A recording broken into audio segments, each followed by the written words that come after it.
Naħseb l-istorja dejjem għalmitna li meta l-Maltin iddeċidew li rridu jagħmlu xi ħaġa għamluha. Imma naħseb hija challenge u l-impetus biex jiddeċidu li rridu jagħmlu xi ħaġa dwar. Għandna hija li jaraf tuffiha u jista' jgħidlek dik toħodix. Ejn naħdu ChatGPT. Intom tużawh bħala podcast. Temmen fi free will of determinism di. Inċint x'tagħmel trid tagħmilha. X'taħseb fuq blockchain? Ekonomija bbażata fuq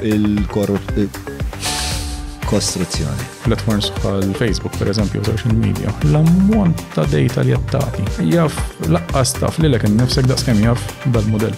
Join us for more academic conversations that will just lift the intellectual capacity of this country through the roof.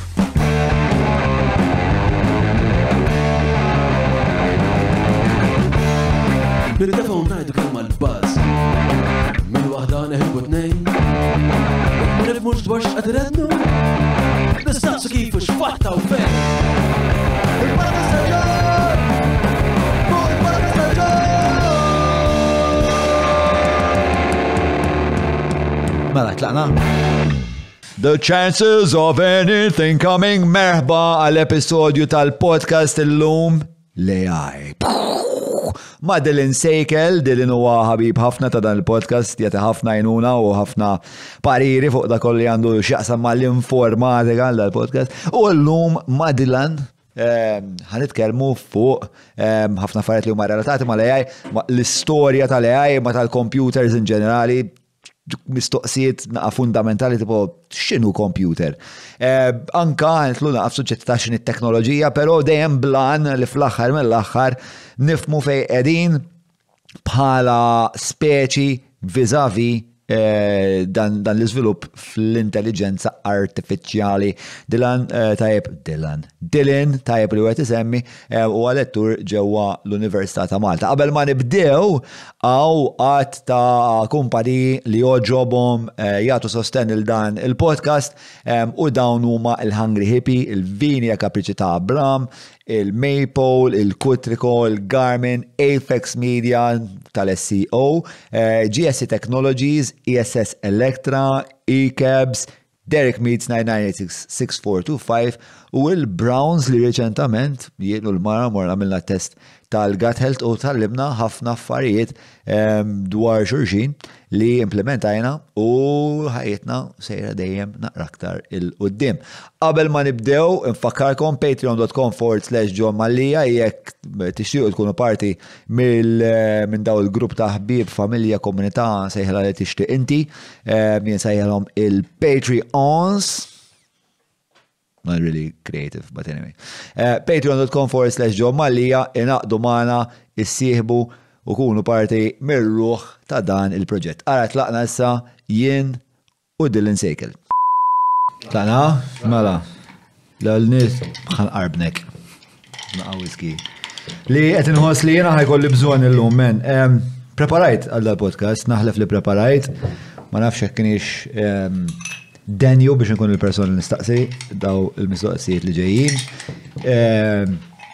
L-informatika hija suġġett lilin mill-konfini ta' dak li jiena naf, li diġà mhux ħafna. Imma ħanipruvaw. Mela Dylan kif inti l-ewwel net? Tajjeb, grazzi u inti. Jiena tajjeb, ili ma nkun daqshekk konzjuż għall-podcast bro. Ħanipruvaw, bro, ħanibda biċċa sewwa. Jiena kont qed naħseb li l-aħjar nibda b'naqra definizzjonijiet, affarijiet bażiċi li naħseb eventwalment jew ħanerġgħu nużaw jew isek tajjeb tistorjhom fil-memorja ħalli meta nifmu affarijiet oħrajn nafu dak il-pedament x'ismu. U fejn hemm bżonn nerġgħu ngħiduhom. U fejn hemm bżonn infergħu aktar whisky. Naħseb. Mela, yes, għajli qed tippunta ġġar tajjeb mi għedel, x'għamilt? Qed inħossni li hekk ħanisbalja ħafna l-lum. Mela. Taħħa, maħu kemm, focus kif għalek il-terapist. Mela. Fixkun għaw? Ma. Li kien verament affaxxinanti waqt li bdejt nipprepara għal dal-podcast kien din ir-relazzjoni li ma nikkontemplaqat ta' bejni bħala bniedem u t-teknoloġija. So. Inti di xaġa li tikkontempla? Jiddependi fuq xiex, ġifieri waqt li tkun għaddej jekk hux qed tagħmel xi ħaġa ġdida, jekk hux ġeneralment isek ħafna affarijiet noħduhom for granted u waqt li tużhom ma tagħtix kasom sakemm xi ħaġa ma taħdimx. Correct. Tibda tgħid kelli dik. Correct. U li bdejt naħseb huwa spex ta' li il-bniedem spex għandu dil-kapaċità li spex jgħid jien m'għandix snien bħal ta' tigra per eżempju, imma ħanibni lanza. U daw il-nuqqasijiet, daw il-deficienzi kollha li għandu, tul l-istorja tiegħu dejjem ra kif jimmitighom bit-teknoloġija. U mbagħad li saret vera abbundantament evidenti li meta wasalna għal isu minn 70-80 sena ilu law din ir-relazzjoni fil-li kienet għaddejja mbagħad kellek l-steam engine, mbagħad ġew il-computers u sploda kollox. Sewa. Mela, ħanibdew minn hawn. Il-bniedem, il-computer, għalfejn ħalqu? Il-computer fih innifsu irridu narawha bħala it-talent li tott l-ewwel, jew il-bżonn li tott qabel nitkellmu fuq il-computer innifsu. Ġifieri Li tott, counting. Okay. Li jew computing. Issa, meta il-computing qed tikkalkula xi ħaġa. Definition 1, computing hija li qed nistgħu nibdew minn hemm iva. Id-definition ta' computing hija Tista' li qed tot xi ħaġa fil-verità li għandek sekwenza jew xi mod ta' kif tipproċessa xi ħaġa b'ċertu ordni u qed tibqa' tagħmilha b'dak il-mod. Grazzi. All right. Mingħajr ma ndaħħal kliem ġdid fiha waqt li qed ngħidu. Imma bil-ħin hekk issa ibda introduċi hekk biċċa sa jemna klimet iżewwi. Li ġara anki nkompli ma' x'dejtejt inti maquda anki mal-evoluzzjoni u l-bżonn li nsalvaw bħala bnedmin, għax inti li tissemmi l-eżempju li lanza biex tista' tikkaċċa biex tiekol, eċċetera. Dak kienu l-bżonnijiet biex stajna nsalvaw bħala bnedmin biex bqajna neżistu. Sewa. Ma' żmien u mbagħad beda jiġi apprezzat ukoll il-bżonn li ċertu għarfien jew l-informazzjoni nadduha il-xulxin. U bħalma bdew jifmu in-nies li mingħajr m'għandhom għodda biex jaqbdu l-ikel biex jieklu. Mhux ħajsalvaw, fehmu wkoll li mingħajr m'għandhom għodda ta' kif ħajmexxu l-informazzjoni jew ngħidu qabel l-għodda tal-informazzjoni, qabel il-bżonn li timxi l-informazzjoni m'hemmx hemm ukoll ċertu problemi ta' eżistenza. Issa dirajnija relattivament riċenti ħafna wara il-lanet u hekk, ġifieri l-ewwel bżonn ma nistax ngħid l-ewwel bżonn, imma naħseb waħda minn tal-bidu jekk ngħidlek l-inka meta eżistew. X'timmaġina? Meta jien naf kun ngħidlek qabel l-istorja ta' Malta li għandna aħna sewwa. Jien naf għandna minn kollox mill-Belt Valletta, mill-Imdina, qabel eċetera. Kieku malli ma' żmien.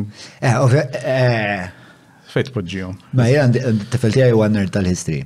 Ikolli ngħid, probabbli l-inkas kienu 1400s x'imkien lem. Huwa x'imkien lem. Ħafna drabi meta narawhom anki naraw bħal binni bħal Machu Picchu. Sewa. Narawhom ishom iktar qabel, jiġifieri mingħajr ma jidhru iktar primittivi. Però kellhom proċessi sofistikati ħafna. Imma li kien ġara kienet huma avvolja kellhom ħafna affarijiet sofistikati il-mod kif jibnu minħabba terremoti, l-arkitettura, l-astronomija li kellhom biex jivvjaġġaw ftul dik l-art li ma tantx faċli tivvjaġġa fiha. Però ma kinux jikbu. U l-erf kien jgħaddi minn ġenerazzjoni għall-oħra bil-kliem. Allura jekk inti perit, tifel tiegħek perit, tawara perit, eċetera. U kien jgħaddu l-erf dak il-mod. Li ġara meta ġew l-Ispanjoli u għamlu ħerba hemmhekk, qatlu ħafna minnhom, kważi kulħadd, u ma qatlux il dawk li konvertew prattikament. U nafu da kollu għax kien hemm wieħed nistgħu ngħidulu intelligenti, nibdew naraw anki intelligenza x'tista' dejja pressa fuq kull waħda minn mistoqsijiet li ġejjin dal-waqt. Mhux nibdew nibnu l-eżempji tagħha. Li dan kun jum kien De La Vega. U dan għallhom okej, u konverta. Pero waqt meta konverta u żżewweġ waħda mill-Ispanjoli, tallem jikteb. U uża dak it-talent biex kiteb ktieb fuq u xiftakar minn missirietu. U ħafna mill-affarijiet li nafu minħabba dal-ktieb tiegħu u x'intaqrah tibda tgħid realizza li avolja kien hemm sofistikazzjoni kbira, kien hemm dan nuqqas biex imxiet l-informazzjoni. Allura ma setax ikollok li xi ħadd qara ktieb fuq l-arkitettura mod tabib jew bil-kontra, allura dak l-arfin baqa' dejjem konċentrat fuq individwi. U ma setgħux jikbru. U avolja bli għamlu tur intelligenza kbira ma kienx hemm. Ġifieri mela qed nara jekk qed nifhem sew il-computing kellu żewġ funzjonijiet. Waħda hija li tot. Aħna għandna l-kapaċità li noddu, imma l-computing għena noddu jew naqraw sekwenzi, patterns matematiċi. Għandna kapaċità li noddu jew konna sfurzati biex insalvaw ukoll li noddu, u naħseb dik hija mistoqsija ta' min nasbu naqra fuqha. Għax inti b'mod naturali ma toċ.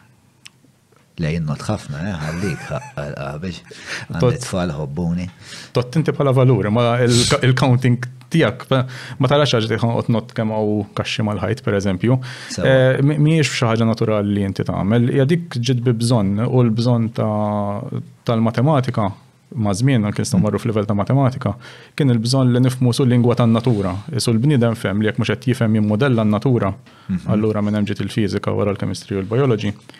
Kienet għodda kif tista' salva, x'inti bl-arfin tiegħek tal-fiżika tista' tivvjaġġa fuq il-baħar, eventwalment fuq l-art, eċetera. Biex bekk stajt tibni pedament ieħor biex inti tasal.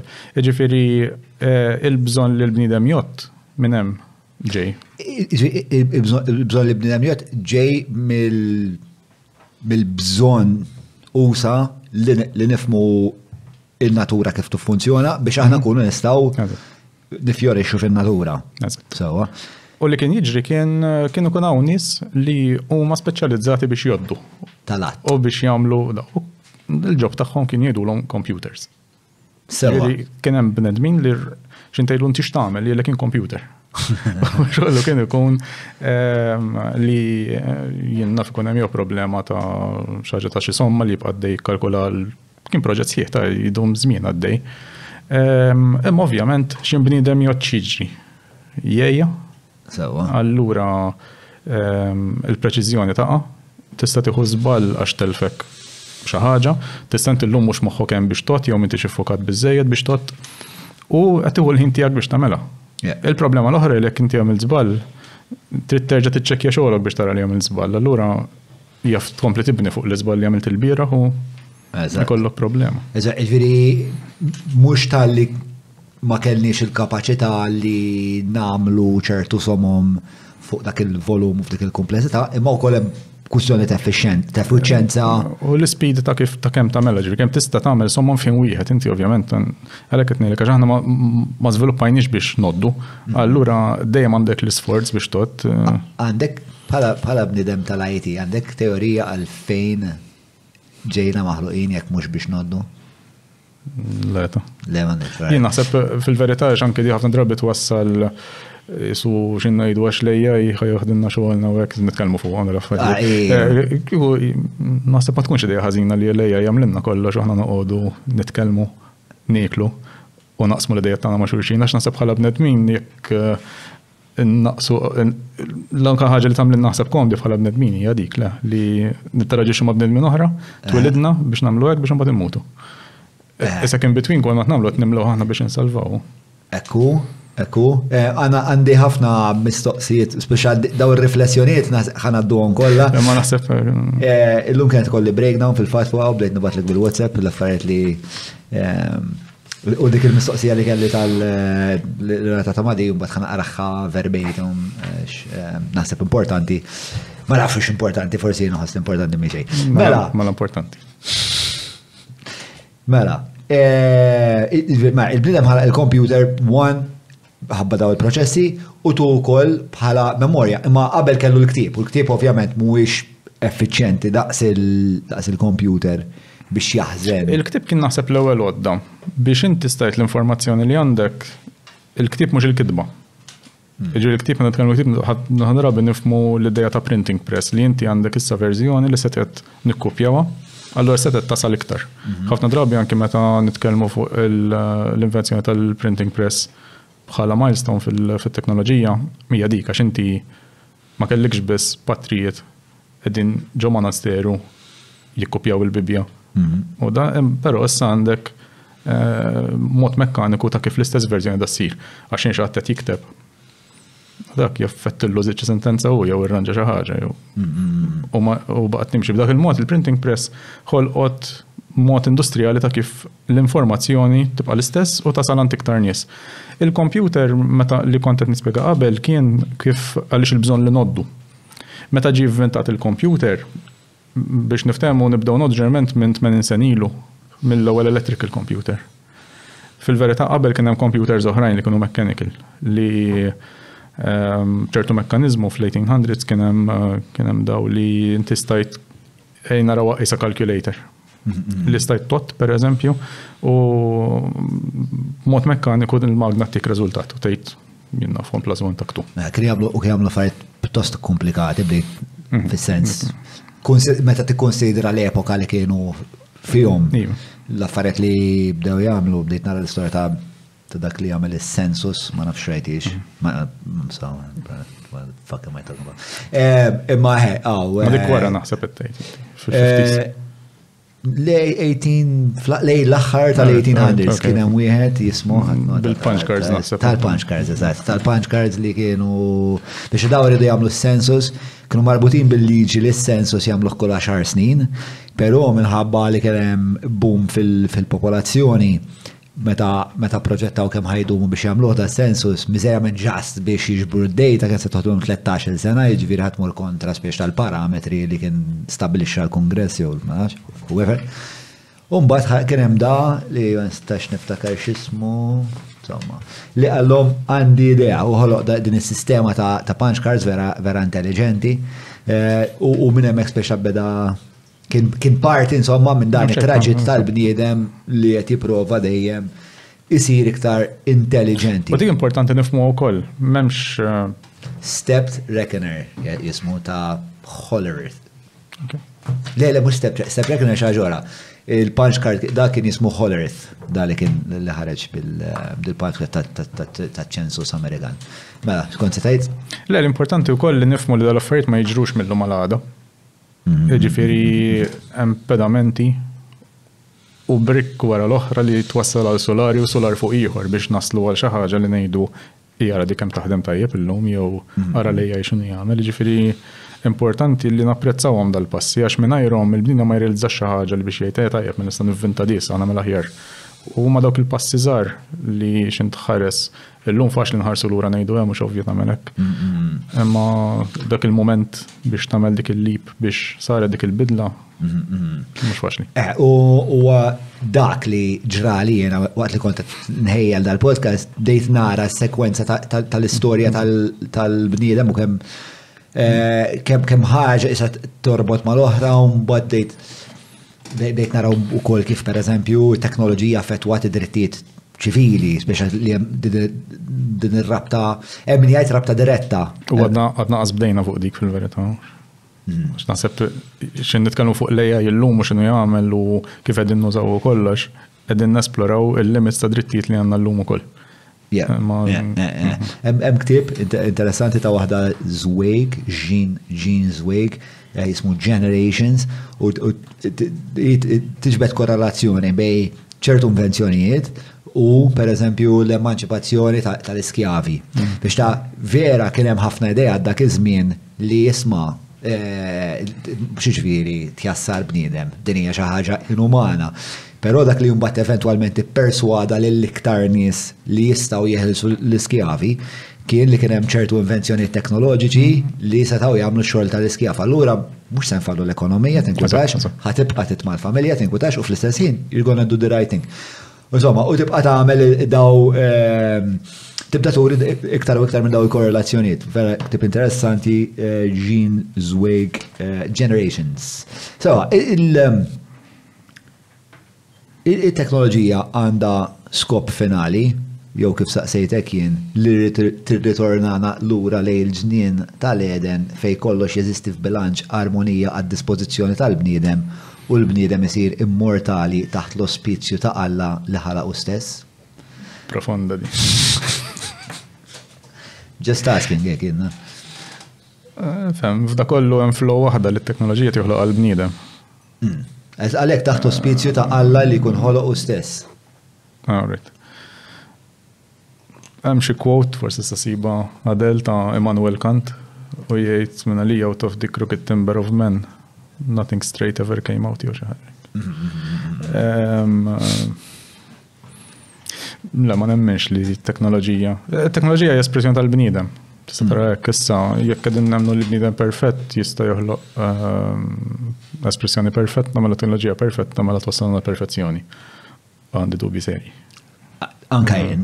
Jiena meta ngħid ġdien tal-Eden, partikolarment taħt l-ospizzju ta' Alla l-ħalaq stessa li hija naqra ta' distopika ġifieri nimmaġina. Li għandna tajjeb illum għandna li jaraftu fiha u jista' jgħidlek dik toħodix. Nistgħu nifrankaw ċertu problemi oħra. Li jgħaddi minn qablek jagħti t-tuffieħ kollha. Eżatt. Jipperswadik li t-tuffieħ. Nivvintaw dak kollu biex immorru hemm nivvintaw dik ukoll xek. Sewa. Imma għandu għandna ħari fis-sens jiena bdejt nagħmel attentat ta' isma' għalfejn nagħmluhom dawn l-affarijiet kollha. Naħseb nagħmluhom bejn biex insalvaw u bejn biex ngħixu aktar komdi naħsebux. Jiġifieri motivazzjoni wara t-teknoloġija. Sakemm ma jkollokx atturi ħeżina li qed jivventaw xi ħaġa biex jagħmlu ħsara jew lill-individwi ieħor jew il-komunità oħra. Teknoloġija dejjem tiġi inventata b'mod biex nies jgħixu aħjar. Għalhekk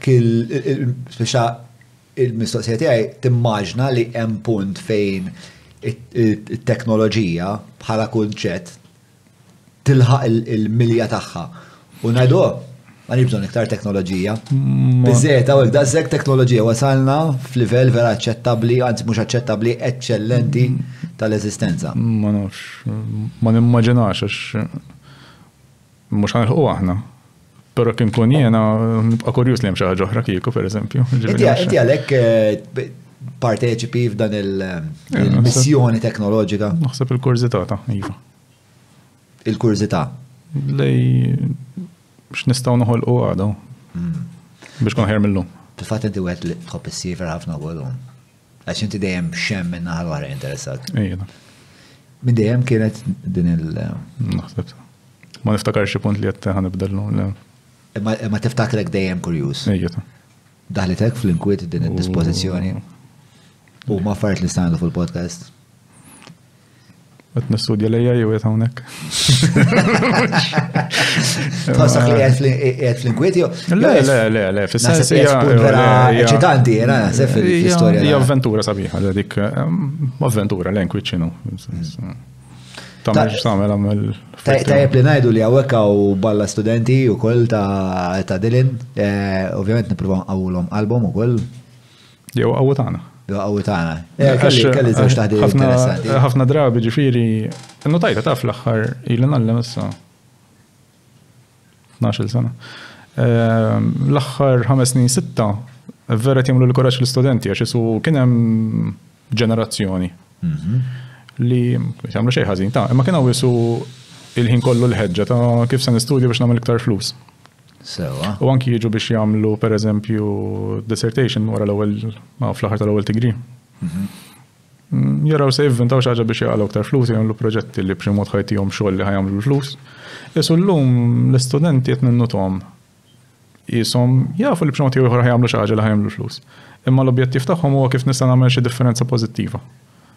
U daqqa fuq ambjent u daqqa fuq is-soċjetà u kif nista' il-proġetti li nagħmel u kull wieħed jew waħda. X'taħseb li wassal għal dik l-evoluzzjoni taħsib? Ma nafx, naħseb li t-nixxi jiena u qed jifhmu differenti huma. Imma mhux inti qed tinbidel jew qed tgħid li il-mod li tinteraġixxi magħhom? Le, naħseb huwa l-importanza ta' dem żagħżugħ f'kull ħaġa u fis-soċjetà u l-importanza li nagħtu vuċi b'saħħitha liż-żgħażagħ għax isek f'ċertu punt jiena nħobb ngħid x'in tibda tot b'10 snin ilu. U l-iskejl issira 10 snin ilu kontek jew hekk. Hemmhekk isek ngħidu mhux tixjie għax nixjie ħafna drabi fiha konnotazzjoni negattiva. Imma isek inti nitkellem ftit fuq għadi, inti dejjem qed tfittex il-patterns. U naħseb bħala bnedmin anke il-mod kif jaħdem moħħna komdi patterns, rutina, ritwali, eċetera. U ħafna drabi isna nippruvaw naqgħu dik il-comfort zone tagħna biex moħħna jibqa' kalm. Iż-żgħażagħ importanti ħafna u importanti nisimgħu mhux importanti li ħajdaħlu perspettivi ġodda li għalhom importanti. Għax inti x'inqed tiżen il-kuntest tal-lum li 5 snin oħra aktarx biex tgħid li 5 snin oħra tħares lejn l-10 l-oħrajn li għaddew tiegħek. li kont taħdem dal-affarijiet kollha. X'inhu ma ħajħarsu lura huma l-qudiem iħarsu. Allura jgħidu jien ħajti kif se tkun aħjar 5 snin oħra, mhux bbażat fuq xi xaddew huma. Naħseb huwa kumpass importanti ħafna fis-soċjetà ma nix nidilfu. U issa tajt li dal-aħħar snin kif u meta ħarsu lejn il-ġejjieni tagħhom bħala individwi li sajtlu fid-dinja tax-xogħol huwa ta' kif huma jistgħu jtejbu ċertu ħwejjeġ fis-soċjetà. Isu għandu l-komfort li jisma' xogħol fl-IT, xogħol fl-AI, żgur ħajtini paga tajba. Nsaqsu lilhom, imma naħseb jien hemm dak l-understanding qiegħed hemmhekk li ċertu security jħossuha li qed jagħmlu xi ħaġa li xi ħaġa jaħdmu xogħol hemm. Imma tafa ġieli contemplate u ġieli saqsejt u ġieli konsiderajt għalfejn dan ix-shift sar minn ħanamlu flus għal ħanamlu flus imma wkoll nistgħu nkunu utli. Jew naħseb jixtu jgħixu f'dinja aħjar minn dik li tnejxu fiha. Jien naf l-ambjent pereżempju hemm ħafna awareness fuq climate change. Inti let's face it, jekk tibda tikber at some point jgħidulek jien naf 50 sena oħra lil ma ħajitla tant fil-baħar. B'mod egoistiku għatajt 50 sena oħra jkollek biex ma nkunx xawri. Tagħmilna computing. U ġifieri jekk vera ħataqaf livell egoista ħatajtek, però xi ħadd li 50 sena oħra jgħidlek isma' jiena ħankun qiegħed fil-qwa tiegħi. Ovvjament ħajra differenti. Issa, 50 sena forsi spend kbira, għandek affarijiet viċin huma ħafna iktar. U naħseb għalhekk importanti żgħażagħ il-ħin kollu nisimgħu. Ma jiena għandi interess enormi dwar il-proġetti li qegħdin issawru flimkien ma' dawn iż-żgħażagħ u x'inhuma l-interessi, interessani ħafna nkun naf kif dal-pajis jista' jitjieb grazzi għat teknoloġija, grazzi għall AI, daw l-għajnuniet kollha. Però ħankompli naqra iktar biex ta' nindaga u ovvjament dal-proġetti huma xi ħaġa li nitkellmu dwar. Naħseb importanti tax ħafna drabi forsi mhux ħabba l-medja mod negattiv qed ngħidha, imma nisimgħu ħafna stejjer fuq AI u proġetti li tisiru barra minn Malta ħafna drabi aħna konsumaturi ta' sistemi jew platforms kbar bħal Google, Meta, Facebook, etc. li huma kompaniji Amerikani li qed nużaw il-prodotti tagħhom. U ħafna drabi naħsbu li l-AI huwa dak biss. Però ħafna proġetti li huma iżgħar, budget ħafna iżgħar, però jagħmlek differenza ħafna kbar anke viċin fil-komunità tiegħek. U dik importanti naħseb dawn apprezzawha bħala pajjiż ukoll, hemm opportunitajiet kemm għall-ekonomija kif ukoll għalina bħala soċjetà biex ngħixu aħjar. Tajjeb li naraw dak il-mod huma dak il-proġetti. U dawn l-għanijiet li qed ngħidu li t-teknoloġija dejjem għal dawn l-affarijiet kienet lil mill-militar u l-aggressjoni il-għanijiet l-oħrajn ta' teknoloġija huma li jkollna kwalità ta' ħajja aqwa li ngħixu iktar ngħixu aħjar, eċetera. Sforz ta' dawk l-affarijiet li tissemmi sfortunatament kun hemm konflitt kbir, jew gwarmur konflitt iktar isir progress fit-teknoloġija. U ħafna drabi minħabba anke l-bżonn li semmejna qabel li jekk tiġi kuntest ta' survival, il-bniedem jagħmel lista inklużi uża moħħu biex jara kif se jivvinta xi ħaġa biex isalva. U dik hija pratikament huwa l-event li ħoloq l-electrical computer 80 sen ilu waqt it-tieni gwerra. Trid nitkellmu dwarha. Dik ukoll hija parti mill-programm. Il-programm tal-lum. Hemm ukoll anke meta tqis ARPANET u dawk issa nitkellmu fuqhom. Laħaslu għalihom. Ma ħana nitlu fil-bassi fond, fil-pedament fis-sisin. Tista' tini definizzjoni ta' intelligenza? Leta. Ma inti tagħmel intelligenza artifiċjali. U laqqas dik manna. Definizzjoni definittiva. Għax intelligenza, x'inhi intelligenza? Fis-sens biex nibdew hija mistoqsija ta' filosofija mhix mistoqsija ta' teknoloġija sewwa. Li nħobb ngħidha l-għadu nibdej nitkellem ma' l-istudenti tiegħi kienet li nistgħu nużaw l-intelligenza u dak li naħsbu li huwa intelligenza bħala inspirazzjoni tagħna. U nifhmu wkoll li meta ivvintaw it-terminu intelligenza artifiċjali kien fil-ħamsinijat li avolja bqajna nużaw l-istess terminu ta' dak iż-żmien, it-teknoloġija nifisha ma tinarafx minn dak iż-żmien. Sewa. Allura ħafna drabi x'in inti tuża l-istess terminu, però dak li titkellem dwaru tinbedel il-ħin kollu. Issir diffiċli biex. Li l-kelma ma tibqax tieħu ma dix tfisser l-istess ħaġa. Issa meta ngħidu intelligenza. Żgur. Issa meta ngħidu intelligenza ħafna drabi mmorru jekk tippermetti nistaqsi lilek inti x'tara li intelligenza. Mela, le biex insaralek rasek jien m'iniex komdu jew ma nafx li hawn definizzjoni li tgħidlek din intelligenza sewa ġifieri m'hemmx answer tajb jew ħażin. Jiena kif dejjem ikkomputajt l-intelligenza hija l-kapaċità li tosserva l-ambjent madwarek, relazzjoni, dik id-data titfaħħa tgħaddija tikkomputa, tipproċessa, u mbagħad la darba tipproċessa testrapola minna ċertu lezzjonijiet li jekk tkun għaqli inti tista' tużhom biex ittejjeb ir-relazzjonijiet tiegħek, il-business tiegħek, il-biberijiet tiegħek, il-mod kif titkellem, whatever. Dik hija s-sekwenza li nara jien ta' intelligenza.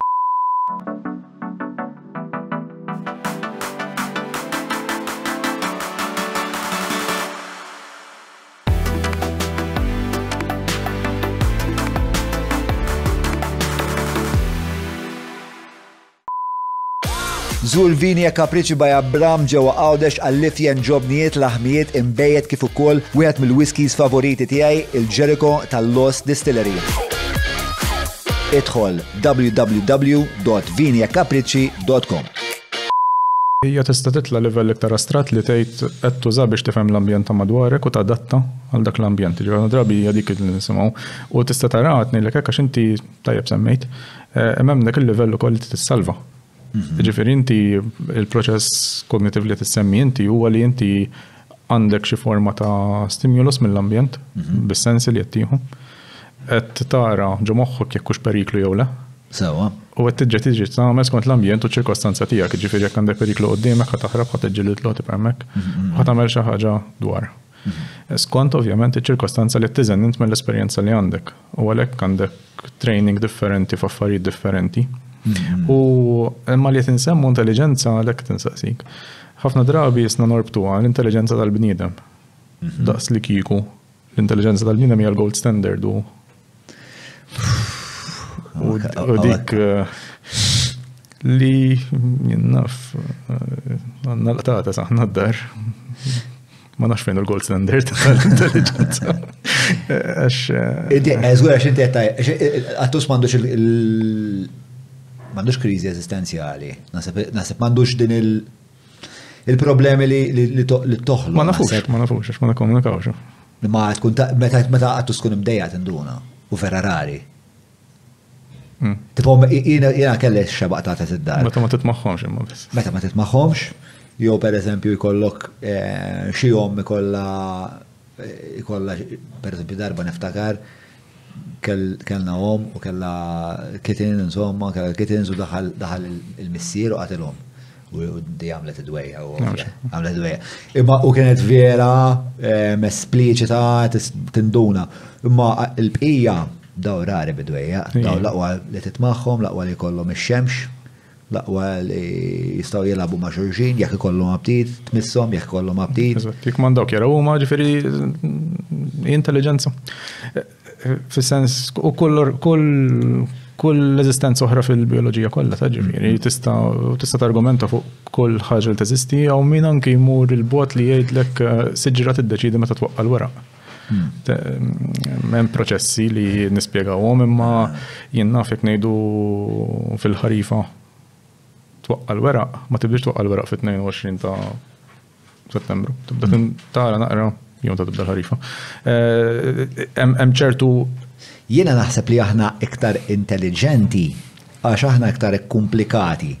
Jiġifieri aħna l-problemi tagħna aħna għandna wisq naħseb neurons jisparaw fl-istess ħin f'moħħna li jibdew jistaqsu ħafna mistoqsijiet ta' eżistenza u x'qed nagħmel bħajti u plas li aħna maħniex akklimatizzati għall-ambjent kif huma l-qtati aħna rridu nibnu djar, rridu insaħħnu l-art u dawn l-affarijiet kollha. Biex aħna ġist iktar komplessi biex salvajna fil-verità. Biex salvajna u biex nkunu kontenti. Aħna mhux bħal taqtes, mhux nintefaw U naħseb għax nikkomunikaw ukoll fil-verità. Dik taħseb li tfottina? Jew tkabbarna jew tnejn. Għax fil-verità daw topics ta' filosofija, għax minnix kompetenti għaf spiegazzjonijiet iktar. Badna digressjonijiet li. Għax kompetenza tija miex hemmhekk. Imma naħseb fihom ovvjament daw għax anke xin nitkellmu fuq. Ġieri, mela, l-intelligenza kif għandna nifhmuha fil-kuntest tal-computer hemm qbil jew anka fl-informatika hemm diverġenza fuq dik id-definizzjoni. Le, biex nibdew ma tantx ikun hemm diskussjonijiet fuq x'inhi intelligenza. Jiġifieri anke meta nitkellmu fuq artificial intelligence jekk mmorru direttament fuq issa għax timplika hemm ukoll speċjali xiex da. Tradizzjonalment ħafna nies kunu jgħidulek għax b'xi mod qed noħolqu l-computer isu mechanical brain u di fil-50s kienet tissemma ħafna u kien nies kienu impressjonati li għandek magna tista' tidereda taħseb. U allura jisu dejjem qegħdin ngħidu ejja aħna nafu x'inhi l-intelligenza tagħna. U dik ukoll hemm ċertu arroganza fiha, x'int qed taħseb fiha, isek qed nassumu li aħna l-aħjar allura nemulaw din. Ejja nagħmlu dik għax ma sax tkun aħjar. Fil-verità t-teknoloġija u r-riżultati kollha li konna qiegħda tallimna li hemm affarijiet li huma differenti ħafna. Pereżempju hemm paradox Moravoc's paradox tfitta xejja jekk sib. Kif tispellija Moravoc's? Moravoc's. Moravoc's paradox? Jisu jisem ta' xi rapper da. Għalija ta'. Le Moravec. Da pratikament jgħidlek cognition jew inkella x'inti tiġi tipprova toħloq xi ħaġa inti. Il-paradossu li l-affarijiet li inti tuħu for granted qas biss taħseb dwarhom, jiltuħu nifs, tiċċaqlaq u dak tipprova tagħmelhom f'robot jew f'computer. U diffiċli ħafna. Affarijiet li inti taħseb tant huma komplikati tgħid żgur mhux ħinxu li jagħmelhom computer. Dak ikunu l-ħfef li timplementa. U għalhekk ħafna drabi minħabba dal-paradox niġu misguided ħafna. Isek jekk ma jkollokx esperjenza u tara tibni sens ta' intuizzjoni fuq xogħol li qed tagħmel, faċli taqa' fiha din u tgħid jekk jien fuq kapaċi nimxi, faċli mbagħad nagħmel robot jista' jimxi. Fil-verità nagħmlu li mhux il-każ. Boston Dynamics naraw ħafna videos tagħhom illum tur-robot impressjonanti, però nistieden min jara dak il-video, jaraw ukoll hemm videos li jgħidlek decade wara li ieħor daw kemm għamlu żviluppi u mix-xejn u ma jċċaqlaq xejn u jaqa' biċċa u jimxi biċċa li mbagħad waslu f'xi ħaġa impressjonanti kif illum, jiġifieri din mhix xi ħaġa li taqbad inti u tagħmilha. Mill-banda l-oħra għandna ħafna proċessi li llum nużaw il-ħin kollu fl-AI biex nipproċessaw l-affarijiet eċetera. Li huma spettakolari, il-preċiżjoni tagħhom il-bniedem ma jistax jasal għalihom. Huma sbieħ għax inti mbagħad jekk inti għandek ċertu kapaċitajiet li tagħmel u l-magna mhux qed tagħmel. Mbagħad il-magna da tagħmel affarijiet li inti tipprova kemm tipprova mhux tagħmelhom daqshekk tajbin. Għalija opportunità kbira li inti l-bniedem għandu l-intelligenza tiegħu, għandu dil-għodda li qiegħda tikkompensa l-affarijiet li l-bniedem mhux tajjeb fihom, allura jista' jużhom biex jagħmel xogħol aħjar. F'dan il-punt, x'inhuma l-affarijiet li f'moħħi faċli nelenka l-affarijiet li l-magni jistgħu jagħmlu aħjar minni, però il-bniedem sa issa x'jista' jagħmel aħjar mill-magna? Le, x'jista' jagħmel aħjar, jista' jagħmel ħafna affarijiet aħjar, fil-verità kważi jaħfef bil-kontra ngħidlek il-magna x'tista' tagħmel. U għandna affarijiet li pereżempju proġett jiġi f'moħħi kellna proġett li inti jkollok MRI b'tumuri differenti u trid issib l-outline ta' fejn hu t-tumur. U MRI huwa 3D, allura inti għandek isu ritratt 2D għal kull layer. Allura inti biex issib fil-verità tumur ġo 3D space huwa komplikat ħafna biex tara l-preċiżjoni ta' fejn hija dak. Din jgħodda biex pereżempju l-surgeon li ħajamel l-operazzjoni flok tistenna lilu joqgħod jagħmel l-ewwel sketches biex dan tista' tgħidlu jien qed ninnota dawn l-affarijiet għax forsi f'xi lejjer minnhom ħarbitlek qed jara bajnejh. U lejja jista' jassisti biex deċiżjoni jew pjan ta' kif ħassir operazzjoni jsir mod iktar informat. Jiġifieri ma jfissirx li jbiddel bl-ebda mod. Ħafna drabi mmorru għal dak l-iżball li ngħidu ġusta ġifieri tabib m'għandux għalfejn jara, le, diet jgħidlek ara. Għax inti bħala bniedem l-istess argument tal-computation u tas-somom, inti jaf tkun għajjien jaf wara li rajt ma nafx kemm il-lejer u wasalt f'lejer partikolari forsi għajjejt u xi ħaġa ħarbitlek. Dik xi ħaġa tkun tfisser xi ħaġa maġġuri għal-każ innifsu. Allura inti b'dan il-mod qed tuża l-għodda tara l-vantaġġi u s-saħħa tal-għodda li l-bniedem m'għandux dak il-mument u taqgħodhom flimkien. Eżempju wieħed sewwa dak.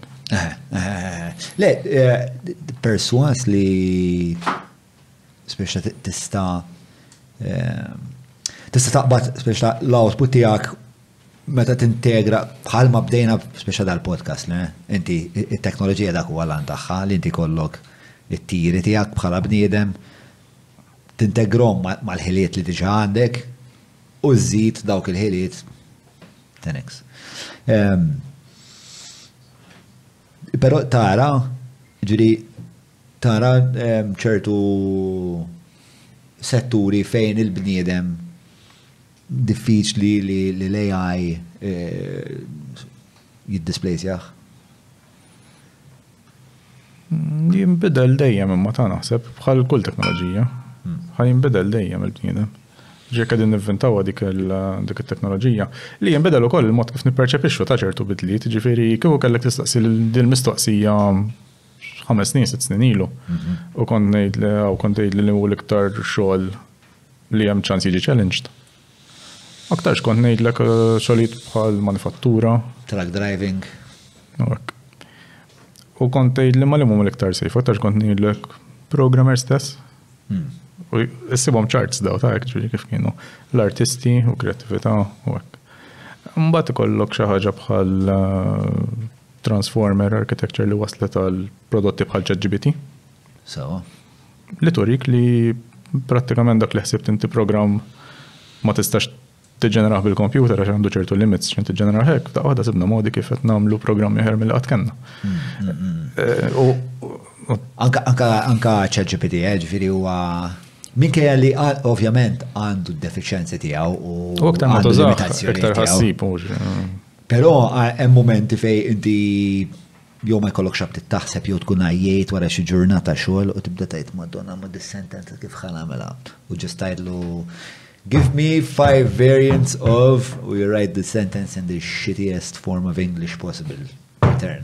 U jtik 5 sentenzi li ikunu udli ħafna. Palissa udli ħafna, ma nafx. U m'għandekx għalfejn tkun għajjem biex tagħmelha ġifieri, tista' tagħmelha biex tagħmel iktar sentenzi. Out of pride and ego. Le, lissa ngħidlek jien ħallik le, issa nirranġaw jien. Imma t-tifla tiegħi ġifieri waħda mill-hobbies tagħha li tkellem iċ-ChatGPT ġifieri. Li hija xi ħaġa oħra li naħseb għandha hemm isud l-utilità. Il-bera semmejtulek hemm dak il-film Her. Li naħseb film li ħareġ xi 5 snin, 6 snin ilu Her. Insomma, u għalmi ma nafx Her huwa l-istorja ta' dan il-kittieb li nata fi-2013, 5 snin ilu, 2013 le 11 sena ma għaddu għandna x'nixjieħ tajjeb ħafna. Imma u mhux 2024 din. So, dak it-tip jingħata computer nsejt għalli ma raġuni, ma u jkun bniedem vera mdejja għax jgħix waħdu ma jkollux relazzjonijiet, eċetera, ma jkun bniedem romantiku ħafna. U għax ikun ikollu ċertu sensibilità, ikollu ċertu livell ta' empatija, jibda empatizza ma' dan il-computer li tibda tkellmu lura. U finalment ikollu relazzjoni romantika. U hija interament kredibbli, ġifri fl-ebda punt ma tgħidu l x'eżaġerazzjoni, imma il-passi li jibda jieħu fir-relazzjoni tajt disgur tista' tiġri anka jien meta nkellem iċ-ChatGPT bil-please u thank you nkellmu. U naħseb tagħmel sew, tax ma tagħmel sew, fis-sens li ma jimpurtax sewwa. Kien hemm volja kien hemm interessanti tagħmel il-Google ħarġu l-Google Home u l-Google Assistant li tkellmu. Minn għalija kellhom xi application jisimha Pretty Please jew xi ħaġa li pratikament biex tallem it-tfal li waqt li interaġġixxu magħha jekk ma jgħidulix please ma tuġibhomx xaġek. Imma għax titqgħod ħafna attent, u għax inti x'ħin xi ħaġa b'diżin tajjeb ħafna u intelligenti ta' kif issir l-interaction dik hija kbira user experience design pereżempju, u tapplika wkoll għall-AI biex inti tużah b'mod komdu. Għax inti jista' jwieġbek biss b'numri da jew anke l-mod kif jwieġbek jagħmellek introduction u jtik il-kontenut u conclusion. Jistaqbad kemm jagħtik l-affarijiet u lesti. U diżin intelligenti ħafna ta' kif qed joħloq narrattiva fir-risposta li jtik u jħeġġek jisek terġa' tkellmu. Ma hija importanti ħafna għax ħafna drabi su iktar jekk jiġi jixbaħ il-bniedem. Jew jtik l-impressjoni se qed tkellem bniedem u inti tgħid magna ma jgħidlux please u thank you. U qed tkellem iktar lilu għal ċertu momenti milli qed tkellem persuna u mbagħad tmur fid-dinja ta' vera u ma tużax please u thank you. Għalina bħala bnedmin importanti u allura li nitilfu dak it-tip ta' dawk is-social cues. U dili forsi parta mill-iżvilupp tiegħu jistgħu stejjer bħal ta' ħer. Wal apparti li nara kredibbli, għadni tanseb fuq jekk xaġa tajba u ħażina. Naf fiċ-ċert għax nitkellem ma' nies bħal Andrew Azzopardi li għalli kemm għandna problema kbira f'Malta ta' nies li huma lonely. Sewwa. Issa, jekk inti tibni relazzjoni ma' computer li bda jkellmek lura bleħen li huwa ta' bniedem l-aħħar darba bdejt nisma' pereżempju l-podcast ta' Joe Rogan tal-AI qegħdin episode 2 ma nafx smajtux. U Donald Trump, ma nafx minn semgħu. Men, ġviri anke kif jieħdu n-nifs, kif jieħdu n-nifs u pereżempju saqsejh mistoqsija. Well, Joe, tipo qed jilagħba tal-li qed jaħseb. Ġviri mhuwiex perfett, imma jkun smajt l-ewwel iteration ta' Joe Rogan ma' Steve Jobs li kienet interament kont induna li naqra programmata l-affari. Imma insomma l-iteration ħjar. Punt huwa li jekk jiena f'daqqa waħda l-magna daqshekk speċjal nista' nikkonvinċi li l-nifsi li di tista' tkun ħabiba tiegħi. U issa m'għadniex qed inħossni lonely, anzi qed inħoss li għandi ħabib fid-dinja. Hija xi ħaġa tajba għax akkwistajt ħabib, jew hija xi ħaġa ħażina għax ħajinqos li l-impetus li nissoċjalizza. Mux għed nitlob tweġiba, ma napprezza il-kriżi eżistenzjali li għandi fuq. Le, ma napprezza l-validità tagħha wkoll għax inti jaftara bżonn fiha. Però gut feeling tiegħi li fiha ħafna perikli wkoll għax inti ultimately m'hemm xejn in-naħa l-oħra. Jiġifieri qed tkellem dal-programm biex samċi idejat u qed tassumi li dal-programm huwa safe u r-risposti li ħajtik huma safe. U għed tafdom dik l-ewwel livell tal-problema li nara. Qed-tieni ħaġa huwa qed tużaħ jien naf għall-mument li tgħid isma' jien qiegħed waħdi d-dar u nixtieq noħroġ u ma nafx nista' nagħmel. U da jgħidlek isma' għax ma tmurx passiġġata qed iva dejja tajba ħammur. Jekk qed tużaħ ġa stalek u tlabtu parir u ħriġt ma ġara xejn. Imma jekk ħad toqgħod imbagħad ħriġt ma nafx u tmur bħal dak il-film inti naħseb hemm ċertu perikli hemmhekk. Tad-diżappunta fl-aħħar mill-aħħar. Tad-diżappunta fil-fatt il-żam ħamma nfattix il-film. Mela, fil-fatt 55% of all Maltese people feel alone, research shows, hija riċerka pubblikata is-sena l-oħra minn artiklu ta' Fiona Gagliardini li ħanitfgħu fil-ħolqa tiegħu hemm taħt. Mela, isma' għaddu issa, mela dawk kienu speċ ta' terminoloġija, il-motivazzjonijiet, naqra mod wiesa ir-relazzjoni tal-bniedem mal-teknoloġija. Ħanaddu issa għall-istorja tal-electronic computer, speċa bħalma referejt għal-jom inti qabel l-electronic u għawek ħajbda l-konfuzjoni li electronic, electric, digital, mitluf. Bħalma tinti jipreċeddu dak il-moment fl-istorja li huwa ċirka l-40iet, sawet ngħid. ċirka l-40iet, kien hemm ħafna minn daw li konnet ngħidu l-ewwel ta' punch cards u sistemi ta' dik ix-xorta, imma fl-40iet kien hemm revoluzzjoni. Jew bdiet rebbija ġdida. Jew bdiet gwerra. Gwerra? Bdiet gwerra dik raġun. Komplit. Isma' inti rid kafe u hekk? Mhux għal-issorret jien. Grazzi. Għax għadel ta' mar empatika li għal-tisa seris. Grazzi. Ta' ċiġbulu iktar silċek jġobkom. Ma' tlaqna. Da li ġara Fidejk. fit-tieni gwerra. Il-Ġermaniżi kienu għedin jużaw teknoloġija biex jikkomunikaw bejnietom b'mod li ma tiftajemx, ġifiri daw ħolqu tip ta' code li inti għandek l-alfabet u għal kull ittra isek tgħid fejn hemm A irid nfisser I, etc. toqgħod U di kienu qed jużaw magna biex di tagħmilha, ġifieri inti tikteb messaġġ jgħaddi minn ġod il-magna u kull darba b'sistema ta' roti mekkaniċi. Daqsxejn elettriku wkoll kienu qegħdin jagħmlu joħorġ messaġġ li jista' jinqara biss minn magna bħala n-naħa l-oħra. Tellawna stampa ta' din il-magna jekk jogħġbok. Hemm tnejn, hemm l-enigma li kienet tintuża biex jikkomunikaw it-traffic tal-vapuri, aeroplani, eċetera. L-enigma hija l-iktar waħda li nsemgħu dwarha. U kien hemm oħra minn li jisimha Lorenz li kienet tintuża anki minn Hitler stess biex jibgħat messaġġi jew messaġġi pratikament lil nies differenti u biex ikunu encrypted. Issa di tant kienet tajba li l-Ingliżi ma stawx iżibu tarf tagħha biex jifhmuha kif jistgħu jkissru dal-kod. U qabdu grupp ta' inġiniera u mathematicians fosthom l-iktar wieħed popolari huwa Alan Turing li kien nistgħu ngħidu l-ewwel computer scientist bil-mod kif nafu llum u mathematician li ftit snin qabel xi 1935 jew 36 kien ħareġ paper akademika fej spjega l-kunċett ta' a theoretical computer. L-idea li inti b'dal-computer sa dak iż-żmien 1936 minn għalija kien għadu teoretiku, inti stajt tagħmel ħafna affarijiet oħrajn ġifieri tqassam numri u hekk u Turing kien jagħmel jekk inti tista' tagħmel calculation fuq numru. Għal xiex m'għandekx tagħmel wkoll fuq ittra. Billi inti kull ittra tija numru. Sewwa.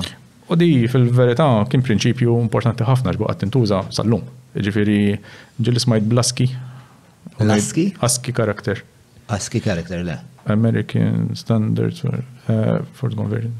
Dan huwa pratikament setta itri, għaw setta simboli ħanidulhom hekk li fosthom hemm litri li kull ittra għandu numru. Okay. American Standard Code for Information Interchange. Umbat kull ittra għandu numru. Small A għandu numru, capital A għandu numru. U inti daw kollha għandhom dan numru. Li rax inti tibgħat messaġġ imkien issa llum inbidlet għax dak għandu xi 128 spazju għal characters differenti. U mbagħad ovvjament minħabba ittri differenti, aċċenti, eċetera, kienna bżonn ħafna iktar u mbagħad hemm protokolli oħrajn illum li. Għax jintuża ġifieri. Da jintuża biex prattikament jekk inti bad titra x'imkien u dak li nibatlek għall-argument mod sempliċi ħafna. Isni jekk bad SMS pereżempju u ktibt A. Sewwa. U ma jibgħat xejn issa jibgħat 62 minn għalija. U mbagħad il-mobile tiegħek jaqra 62 hemmhekk. U jaqliba ġo A. Bħal meta tagħmel emojis colon u bracket. Tista' colon u bracket forsi tifhimx viżwalment x'baħa. Però mbagħad jikkonvertilek għal-emoji stampa, pereżempju biex. Ftem. Mhux eżatt. U dak kien il-metodu li l-enigma kienet tikkomunikaw bejniethom. Issa l-enigma kienet ħaġa differenti. Kienu imma l-punt tagħha kien li inti qed titfa' code u qiegħed b'xi mod għal kull ittra li qed tuża li suppost trid tibgħat. Kull ħin kollu tisiblek ittra oħra. Allura inti qed tara kollox imħallat fil-verità u xi qed taqra n-naħa l-oħra qed tara kod li mhux qed tifhmu. Daġi l-iskola konna nagħmluha biex nibgħatu messaġġ xulxin niftehmu fuq isu protokoll qabel. Eżatt. U mbagħad tikteb hekk jibgħat u jekk tara t-teacher fin-nofs ma fehmitix għax m'għandix il-karta n-naħa l-oħra biex tagħmel id-decoding tagħha. L-istess prinċipju. Imma d-differenzja li tinbedel il-ħin kollu. Di. Ġifieri jekk it-teacher qabditlek il-karta sakemm qabdetha tulejt għax ġa bidlu xedha tinbidel il-ħin koll, mod kif kienet. Ir-receiver jgħanalu. Kellhom mod kif jinbidel, għax kien naqra komplikat. Kienet invenzjoni intelligenti ħafna minn tal-Ġermaniżi sewwa, ġifieri kien proċess vera intelligenti u kellek l-enigma għalija biex tikkontrolla traffic, kellek Del Lorenz biex jibgħatu il-messaġġi. Il-komunikazzjoni. Ġifieri ma kienx faċli għalihom u insomma l-Gvern Ingliż f'waħda mill-efforts ta' survival li kellu fit-tieni gwerra kien li kommissjona dal-grupp ġo Bletchley Park fejn xogħol. Bletchley Park kienet issa kienet università, kienet binja. Minna li setta djarji soħdej xulxin u kien baqa sigrizza xin 70s jew hekk ġifieri mhux. Kien hawn band Malti ma' Bletchley Park tiftakar għadel. Ħakit. Imma Bletchley Park famuż ħafna biex ta' kien il-post fejn. Hemm film ukoll hemm film hekk min irid jara l-istorja b'mod naqra iktar. Ma mhux Bletchley Park kien jismu l-film. Le, The Imitation Game. The Imitation Game. Sed ħafna fil-verità l-film fl-aħħar. Nsiet kif spiċċa. L-istorja ta' Turing. Għarret minnu. Diżastru. Naslu għalija forsi. Imma insomma, dan Turing kienet jipprova jaħdem biex jagħmel di decryption u ma bdiex jirnexxielhom għax fil-moment li kienu għat jendunaw wisq tard biex jirnexxielhom jaqraw messaġġ kien tkun too late. Għall-argument vapur. L-darba jiddeċifraw. Vapur ħajja salem u jkun mhux wasal kien too late. Mbagħad bdew jivventaw iktar magni biex b'xi mod jaslu għalija. Sewa. U fl-aħħar jirnexxielhom jagħmlu dal-electrical computer li kif ittieħda l-messaġġ jagħmel l-istess ħaġa li jagħmlu Ġermaniżi billi jipprova. B'ħaf speed li komparat ma x'kienu jagħmlu manwalment huwa ħafna iktar biex bekk wassal li saru jafu l-messaġġi fil-ħin it-tajjeb. U bekk kienu biex tista' targumenta biex il-gwerra spiċċat qabel mitu nqas nies, eċetera. Irri kien hemm dak l-investiment qawwi mill-Gvern Ingliż biex issirek ħabba survival ukoll. Sewa. Ma inti semmejt kelma electrical computer, ma żewġ affarijiet li semmejtu speċi nixtieq nifhem ftit. Ma inti qed li late 30s Turing għamel a theoretical computer. Iva. Sewa. Mhux computer li eventwalment bena, baqa' teoretiku. Fit-teorija għandhom nżaw sal-lum jgħidu Turing machine. U għal minn studja l-computer jabdu ċertu bartu bizza xin. Għaxem ċertu hija sistema mhix trivjali. Trid tiffoka sewwa fuqha biex tifhem eżattament x'inhi jiġri kif jaħdem. Imma da s-saħħa tiegħu da Turing machine tista' timmodella kull programm fil-verità. Sewa. Li hija affaxxinanti fiha nifisha bħala kunċett. Meta tajt li nħalqet teorija ta' computer li jista' jikkomputa kwalunkwe programm. Da biex nagħmluha sempliċi kien kunċett ta' ticker tape kien jgħidlu. So għandek tape jinħal minn naħħa jmur in-naħħa l-oħra jgħaddi ġoħed u f'dik il-ħed tista' tikteb jew tħassar. Imma bil-mod ta' kif tiġi sekwenza wara xulxin di jkun bad tista' b'xi mod taħdem li tgħid tisma' dan qed nagħmel hekk bih. U hemm milestone importanti ħafna bħala computer science imma. Tista' forsi ittina sommarju għalfejn kienet milestone daqshekk importanti meta kontrastat mal-affarijiet kollha li preċedewh. Milestone. Le, mhux l-ewwel waħda kienet hekk. Li dan irnexxielu jsib mod ta' kif tista' ssir din l-idea ta' computation b'mod ġenerali daqshekk. X'iktar ġenerali. Ida żgur, is-saħħa taħja li ġenerali, inti tista' tgħidli what għamel subtraction, sort your number jew għamel condition. Jiġifieri fejn qabel kellek pereżempju dak li semmejna l-ewwel. Calculator biss. Li kien jgħod kien programmat purament il-hardware għas-sensus Amerikan, da seta tuża l-istess idea ta' computer biex inti tagħmel tasks differenti. Biex tagħmel tasks differenti, ġifieri f'daqqa waħda inti għandek xi ħaġa li hija aktar programmabbli. Issa li ġara mbagħad li ġara ġo Bletchley Park kien su challenge għal Turing biex jgħid isma' din l-idea li matematikament kienet soda u da tagħmel sens u taħdem. F'livell ta' inġinerija kif ħanibnu għadi biex taħdem issa. U dak kien iċ-challenge.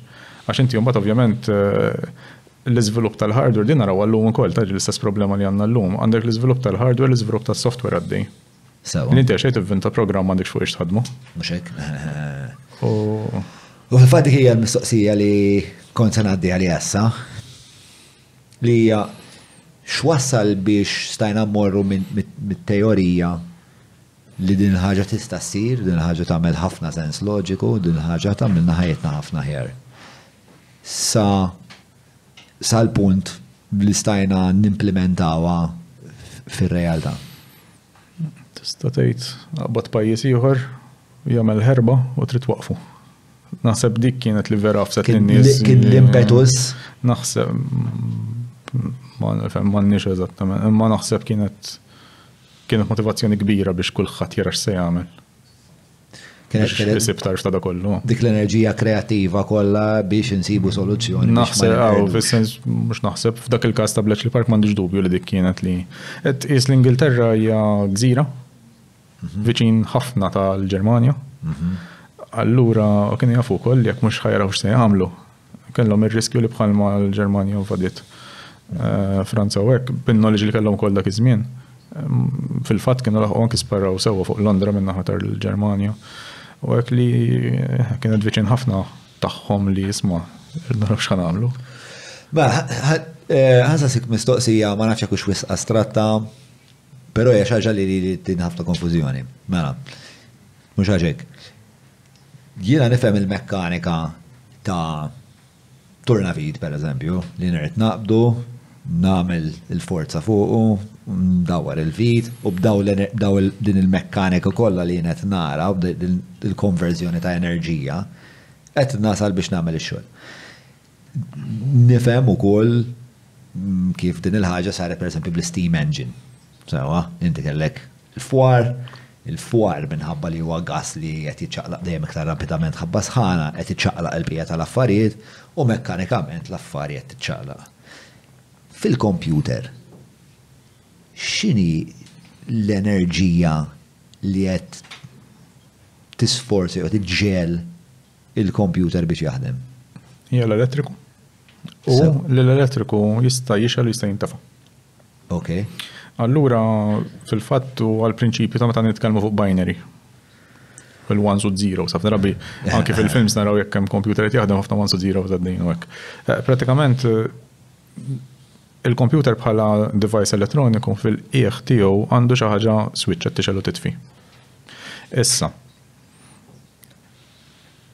Bdiet tiġi inventata elettronika differenti, ġifieri fi żmien Turing kien hemm komponi jgħidulu valve li eventwalment ma baqax jintuża. Valve kien jisu switch li għandu jista' jibqa' dej, però jixel jew le pulse elettriku ieħor.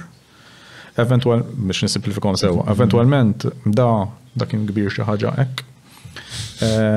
Eventwalment dak sar transistor fil-50s minn għalija kien eżatt dak. Tista' tella? Issa s-sajz ta' dik mhux eżattament u transistor huwa ħafna iżgħar. Huwa ħafna iżgħar mill-valve or vacuum tube. Eżatt. Okay.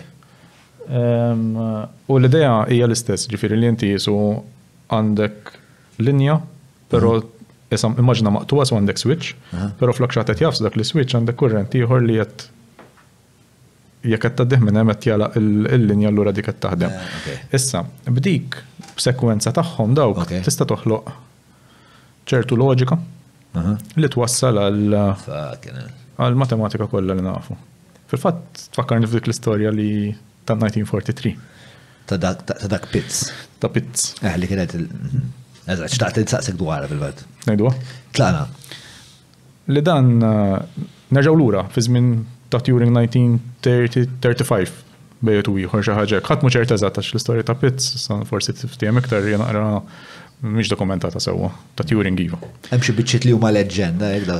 Naħseb ħafna minnha hija parti mill-mitoloġija tal-informatika ta' żmienna. Biżejjed, ma mhux dar reċentament kien hemm xi ħadd li daħal biżejjed fit-trabbil li qatt imur fl-arkivi jara tan-nies li kellhom xi jaqsmu u x'kitbu huma fejn referu għalih u hekk. Imma ejja nsemmuha bil-mod. Mela dan da Pitts f'xi 1935 l-istorja hi li dak kien qiegħed Detroit u kien minn hemm u kien hemm grupp ta' bullies qed jiġru warah biex tuħxebu. U da beda jibża minnhom u ħarab u jiġri u ma jiġru warah u fl-aħħar ġitu f'moħħu jistaħba ġo librerija, ġifieri darma kantuniera kien hemm librerija daħal u mar jistaħba ġo fiha. U tant beża li rawh diħel hemm ġew u li ħajsibuh ukoll li dan staħba vera sew u baqa' hemmhekk għax qal da ħajsibuni u naqla xeba. U tant staħba sew li l-librarian stess ma raħx. U sakru u da sakkar ġo librerija u kien il-ġimgħa.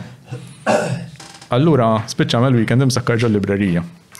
U jgħidu li f'dal jumej kien hemm il-ktieb ta' Bertrand Russell u Whitehead, prinċipja matematika, Li da pratikament huwa ktib dwar loġika u kif il-loġika twassal għal matematika mhix eżatt fis-sens ekki, imma li jgħidu li jgħidu sommakki. Fil-ktieb jittroduċi 1 + 1 = 2 f'xi page 360. Ma jfissirx li jagħmel 300 page, imma biex jispjegaw għan xi tfisser plus, xi tfisser equals, xi tfisser it-two, xi tfisser the coupling u da kollu. Imma il-loġika kollha tal-matematika li waslet Bertrand Russell nafuh ħafna bħala filosofu, però kien ukoll mathematician. Li ġara interessanti li dan ma kienx konvint eżattament b'dal beda jaqra u sablu xi żbalji lil Bertrand Russell u kitiblu ittra biex jgħidlu bl-iżbalji li sablu fil-ktieb. U kitibha bata. Dak kien l-Amerika, Detroit, Pitts, u Russell kien Cambridge, l-Ingilterra. Wara ftit ġimgħat jirċiev jittra minn Bertrand Russell qal weħe għandek raġun. Tajjeb ħafna u stiednu biex imur jagħmel PhD miegħu ġo Cambridge bħala student tiegħu. Però Pitts ma setax imur għax kull ma kellu 12 sena. U mbagħad allura baqa' dej normali. Però mbagħad sema xi ftit snin wara li Russell inserta kien se baqa' dej normali ma nafux matematiku jew fil-fiżika. Nafu li qatt ma gradu. Li qatt ma kellu biżżejjed biex jidħol l-università. Just inserta li mbagħad soċjalment naħseb kien hemm xi issues għax mhix dokumentata ma tant m'hemmx li tasal taħseb li dak kien bravu ħafna, però aktarx kellu ambjent vera diffiċli li jgħix fih. Li ġara xi ftit snin wara Russell inserta kien se jkun Detroit, da sema Pitts li Bertrand Russell ħajkun Detroit u mara l-tok tiegħu biex jisimgħu. U biex imur kellu jaħrab mid-dar. Ma nafx iċ-ċirkostanzi eżatt kif kienu, fis-sens ħadd ma jaf eżatt. Imma jgħidu li ħarab mid-dar u qatt ma reġa' mal-lura. U din interessanti ħafna xi mbagħad li ġara hemmhekk intaqa' ma' ieħor li kien ftit snin ikbar minnu, Ledvin minn għalija, u saru ħbieb daw. U Ledvin kien waqt il-konferenza. Waqt il-konferenza, jistudja l-mediċina u hekk u mbagħad dat tifel Pitts mar baqa' jmur daqqa jidħol għal xi lezzjoni meta mur suppost ġew l-università pereżempju, jmur ma sieħbu hekk, u kien hemm xi professur ieħor li qed jgħallem il-filosofija u l-loġika. Kien ġi Ġermaniż jgħallem hemmhekk. U da kien għal-lecture tiegħu u l-istess għal xi ħaġa l-moġbitux da. Għal min jara Young Sheldon jew ġira Young Sheldon dak tip ta' bniedem. Ma bdejtux, Young Sheldon huwa il-prequel ta' The Big Bang Theory. Ġifieri x'int tisma' l-istorja b'xi mod isek tiftakar fih. Anyway, u da ovvjament Young Sheldon hija komedja di mhux daqshekk. Da marru samu fl-uffiċċju tiegħu qallu hekk u hekk qallu naħseb għandek żball u telaq. U da ċekkja għal-vera għandu raġun da. U għamel jgħidu għamel ġemat jew xhur jistaqsi għat-tifel li qassam il-gazzetti kien jreferi għal hekk li ġi sab l-iżbalji fil-Osfor u baqa' interessati fiċċu li fl-aħħar b'xi mod sab min kienu kollox. U laqqaw mbagħad wara li sabu ma' neurologist bravissimu Mekkala kun jom kien. U dan il-kuntest soċjali wkoll dak iż-żmien kien forsi diffiċli nimmaġinawh li da apparentament Pitts kien homeless. U b'xi mod Mekkala ftiem mal-mara tiegħu u adottaw lil Pitts u lil sieħbu. Jien it-tifel ta' Francis Malija dawn l-affarijiet huma run of the mill darba fil-ġimgħa. Kont smajta l-istorja. U kien jgħixu magħhom. U li kien jiġri, issa għandek il-Pitts li kellu kien 17 sena u hekk, kellu Mekkala li kien 40s forsi. U kienu jagħmlu sija twal jiddiskutu wieħed minn naħa loġika u li ieħor bħala neurologist fuq il-moħħ. Qed nitkellmu 19 early 40s sewwa, però nifhmu wkoll li daw kienu din ġol Amerika, allura ma kellekx l-existential threat li kellhom l-Ingliżi ġol Ingilterra waqt li l-Ġermaniżi qegħdin wara bihom. Vera l-Amerika ta' fil-gwerra u kollox. Kif taħseb li affettwat il-ħsieb tagħhom? Setgħu jieħdu aktar bil-mod u jaħsbu għalhekk qedlek minn naħa tal-Ingilterra aċċelerat ħafna iktar li inti skellek bżonn tagħmel xi ħaġa. Daw ħadu l-ħsieb kollu jgħidu ara mela tngħidu l-moħħ magħmul b'neurons. Aħna għandna daw l-operators fil-matematika u b'xi mod daw ħarġu b'modell matematiku ta' neuron li għandna fil-moħħ bħala modell matematiku, issa tsarafa bħala somma. U ippubblikawha fin-1943, ġifieri eżattament 80 sen ilu. Dal-prinċipju ta' mathematical model ta' neuron Wassal biex eventualment sar il-building block ġo neural network, jew l-artificial neural network li nużaw, ġo deep learning li nużaw illum, ġo fil-qieħ biċċa mit-transformer li l-ChatGPT jaħdem fih. Ġifieri il-pedament innifsu ta' kif xi ħadd qal il-moħħ jaħdem hekk. Issa li ġara kieku tellek taqra l-paper tagħhom, daw kienu biased fuq il-loġika. Allura huma ħasbu li kull neuron għandha responsabilità tal-logic operator, and, or, not. U kienu ħasbu li l-moħħ jaħdem dak il-mod. Ironically kien sieħbu li dak il-best friend tiegħu li ftit snin wara pruvja mod ieħor. L-neuron ma jaħdimx hekk, imma ma jfissirx li twaqqa. U li ġara dak li ħarġu bih Mekka Pitts, avolja ma kellhomx raġun fuq il-moħħ kif jaħdem. Kien biżejjed biex ikollu application fl-informatika, jgħid nifhem sew. Ġir Michele ma kienux, iżhom huma ħadu ispirazzjoni jitteorizzaw, l-ewwel bdew jitteorizzaw il-moħħ. Ħadu ispirazzjoni mill-moħħ, ħarġu b'dan il-mudell matematiku li minkejja ma kienx perfett u preċiż. Xorta kellu applikazzjoni mbagħad fid-dinja tal-computer science. Imma li eventualment sar komponent importanti ħafna minn neural networks. L-għol pedament nużaw sal-lum tal-ġivini. Sewa. Issa dak in 1943, fl-istess moment li Alan Turing qed jibni il-Colossus, li jew wieħed mill-Colossus, Colossus kien il-proġett tal-computers, li qegħdin jibnu daw il-computers biex jintużaw biex waqfu lin-Nazi milli jkomunikaw allura setgħu. Mela, biex isnu nirrekapitulaw ħalli nkomplu issa għall-fażi li jmiss. Mela, qed nifhem li dan li ħarġu bih Pitts u McCullough. Speċa kienu daw il-mathematical models ta' neurons li għandu kollhom. Mathematical model ta' wieħed li hu kellek tpenġih, ġifieri huwa kaxxa, żewġ lines deħlin fih, u dat jgħidlek li x'in tilħaq ċertu livell, ngħidu l-allum activation function, da joħroġ signal minn ġo fih. Meta inti semmejt qabel il-neurons jiffajerjaw ġo moħħok. Jew dak. Li inti bl-input li diħħġa dak il-neuron xin kienet tagħmel sens f'dak il-moment, seta ħareġ signal minn ġo fih. U x'ġal il-neuron u il-neuron tista' tiffajerja affarijiet differenti? Le, dejjem tiffajerja imma s-saħħa tagħha mhux hi waħedha hija ġo network, ġo ħafna ma' ħafna oħrajn. U mbagħad kull neuron qabda ma' neuron oħra. Qabda ma' neuron oħra. U hemm neurons ta' kwalità differenti li għandhom għani skopji differenti. M'iniex kompetenti biex ngħidlu fuq livell bioloġiku, imma Le, mhux fuq bioloġija. Kif tintuża fil-informatika.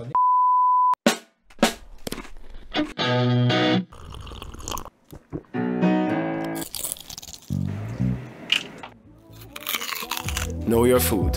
Book your food intolerance and allergy test now. Browns.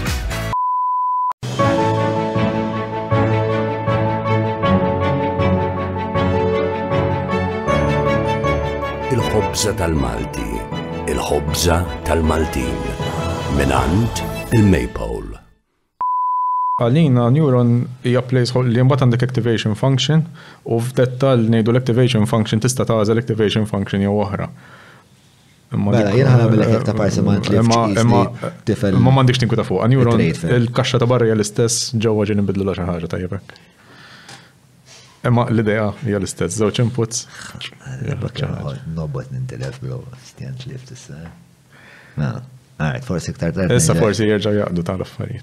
Eżatt, dik hija tama. Li nista' ngħidlek huwa li ġibuli kafe, provej. Anki no espresso fil-każ please. Two espressos for the gentleman. X'kont sajd li tista' tgħidli sorry, interrompejtek. Li ġara mbagħad kien hemm xjentist ieħor fil-50s, Rosenblatt, li inventa dak ngħidu l-perceptron illum. Li hu pratikament verżjoni ta' dal-mathematical model li kellhom li kienu għamlu Mekka Pitts, li mbagħad setup xi mod jiġi programmat jew użat biex tibda turi s-saħħa li jekk inti għandek sekwenza tagħhom ma' xulxin, bdew joħolqu dak li s-seta jidher jisu neural network.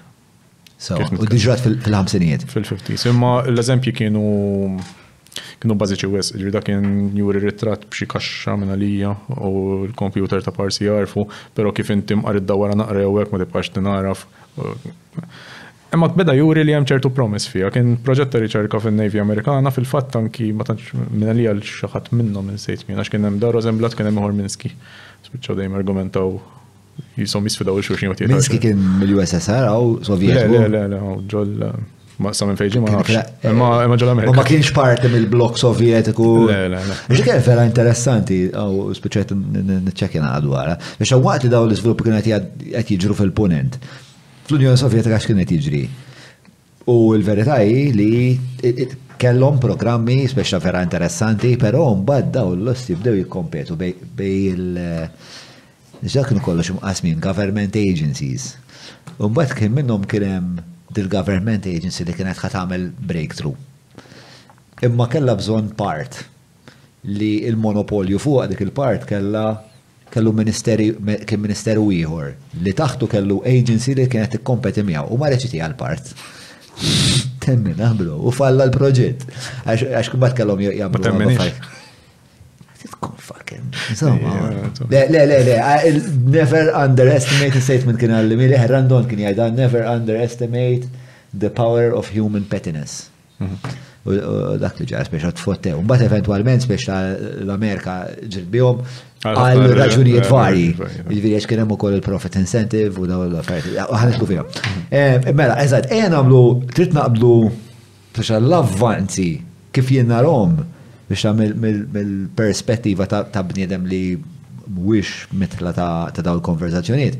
Jiena nara spiex ta' l-episodju li jmiss, biex fuq Turing konna f'xi ħaġa dwaru għax kontrajt il-film u tisma' Turing test u mbagħad naqra riċerka u spiex tuna interess.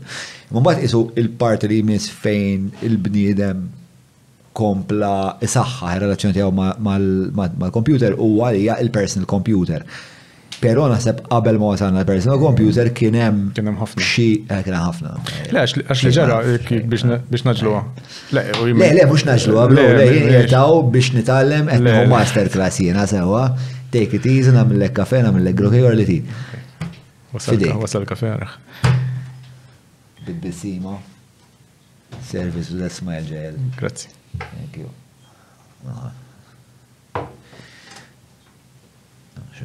Grazzi ġel. Mela, nirritornaw għal midġja li konna qbadna. Il-pass li miss. Li ġara, l-Amerika għada sal-lumek u għalek ħafna progress naraw jisir minn hemmhekk. Għax dejjem joħol inċentiv f'ambjent ta' business li huwa brutali ħafna wkoll. Ġifieri ħafna drabi, mhux ħafna drabi nisimgħu bis-suċċessi.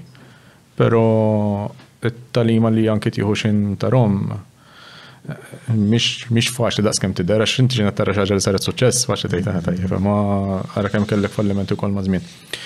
L-ewwel computers kellhom ukoll dak il-qofol, ġifieri dan waqt li l-Ingliżi kienu ejjew mbagħad bil-gwerra orret rebħuha.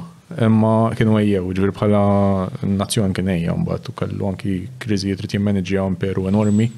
Wara li nafaq dawk il-flus kollha fuq il-gwerra u nafu x'ġara mbagħad indipendenza l-imperu ma baqax li kien eċetera.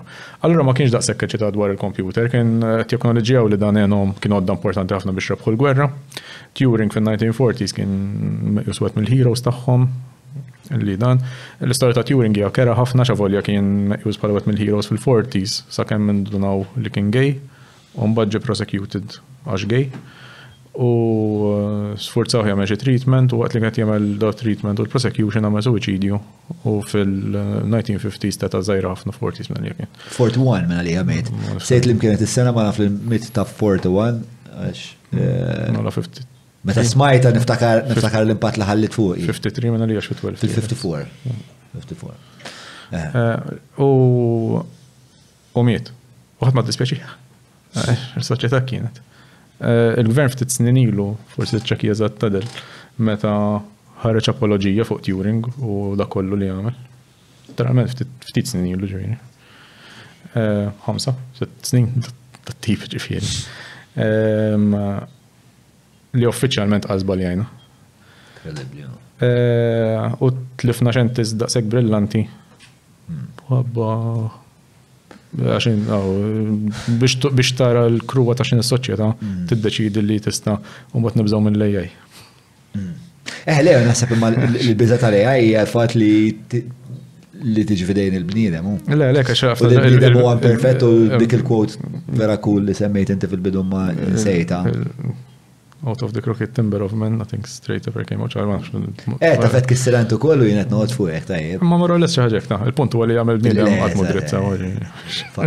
Faċli.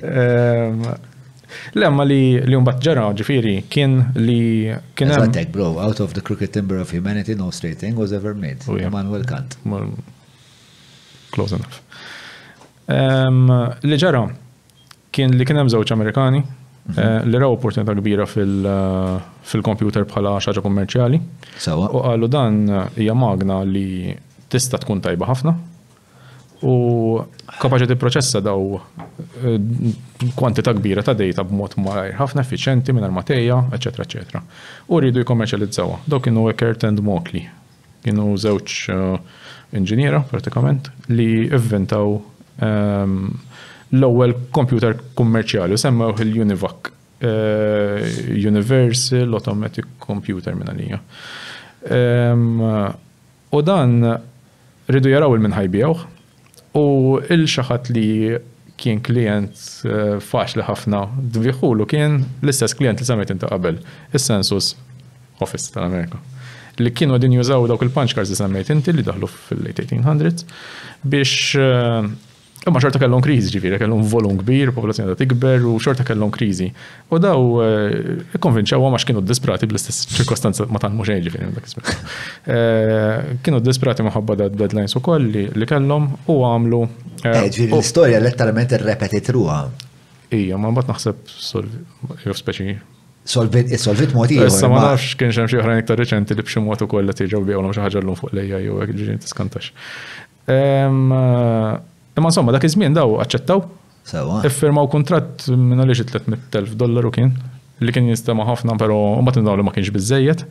U da l-problema tagħhom kienu bravi, kienu jħolqu magna taħdem tista' tkun kummerċjali, però kienu businessmen ħżiena. Kienu tajbin. Ħżiena mhux bħażen ma kienux kompetenti. Kienu mhux kompetenti fil-negozju. U mbagħad spiċċaw marret ħażin ħafna, pruvaw jirsistu biex iġibu aktar kontratti. U jgħidu li wieħed minnhom kien flegjat b'xi mod li kellu xi rabtiet mal-komunisti, kien iż-żmien ta' Carter. Sewa. U dak iż-żmien kien hemm il-Red Scourge hu fil-Marja f'żmien Carter. Iċċekkja waħda ma kienet ir-Red Scourge. Imma da b'xi mod kien attenda xi darba konferenza li kien tkellem xi ħadd mis-Soviet Union qabel il-gwerra. Sewa. U da ġast għax kien fuq il-lista tagħhom hemmhekk kien flegjat li ma tistax tafdaħ u ma tagħ l-ebda proġett tal-gvern. Kien hemm żmien fej l-Amerikani kienu saru vera paranoid. Ovvjament kien hemm il-gwerra bierda għaddejja ġifieri. Jew għadat tibda tek bil-mod. U dak li kien ġara insomma kienu fallew. Mhux fallew, kienet xtratum kumpanija Remington. U Remington kienu jagħmlu typewriters u hekk. Shotguns jagħmlu wkoll Remington. Remington nafx hekk l-istess kumpanija, jagħmlu Remington shotguns. Hija l-istess kumpanija tal-hair dryers. U l-hair dryers u jagħmlu l-clippers, eżatt. Ma nafx hekk ukoll jagħmlu shotguns. Ma nafx. Marki ku jedina mhux jedina. Ma nafx. Insomma kienu xarawhom daw u bdew jagħmlu, però l-Ingilterra mbagħad toħloq in-negozju tagħha wkoll il-verżjoni tagħha tal. Ma sekonda waħda nikkorreġina għali l-nifsi. Mela mhux the Red Scourge apparentament għax kienet the Red Scourge kienet xi ħaġa oħra. X'kienet the Red Scourge? Xejn ma teżistix, inventajta kompletament mill-fantażija ta' moħħi. Tajjeb, imma kien hemm epoka fejn l-Amerika kienu ġew vera paranoid. Kien hemm film li kien fuq l-screenwriters Amerikani ta' Hollywood li ġeneralment l-artisti għandhom tendenza li jkunu naqra ta' xelluk, li jkunu speċi aktar soċjalisti. U kien hemm żmien fejn speċi ma kontx permess tikteb, anzi tiġi persekwitat, u mbagħad kienu jaqbdu ta' parsi ktibtu jien l-iskript u jkun kitbu Matthew per eżempju, għax dak komunist, mbagħad naqsmu flus. Il-film kien jismu Trambo ta' Bryan Cranston li għamel Breaking Bad. So, alright, digression that no one needed, back to the real story. Insomma, li kien ġara l-Ingilterra mbagħad raw ukoll qalu għal-inqas is-settur privat beda jara l-importanza li jibni kompjuter ukoll. U kumpanija li dak iż-żmien jgħidu kellha ħafna bżonn tagħha tal-kompjuter kienet il-kumpanija Alliance li jagħmlu l-ikel. Okay. LY jew U daw pruvaw jixtru computer biex jisiru aktar effiċjenti u jiskeljaw, ma sabux u kellhom jivvintaw qed huma. U fost il-prodotti li kellhom ukoll computers. Eventualment saret lejgħu l-kumpanija għalija. U baqgħet teżisti l-ammont ta' żmien sewwa. Eventualment innaqdu f'daqqa il-kumpaniji Ingliżi. Nsejt meta, però f'xi moment naqdu f'daqqa son biex jistgħu jikkompetu aktar. Wara l-gwerra, meta kellek dal-perjodu fejn kienet teoretika biss, fis-sens ta' daw il-pizzu hekk, li kienet qishom jieħdu gost di jitteorizzaw, jaraw forsi jista' jkollha xi applikazzjoni, u naħseb anke biex kellha dik il-ġojja fejn infisha. Mbagħad kellek l-epoka fejn il-militar beda jieħu vantaġġ minn dawn l-avvanzi fil-ħsieb matematiku tal-bniedem u tukaw l-applikazzjonijiet, u mbagħad kien hemm applikazzjonijiet kummerċa industrijali. Li tafaw ħafna fuel fija l-industrija wkoll li sun ħolqot l-industrija tista' tgħid Curtin Mok li ħolqu l-industrija tal-computers kif nafuha. Forsi mhux kif nafuha, imma ħolqu l-industrija tal-computers. Bdiet. Imma dik li meta tnajt l-industrija tnajt li l-ewwel nies li kienu qed jixtru l-computers kienu nies. Għalbidu kien il-gvern. Kellu l-gvern? Li kellu bżonn ħafna numri x'jagħmel, però ġaraw ukoll li x'inhu mbagħad kellek ħafna setturi oħrajn li x'jibdew jaraw magna kapaċi taħdem ħafna numri. Din naħseb għandha tkun ukoll inspirazzjoni u motivazzjoni għallum. X'jibdew jaraw magna kapaċi tipproċessa dak kollu, qalu aħna għandna dil-problema qatt ma provajna nsolvu għax ma kenniex biżżejjed biex noddu. U bdew joħolqu ħafna industriji ġodda, astrophysics, eccetera, li kellhom bżonn volum kbir ta' computing, jew computation. Li qabel ma kellhomx. Allura daw f'daqqa waħda xi niraw li teżisti magna nħolqu hekk b'dak il-possibiltajiet kollha li nħolqu minn hemm il-qudiem. Issa fl-istess mument kellek nies li jaraw xi ħaġa li kapaċi jagħmel bniedem. Però dat jagħmel malajr bi preċiżjoni kbira. U ma jgħix, jibqa' dej. Bdew jgħidu, tajjeb da jaħdilna xogħolna. U fil-fatt fil-50s ukoll kienet tidher ħafna din ġo films u anki l-Looney Tunes minn għalija kellhom darba kont rajt xi ħaġa li xi ħadd minnhom idoq il-pjanu u l-pjanu kellu Univac kbira miktuba fuqu. U xi ħadd minnhom jitfa' ktiteb Looney Tunes Univac. UNIVAC. Xi mod titfallu l-daw jibda jdoq il-pjanu dik. Differenti hija. Xal-jom kien affaxxinanti, kienet li... Kien nisit kalmu dwar, kif jitkallmu fuq għallum fuq l-AI, għalek qed insemmi għadin, għax... Dak mux pjano għadel, nasib rajt stampoħar, dak huwa nasib rappresentazzjoni tal-Univac. L-istess ħaġa, l-ispeċi l-ideja li jagħmel computer jista' jagħmel affarijiet... Ma daku, il-pjano, voilà. Qed idoq waħdu. Kienet premonition tal-AI, bażżan. In a way? Jaf jaddu 20 sana jgħidulek f-2023. Ġonu din qed jitkellmu fuq dak li ħasbu li kien AI. Għaliex qed ngħidlek. Għax inti r-riga tiegħek ta' xi intelligenza lura kif qed nimitaw dik l-intelligenza. Jiġri m'hemmx konsensus tal-parametri ta' kif se tkejjilha? Ma nafx, bro. Xjentisti.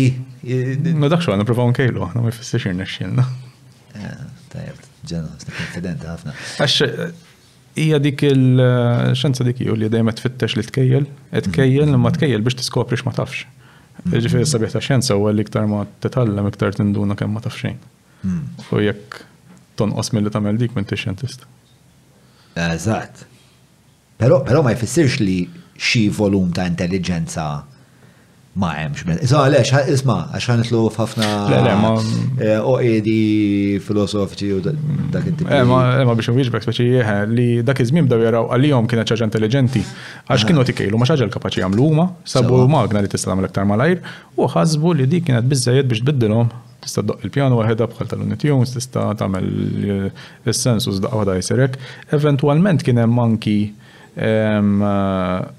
il-banek kien każ popolari ħafna li bdew jinkwitaw ridu jdaħlu computers. Imma t-tellers tal-bank li kellhom job actually bdew jinkwitaw li dal-computers ħajbidluhom. U nħolqot l-ATM minn fil-50s jew early 60s. U bdew jinkwitaw di l-ATM automatic teller machine. Ħadd replace tellers, vera replace tellers kif nafuhom imma l-impjegat il-bank splodew. Il-bżonn ta' nies jaħdmu fil-banek baqa' jiżdied. Għax inti ġiet xi ħadd minn ħajfidhom, xi ħadd minn se jipproċesshom ir-riżultati tagħhom li inti billi mhux biss għax qed tagħmel il-computation, inti tista' dik il-computation li jagħmel aħjar minn dak il-computer tijielu. Imma inti mbagħad tista' tagħmel xogħol li huwa ħafna aħjar. Ekku. Li tistabat id-data li ġiet minn dik il-computation u tagħmel konsiderazzjonijiet oħrajn. Eskur. U inti mhux ejjejt tiġġenera d-data tista' tirraġuna fuqha ir-riżultati u l-informazzjoni li għandek f'dak il-mument. U imma din hija xi ħaġa li fil-mument li n-nies iżommu distanza minna t-teknoloġija ma jippruvawix. Ħajħossuha dik għax inti xi ħadara biss minn barra ħatibda tgħid ma dik mhux kapaċi tagħmel. Jien naħseb qabad karozza mhux l-istess ħaġa tista' tiġri ħafna iktar minni. Mhux hekk. Però taf fejn għandek tużaw le. Però daw x'isimhom OpenAI minn għalija, OpenAI u mela għalija il-ChatGPT OpenAI. Jekk rajt sew jidher li huma għandhom xi programmi tal-UBI. Ma rajt jiġdi. So qabdu daw il-clusters ta' nies li jiġu minn komunitajiet differenti, tipo minn artisti, minn kittieba, li jaħsbu li possibilment daw ħajkollhom displacement. Dakar hemm ħafna diskussjonijiet fuq b'mod etiku kif tista' What is the UBI program in OpenAI? One example Altman likes is Altman minnu? Is-CEO tagħhom. So, is Universal Basic Income, or UBI, a social benefits program usually run by governments where every individual is entitled to payments, because AI will do more and more of the work that people now do. Altman believes UBI can help to combat income inequality. Those are two different concepts though. Issa fl-istess moment tista' targumenta li Altman fl-interess tiegħu li jiġġenera dak it-tip ta' press. Aha. Għax l-investitur ħajlek da vera prodott ta' jieġmin, nħarsu aktar, n-investi iktar fih. Ġifiri, statements ek trid tiżenhom sewa. Fis-sens, hemm element ta' verità. U hemm element ta' PR, hemm element ta' verità. Għax il-verità fija hi li jisma' jekk ħammorru għal sistema fejn inti għandek ħafna mixol tiġi automated u allura tista' l-ekonomija tikber għax inti għandek iktar magni. Nistgħu noħolqu kunċett min jargumenta li jekk qed tintaxxa l-magna. Allura xejn inti qed toħloq qed tipproduċi li qed tiġġeneralek pool ta' flus biex kif qedna noqogħdu madwar nar niklu npaxbċu u l-magni jaħdmu għalina. Mod esaġerata. Li qed jgħid huwa isma' jekk jkun hemm displacement u ċertu nies jispiċċaw bla xogħol għandu jkollna safety net li nistgħu il-dawn jew min qed jiġi b'xi mod melqut b'dal progress kollu aħna nistgħu noħolqu safety net fis-soċjetà li ovvjament mhix idea ħażina. Imma trid tifhem ukoll meta kważi hija insurance iktar kif qed nara kif rajt kif perċepejta hija insurance iktar milli spex ta' żgurek se jiġri. Fil-każ li jiġriek aħjar nagħmlu social experiment qabel. U bravo ħafna kif se jitkellem dwar ħaġa. Fis-sens bravo ħafna f'termini ta' PR. Mhux hekk hija investor pitch. Il-background tiegħu Altman kien jieħu ħsieb il-Y Combinator. Li huwa l-ikbar startup program ġo Silicon Valley li minn ġo fih ħarġu Airbnb, etc. Jaf jagħmel pitch. Mhux hekk man. Ovvjament Però hu wkoll engineer ġifieri. Minix ċert fuq il-background tiegħu ma nafx ngħid. X'inhu l-isfond tiegħu għadel ġiża? Programmer apparently. X'differenza mela tieni naqra iktar definizzjonijiet. Programmer, developer. L-istess klim. L-istess ħaġa x'fisser? Tista' tara li l-istess ħaġa, fil-verità l-istess ħaġa. Li ġara ġiet jew ma' żmien għax kienet jikteb il-programm allura sar programmer u mbagħad sar software engineer għax they are engineering a solution. Però l-istess skill set. Software developer because you're developing software. Iva, bat għandek ukoll l-Amerika ħobbu jgħidulhom software engineer, hawnhekk ħobbu jgħidulhom software developer pereżempju. Mbagħad għamlu żmien jgħidulek għax programmer tieħ kodi għalek imma ma jifhimx kif jien jagħmel engineering ta' sistema. Li mhux neċessarjament huwa l-istess ħaġa x'inti software engineer qed jifhem ukoll il-bżonn ta' u l-sistema sħiħa ta' fejda taħdem u l-proċessi. Ħafna tista' tidħol f'nuances differenti tad-definition imma għal affini ta' dil-konverzazzjoni hemm xi ħaġa li taħseb hija utli li jienu semmija nifmu dwar din it-terminoloġija. Fem li nistgħu li napprezzaw li hemm disciplini differenti li inti tista' tikteb kod tajjeb ħafna effiċjenti, il-programm jaħdem tajjeb, però mhux neċessarjament qed tifhem il-proċess ta' business li qed tbiddel bih. Jista' mbagħad għandek min għax hemm ħafna disċiplini, ġifieri aħna ngħidu n-nies tal-IT. Sewa. Jekk neħdu l-fakultà tal-IT l-università għaddin 5 dipartimenti li għandek il-micro nanoelectronics li għedin jħolqu il-components iċ-ċipep nifisom u d-dizin tagħhom. Għandek il-computer engineering li għedin jagħmlu l-engineering ta' computer fih nifsu l-hardware nifsu kif se jkun iktar effiċjenti Internet of Things, il-connectivity tiegħu bħala communication engineering ukoll. Għandek l-element ta' computer science li qed su triq ta' Turing li qed tara jekk għandek algoritm jew programm li kif qed jaħdem li verification tiegħu kif il-formalità tiegħu. Mbagħad għandek il-software engineering jew l-informatics li huwa departiment li jfoka aktar fuq business processes li jeżistu u kif inti tista' tifhem il-post fejn tagħmel deployment biex inti tagħmel software adattat għal hemmhekk. Li ngħidu l-informatika ħafna drabi databases u l-proċessi l-e-commerce ta' kollu li jsir. U d-departiment li huwa fejn naħdem jiena l-artificial intelligence fejn nagħmlu kollu nitkellmu dwaru. Il-Departiment tal-Artificial Intelligence kemm ilu fil-dan l-Università? Ċekkjajt dal-għodu minn 95 ilu jiġi mallem l-Università ta' Malta. Kien dak iż-żmien kien computer science u AI f'daqqa. Jiena dħalt 2006. Speċa hija xi ħaġa normali li l-Università jkollha dak it-tip ta' dipartiment għax fil-lessiku popolari hija huwa żvilupp reċenti ħafna. Hija. Biex qabel kont kemm fuq kważi bħala fantaxxenza. Issa reċentament waħda biċ-ChatGPT u bid-dalit u daw l-affarijiet. Issa qed tifhem relevanza naħseb tagħha bħala erja, però għal ħafna. Naħseb li hija applikabbli kif proċessajta jiena. Jien kelli ħabib tiegħi bat li video ta' TikTok ta' dalitu. U battu lilek għatlek di vera, għatli hija u ħafna iktar.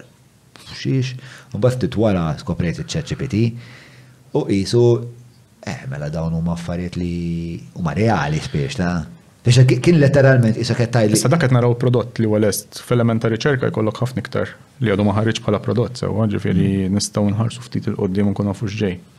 Minħabba r-riċerka li hemm. Li pubblika huma stess tal-OpenAI pereżempju qiegħda tagħmel effort kbir biex tkun trasparenti kemm tista'. Isma' biex ma naqbżux biex ma naħarbux minn biex ma naqbżux il-Q. Fuq li ħanamlu kapitlu sieħ. Semmejt il-kelma algoritm, jekk tista' tina spjega. Mela, algoritm huwa r-riċetta ta' xi ħaġa. Jien nista' ngħidlek kif tagħmel kafe billi ngħidlek għandek bżonn it-tazza, ħadd il-kafe x'imkien.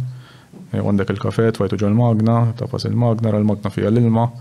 Setta istruzzjonijiet. Istruzzjonijiet, hija r-riċetta. Il-programm huwa x'intaqbad dak l-algoritm li huwa set of instructions. U qed tagħmlu ġo programming language. Mela jien nista' ngħidlek b'mod konkret għall-computer biex inti tissortja 3 numri.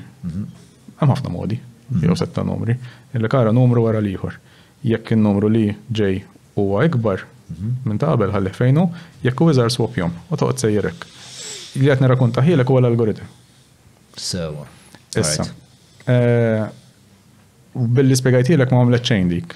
Fimna li tista' tagħmilha, tista' tippruva fuq karta toqgħod tmexxihom u tilab, però ma stajtx titfa' ħaġa l-computer. Xin tikteb program b'lingwa Java, Python, C u l-programming language nisemgħu bihom, tista' taqbad any of those algorithms li huma riċetti. Sewa. U tikteb il-programm biex dik il-computer qed jifhem issa. Jiġifieri l-algoritm huwa l-ħsieb tas-soluzzjoni.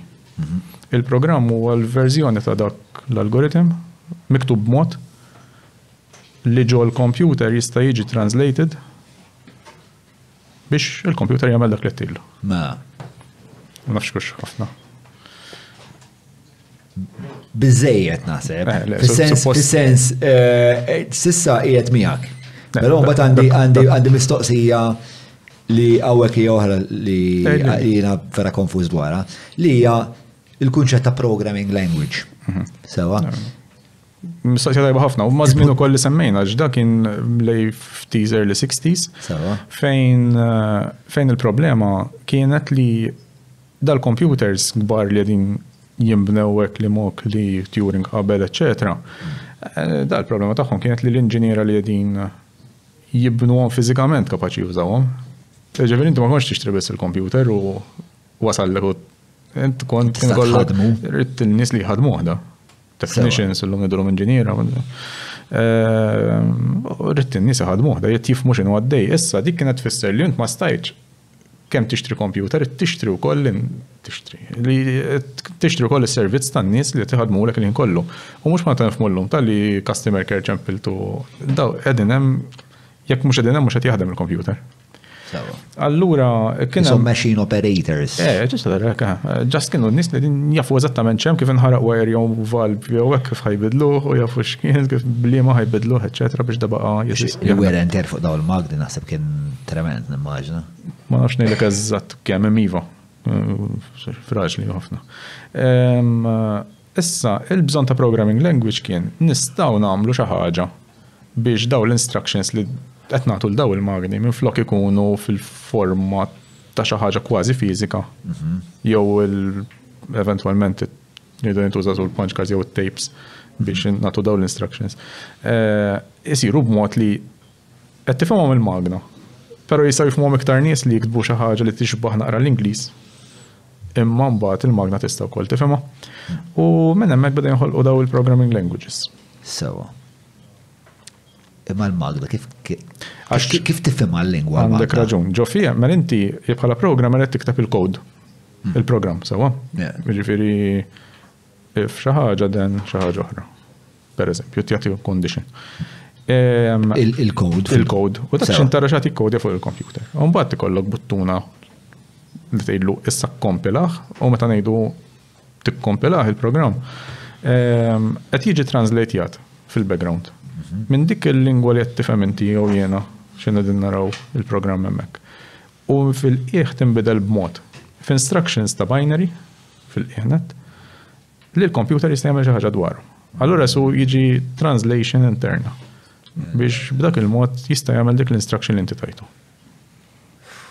Huwa konċett interessanti ħafna li kien għax the fucking level of abstraction you need to be capable of to arrive to that fucking solution is big. Dak kien ħafna mix-xogħol Turing tagħna l-pedament tiegħu kollu fil-verità. Meta kien qed jagħmel da theoretical computer. Jaffaxxinak kif jaħdem moħħ li ma kien hemm xejn f'daqqa waħda ħareġ. Jien għandi idea. Ma tkunx iva għandi idea ta' tkun le mhux daqshekk. Il-proċess ta' xjenza mhux hekk. Mhux it-tuffieħ taqa' fuq rasek. Eureka. Le. U evidentament mhuwiex hekk. Jkollok xi forma ta' tuffieħa xi mod li tgħid imma tgħid jimma vventajt ċejn li jibda ħdejda kollu, imma kelli momenti li ngħid kien solvija dik. Imma fil-verità tkun ilek tara tipprova nagħmlu submission biex konferenzi biex nippubblikaw papers u rejection wara l-oħra. U ħafna drabi ma tkellmux fuq jisu għax feeling li se tagħmel xi ħaġa ħażina fil-verità dik ir-realtà inti qed tisubmittija paper b'idea b'kunċett, metodoloġija, esperiment, riżultati u kunċett ta' peer reviewing huwa li għandek xjentisti oħrajn li din jaraw u jaraw x'tajba biżejjed biex tidħol dik il-konferenza, ġifieri inti tikkonvinċihom prattikament. U chances kbar huwa li ħin kollu jkollok rejections. Hemm tifkur rejection u mbagħad kellna tara r-review lura, ġemmet ikollok 2 u 3 u tgħid da ma femx qed ngħid. Da fem u għalli alright u li ħor m'għandux idea fuq xi qed jgħid pereżempju u ma ddiċ. Mela darba xirrit nagħmel naqbad il-messaġġ li kelli f'dik il-paper nerġa' nduru sakemm ikun aħjar jew ngħid isma' forsi żbaljat jew forsi jgħid isma' di ma rajtix kif qed tagħmel. U nerġa' ndur sakemm imma il-proċess ta' xjenza dak hu ġifieri anki kemm hu komplikat għalik bħalissa li tissottometti daw it-tip ta' research papers. Le mhix faċli u xjenza li qed tavvanza b'mod daqshekk rapidu. Għandek żewġ affarijiet, mhux faċli għax għandek ħafna nies fija għaddejja hekk, però fl-istess ħin. Il-volum li maġna dejjem qed jikber le ta' nies li jikber. Forsi mhux daqshekk problema. Li għandha interessanti ħafna llum hija opportunità enormi għax inti minħabba li ħafna minn daw it-teknoloġija li din nibnu bħalissa ġodda fjamanti ġifieri jekk nieħdu l-ġenerazzjoni l-ġdida tal-AI minn 2012 fil-qudiem ftit snin ilu. Inti tista' tapplika ħafna minn dawn l-affarijiet ferjas li ħadd fid-dinja ma ħaseb fihom għadu tista' tagħmelhom u tista' toħloq kontribut u turi fejn jgħidak il-kontribut mod applikat, eċetera. Departiment tagħna nagħmlu ħafna x-xogħol ta' dak it-tip u li naraw fejn nistgħu napplikaw l-AI u modi differenti f'disciplini Kemmu differenti. departiment ta'kom? Xi 10 jew 11 bħalissa akademiċi. Akademiċi. U studenti? Varjaw, ovvjament issa ġew daħlu ġodda ħarġu oħra ma nafx li kazat le. Imma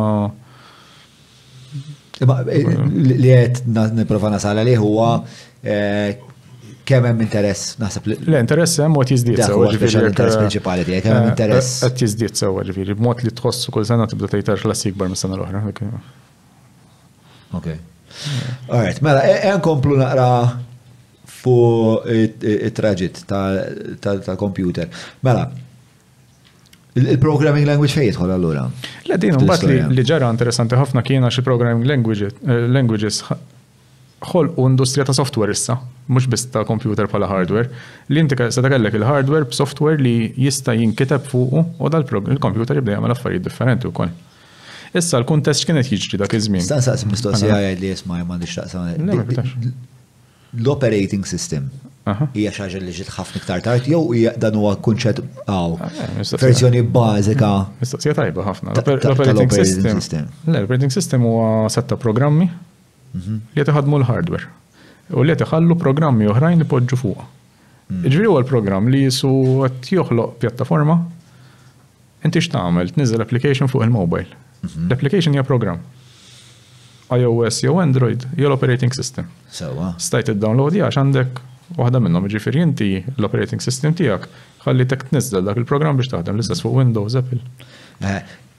Li qed nipprova nasal għalih huwa peress li għat li kien hemm dal-iżvilupp fej deċidew jew ġi konkluż li s-soluzzjoni hija li ħanoħolqu computing language biex din il-hardware tkun tista' tagħmel affarijiet differenti u li nkun nista' naċċedi aħjar. Huwa żvilupp li sar flimkien, ġifieri l-ewwel software kien l-operating system. Kien verżjoni bażika ħafna ta' l-operating system. Sakemm mbagħad ġie astrattat iktar il fuq u qalu jkollok tip ta' software li qed jikkontrolla l-hardware meta ngħidu drivers, eċetera, dak qegħdin ġo l-operating system, allura qed joħolqu interaction mhux biss bejn il-programmer issa u l-magna, però anki minn mhux programmer. Inti bħala operating system tużaw minn ma tara linja code ta' programming. Tista' tuża normali. Issa mill-operating system qiegħda dak il-hardware komplikat li għandek fil-qiegħ l-computer qed joħloqlok livelli differenti jastrattom sakemm fl-aħħar ġejt f'livelli qed tara buttuna ta' fasa u ġara xi ħaġa. U għedha tieħu ħsieb kull ma tiġri. Ġifieri iktar ma kellek ġenerazzjonijiet ta' operating systems, iktar mbagħad saret user friendly l-affari. U l-idea tagħha kienet kif ħanamlu l-hardware iktar user friendly, ġifieri l-ewwel udjenza li kien hemm u kif ħasbu fiha dak iż-żmien. U di wkoll tista' tixtieq ċertu dawl issa fejn sejrin issa. L-udjenza li kienet jaraw dak il-ħin jekk inti trid tibdaw l-skills kollha biex tibni computer u tħadmu ejn nagħmlu dil programming language ħalli jikber il-pool ta' nies li jistgħu jikbnu l-affarijiet fih da. Imbagħad minn hemmhekk qalu ma di xorta tu grupp żgħir ta' programmers għandna bżonn iktar u nħoloq il-graphical user interface. Li interessanti ġiet inventata fis-60s. Kien hemm kumpanija Xerox li hemm il-photocopiers. Daw viżjoni raw qalu isma' dal-computer b'xi mod xi darba ħajċċellenġjana l-business tagħna li bbażat fuq il-karti. Uħolqu Research Center, Palo Alto Research Center Park. U dan ġo fih inventaw xeba kunċetti l-graphical user interface kif nafuh. Allura ma nimmaġinawx isu qegħdin fid-dinja, allura għandek files u folders. Voġġu ġo xulxin. U għax ma mmexxu għon Ġiri Xerox li l-ewwel ħaġa dil-idea ta' files folders. Definitions il-terms propja minna li huma ġifieri, imma graphical user interface huma. Fl-istess żmien kien hemm pereżempju l-mouse graphical user interface issa sina d-definizzjoni ta' ġifieri xi ħaġa li nista' nara. Huwa l-Windows li tara għax inti qabel il-graphical user interface kien hemm jekk illum jekk inti qed tuża Windows tidħol fil-command prompt CMD u tara ħafna background iswed bil-kliem abjad, jekk qed tuża Mac huwa terminal jew Linux. U l-istess ħaġa, background whatever kulur u kitba biss. Kien command line interface dak għax inti tiktiblu l-instructions hemmhekk u jekk tiftakar il-computers fl-80s jew in-90s bħal l-Amiga, l-Commodore, eċetera. Hekk kienu, ġifieri inti tixel il-computer C:\\\\\\\\\\\\\\\\\\\\\\\\\\\\\\\\\\\\\\\\\\\\\\\\\\\\\\\\\\\\\\\\\\\\\\\\\\\\\\\\\\\\\\\\\\\\\\\\\\\\\\\\\\\\\\\\\\\\\\\\\\\\\\\\\\\\\\\\\\\\\\\\\𝒣𝒨jekk tagħmel copy, jekk tagħmel CD biex tmur bej change directory pereżempju. Issa dik inbidlet bil-graphical user interface. Kellek Amiga jew? Commodore kelli 64. Semmek waqft? Għax il-Commodore 64 jippreċedi l-Amiga. La, ma nitwilet fl-88. Inti sar minni.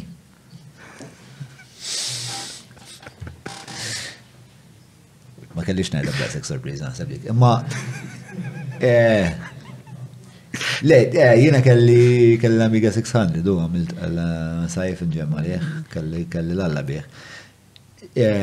Zom, jek fl-88 suppost inti kellek ta' wara terġa l-Amiga, il-Commodore ta' qabel Commodore 64, il-Commodore 64 dak li kien jgħaddi bil-kassett. Kos spiċċa d-dar ma nafx, ma xtraħ missiri ovvjament, ma nafx.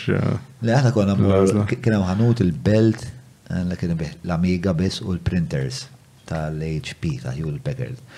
U kont fl-axħar xtrajt Amiga 600 u ma nsejt kif kien jirnexxina, konna kopjaw il-lob. Għax kien kaset normali. Le, ma Amiga 600 kaset. Floppy ikbar.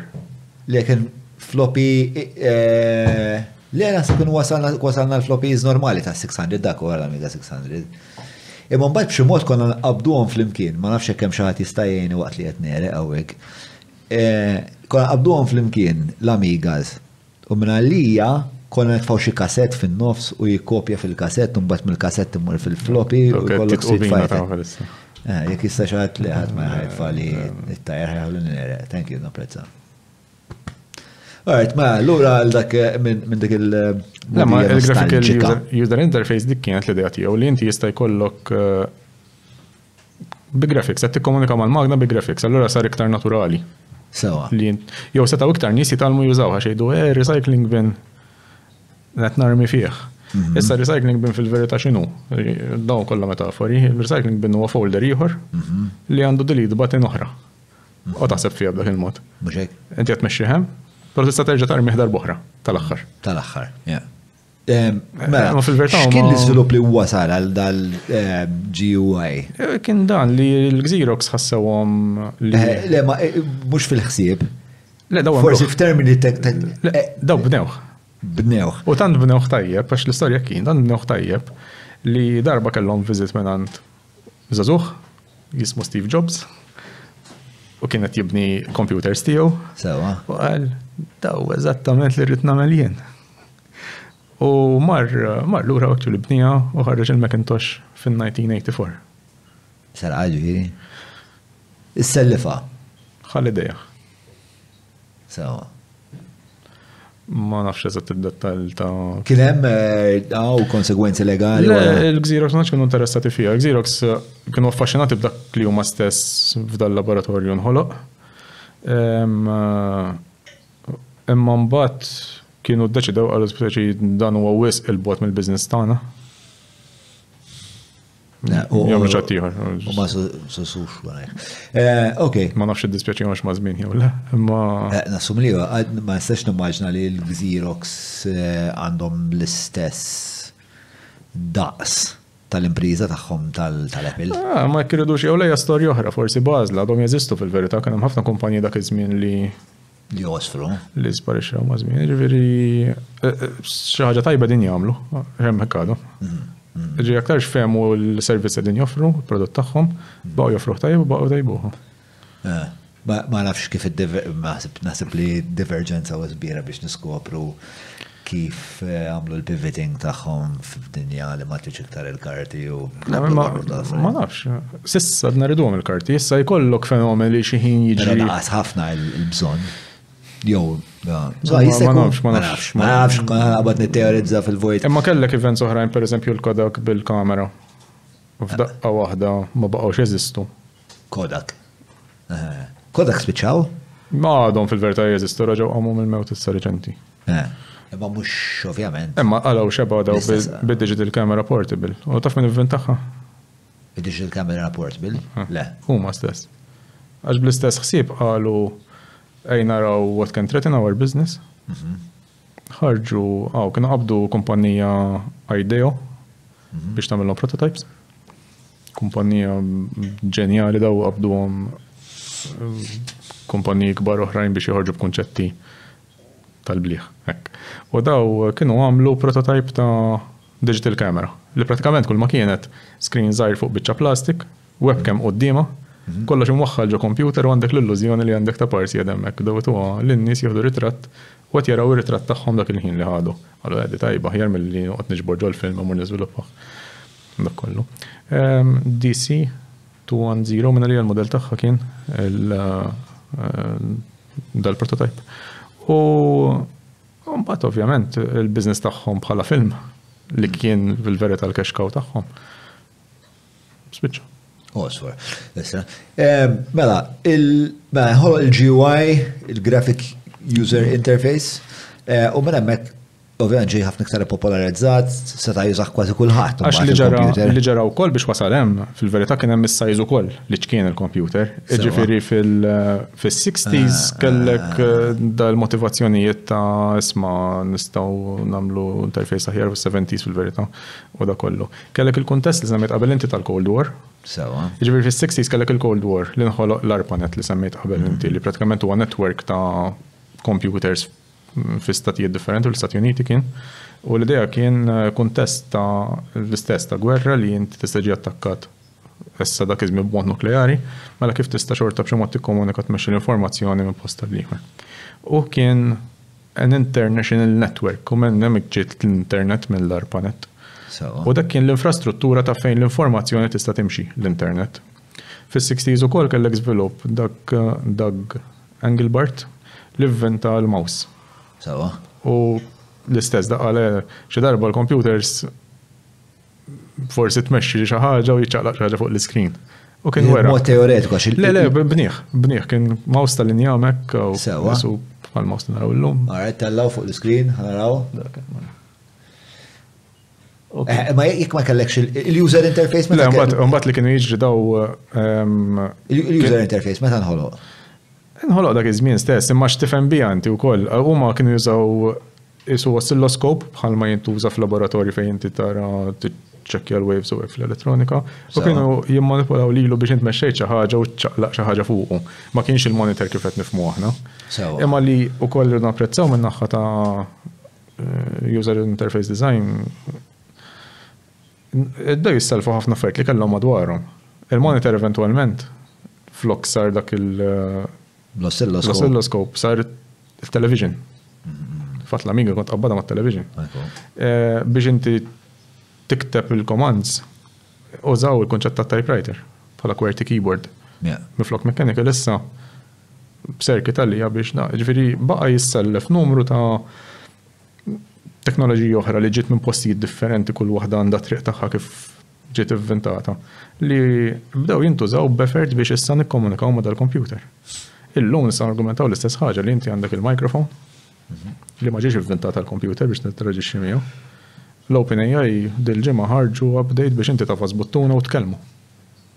U flok toqgħod tittajpja, tista' titkellem miegħu issa. Ma' ChatGPT? Fl-imma iteration qegħdin ta' ChatGPT il-4 għall-pubbliku? Il-4 il-modell. Issa jibda jgħidu 4 point xi ħaġa, ġista jgħidu 4V minħabba li bil-Vision, again ħarġet dil-ġimgħa.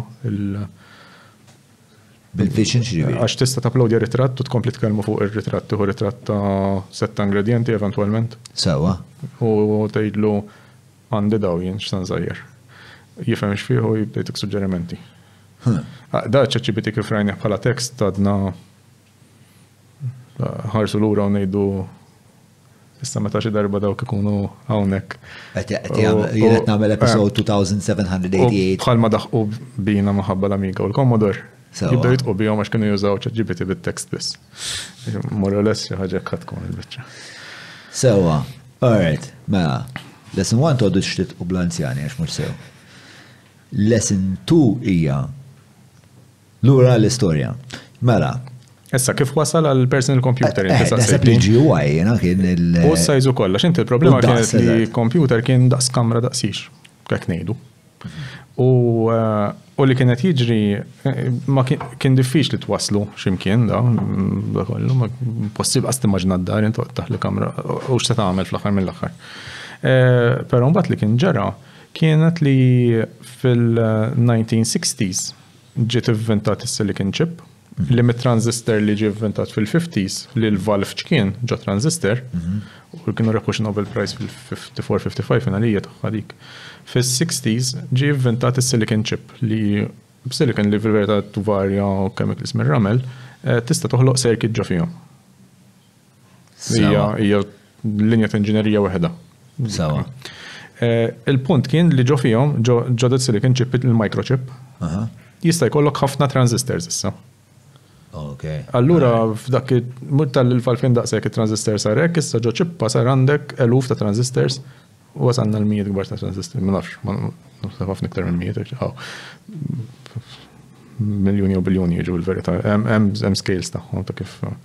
Kien inventat minn ċertu għet Noyce, NOYCE, u ieħor importanti ħafna kien Gordon Moore, li flimkien ħarġu bil-kumpanija Intel, li għatta t-eżisti sallu.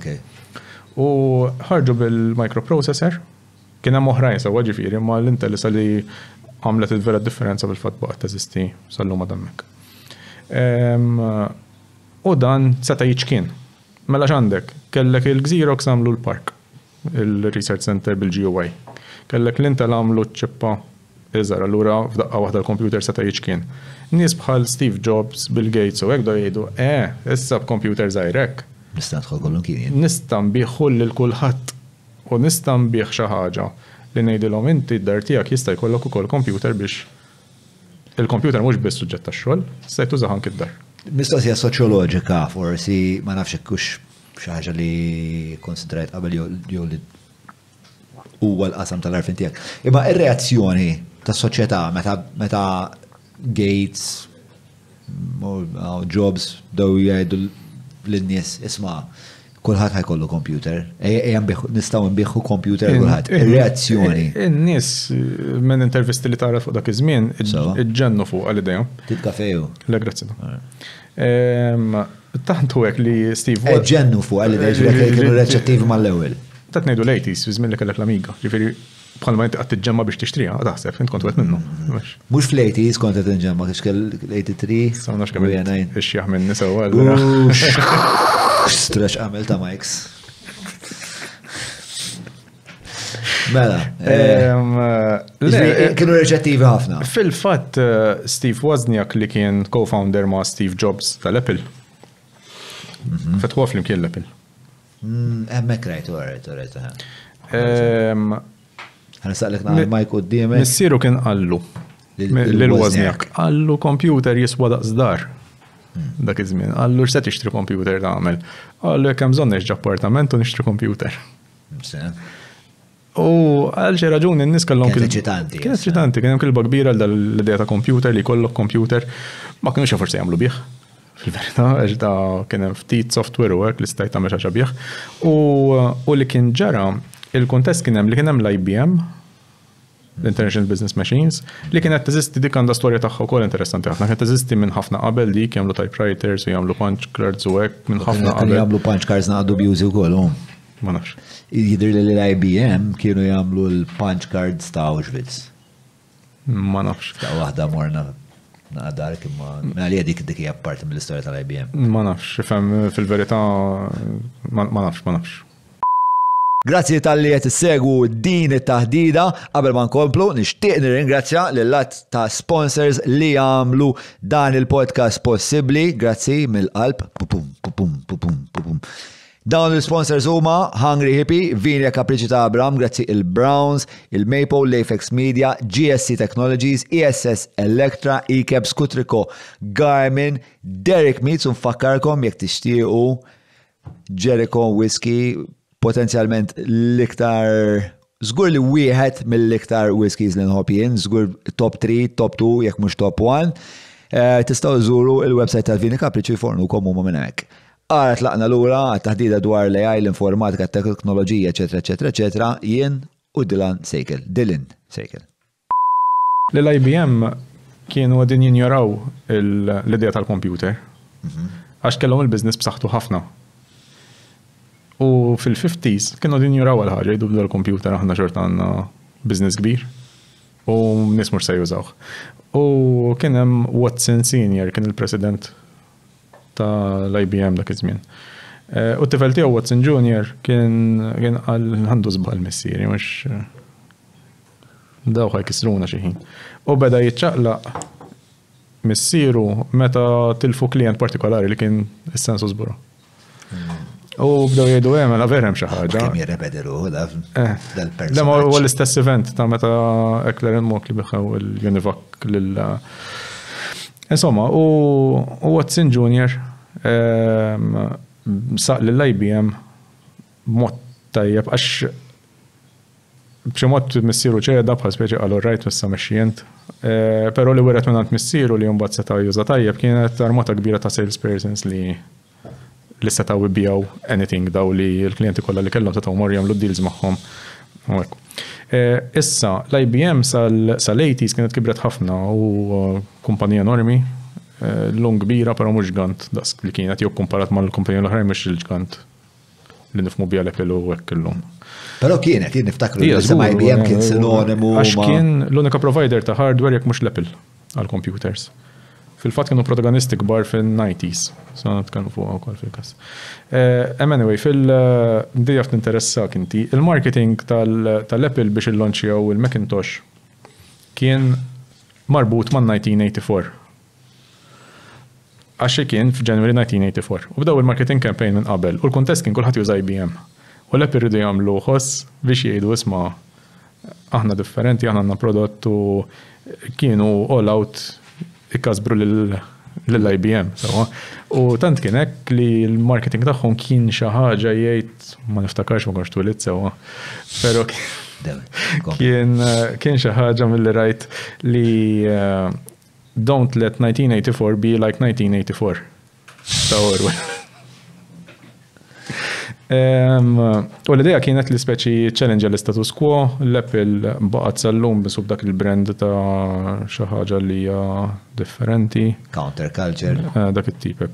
U kien hippie, Steve Jobs, u l-rajtu kien il-mod ta' kif kien anki preżenta l-affarijiet kienu b'dak il-mod.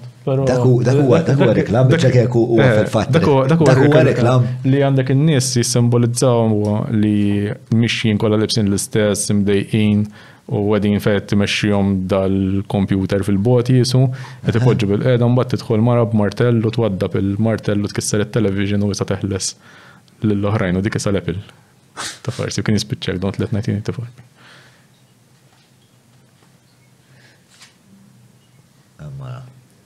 Insomma, all right. Mela. Imma dak li ġara daw il-gwerer kummerċali għax imbagħad daħlet il-Microsoft fil-kredu wkoll l-istess żmien, jiġifieri aħna nitkellmu fuq IBM. Issa l-IBM kienu joħolqu il-hardware prattikament, ma kellhomx operating system as such. Bill Gates ġenju kummerċjali kien ra l-opportunità tagħha, xtara d-dos minn xi ħadd. Irranġaħ u bijaw taqs li kieku tiegħu ma nafx kemm iktar. U beda jbieħ kopji differenti. U kien ftehim mal-IBM biex ikun l-operating system ta' fuq l-IBM.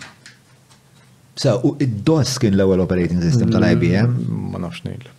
Id-DOS, ma spjega waħda id-DOS. Id-DOS huwa ta' qabel il-Windows, jiġifieri id-DOS kien jidher isek jekk illum m'għandek Windows u minn start u run tagħmel CMD u jitla' screen iswed bil-kliem abjad, dak kien id-DOS. Sewa. Ġifieri instajt uża biss fil-computer b'dak il-mod, bil-kitba. Sewa. Hekk stajt interaġixxi miegħu. Eżatt, ġifieri kellek computer dak iż-żmien li juża li kien IBM, għax kon ngħidulhom ukoll. Kien ikollu d-DOS fuq u x'inti xellu. Il-gaming consoles kif jitlu f'din l-istorja? Huma computer ukoll, computer iddiżinjat mod sofistikat ħafna biex tilab, però biex jisir performance biex tilab. Għax jiena qabel l-Amiga kelli Spectrum 13 Plus, xaħat jiftakar xejħat, bunch of blank faces. Li kien jaħdem bil-kassett u li kien unikament tista' tużaħ għall-lob. Però għas niftakar xaw tipok. Ma dak aktarx kont tużaħ inti għall-lob. Bħala computers dak iż-żmien hekk kienu li da multi-purpose, pero ma nasibx tgħidlu gaming console fil-verità. Ma niftakarx jekk kellux operating system spiex, għas niftakar jekk konx intih command jew ma ċilu ħafna. Le, kont ittieħ xi forma le kellu ta'. Xi mod primittiv ħafna tagħha ma kellu. Imma mbagħad li ġara beda jidħol l-idea ta' graphical user interface bil-Macintosh u għalhekk dik in-1984 tal-status quo li qed jgħidulhom uża computer bi graphical user interface.